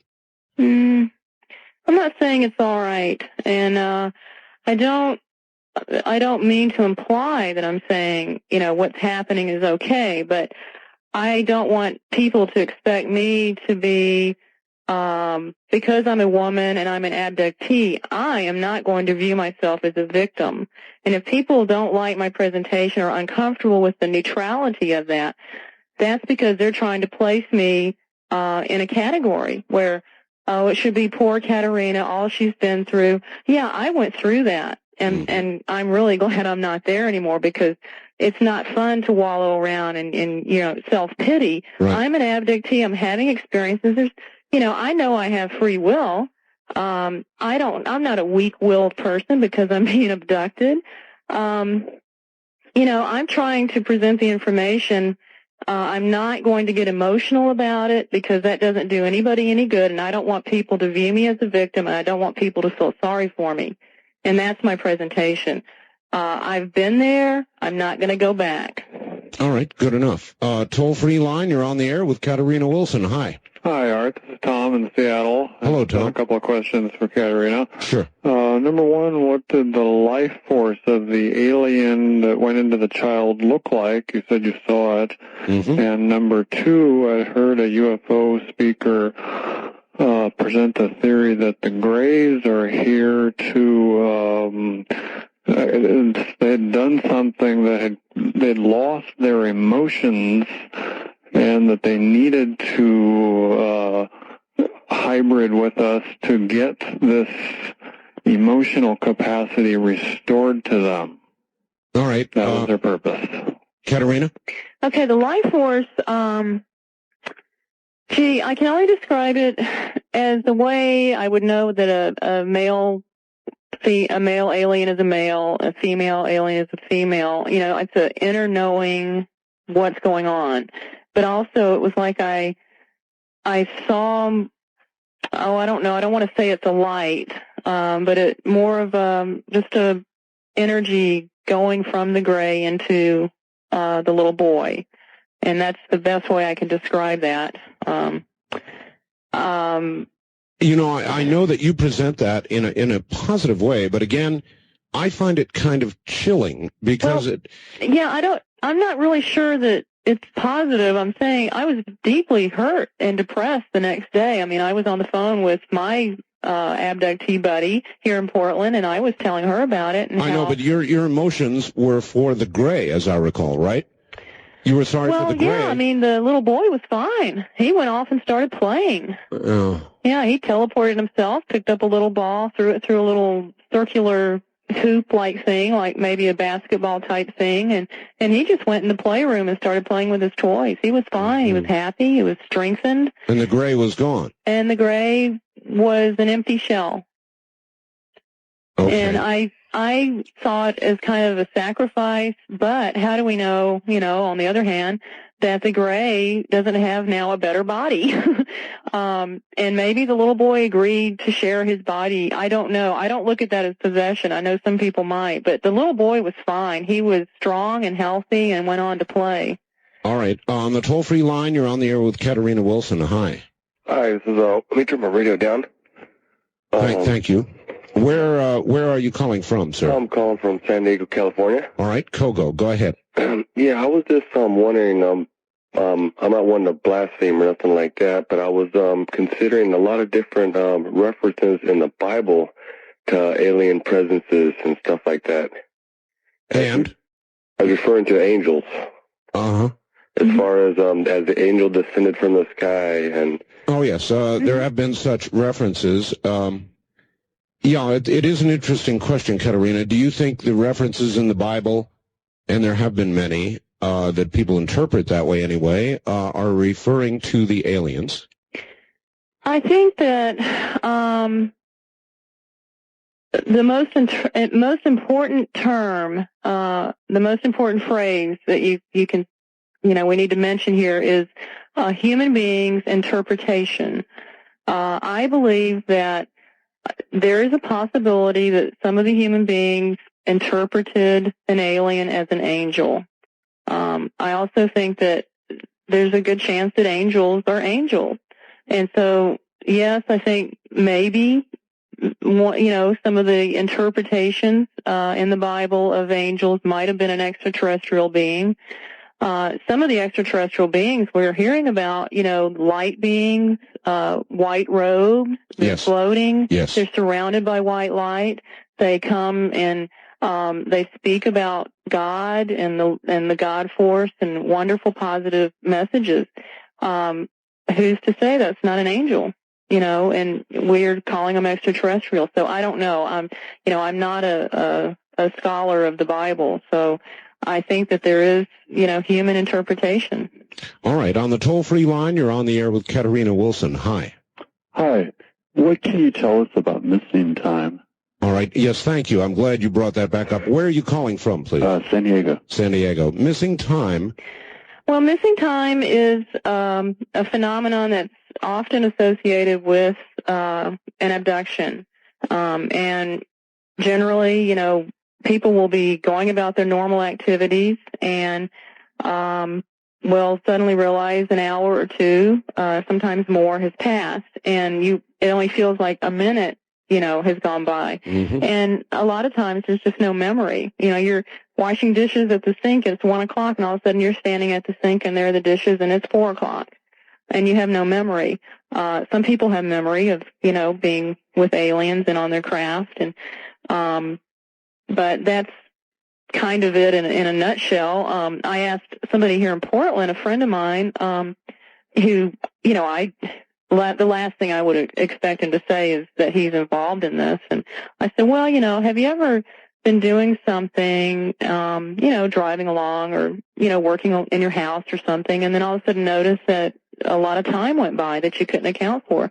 And just out of the blue, this person just about broke down into tears and started talking about, well, I was at this flashing yellow light, and I was going to turn right, and I was at a flashing yellow light, and the next thing I know, I'm on Mount St. Helens in my car, up at the visitor center. That would bring a person to tears. He broke down. Sure. And I had no idea this person had anything like this. I don't even recall why I asked him the question, but that's an example. And to know that you're missing hours out of your day can be upsetting. For a lot of people, it's, oh, gee, that's odd, and they go about doing what they were doing, and maybe 20 years later, it gets upsetting. Then they for some reason, they put two and two together. They remember something they didn't remember before, and they go, oh my God, that didn't make sense. Where did those 5 hours go, or 2 hours or something? Interestingly, Katerina, a lot of the best researchers in ufology for years and years researched and looked into sightings. They finally, most of them became satisfied the sightings were real. The craft really were here. Now they have turned to people like you as the best avenue, they say, of continued research, abductees. Do you agree with that? Well, I think we're a logical resource for information. Now, with the kinds of experiences where you have your classical abduction case, you have teaching dreams, you have visions, theatrical scenarios, yes. Teaching dreams, those kinds of things going on. I have always thought that it's important to look at all of those, not just on the table examinations. And so I think that you can learn a lot about the alien psychology and perhaps learn more about what they're up to by looking at these other kinds of experiences. During all of these examinations, probes, pregnancies, or just removal of ovum, have they hurt you? Physically? Yes. They've hurt me physically and they've hurt me mentally.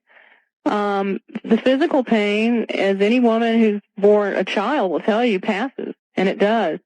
I don't enjoy physical pain. I have gotten out of bed and fallen to the floor because I couldn't walk. I've had blood on my sheets. I've had puncture wounds in my body. That doesn't feel good, but it heals.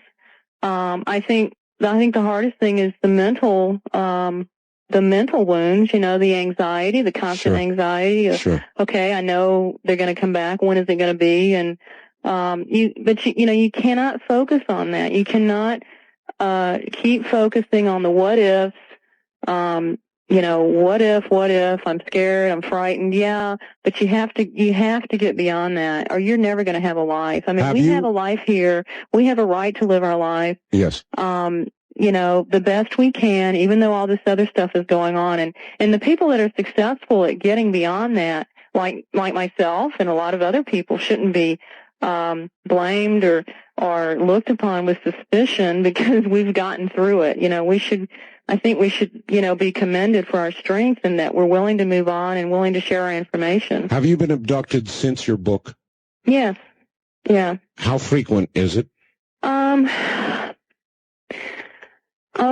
I would say once a month, sometimes more. Maybe 2 or 3 months without something, and then, abductions aren't always, they're not regular. You can have an abduction every night for 4 days, five nights or something, and then you may not have one for 3 months or a year. I don't go as long as a year. I think the longest I've gone is since 1987 is about 4 months. What have you tried to do to prevent it? I have, I pray every day, which is not something I did prior to 1987. I believe in a God force, and when I feel low and I feel down or I'm just tired of it, I pray. And I focus on the creative force, and although I want the truth and I know that the truth might be painful, there are times when I'm tired of the deception, and I know I have free will, and I don't give them permission. I don't lie in bed at night and say, okay, come get me, I'm in the mood. I don't do that. That's not how it works. And I do want the truth, and I don't know in the end what is really going to take place. I guess none of us know that. If I knew, goodness, I'd certainly tell everybody. All right. I want to, before the show ends, I want to be able to give out my address. By all means, go ahead and do it now. Yeah, let me do that. If anybody is interested in the book and you want an autographed copy, of course you can get it at Barnes & Noble's at Christmas. It should be available. But it's Puzzle Publishing, and it's P.O. Box 230023, and that's Portland, Oregon. And the zip code is 97281-0023. And postpaid, the book's $26.95, and I'll be happy to sign it for you. Also, if you have any questions or comments, please feel free to write. Okay, give the address again, please. Oh, P.O. Box 230023, Portland, Oregon, 97281-0023. And you'll autograph a copy? Sure. Autograph all my books, except for the ones that go into the bookstore, so those orders are kind of big. But, all right, so if they want an autographed copy, they're going to need to send... Yeah, $26.95. Mm-hmm. All right, Post Office Box 230023. Right. Portland, Oregon, 97281-0023. Right. Is that correct? Yeah. All right. Well, I very much have enjoyed having you here, Katerina. You've been a very unusual and different kind of interview as an abductee. You have a very different attitude. Has anybody ever told you that? I am told that most often. After I present lectures and things, and I get a lot of mail. A lot of people actually just about, well, everybody's always complimentary. They like my presentation. They appreciate the fact that I haven't tried to scare them, that I am, I try to remain neutral. But, of course, tonight we heard some other attitudes. No, it is an interesting... Kind of surprised me, but... No, I think it's a very interesting and different sort of perspective to hear you. I think people are used to viewing. We're in an age of victimization. I mean, my God, you've never seen anything like that. I know. Before. I mean, the 90s are the decade of victimization. And well, don't be one. Katerina, we've got to go. Okay. Well, I want to say thank you, and it's been an honor to be able to share my information with everybody. And thank you so much for having me on Dreamland. Thank you, Katerina. You take care. Okay. All right. That's going to do it, everybody. We are absolutely out of time. It has been, as always, a great pleasure. I would like to tell you to order a copy of this program. It was a very interesting program, or any Dreamland program we do, or to order a copy of our newsletter with your Visa and MasterCard. Please call 1-800-917-4278. Let me give that number one more time. It's our new tape number. And for the newsletter as well, it's 1-800-917-4278. This has been Dreamland, a very different and unusual kind of program. And we will continue in the same vein with another guest next week. And I'll be promoting that guest on my weekday show beginning Monday night, Tuesday morning through Friday night, Saturday morning, called Coast to Coast AM. Thank you all from High Desert. Good night.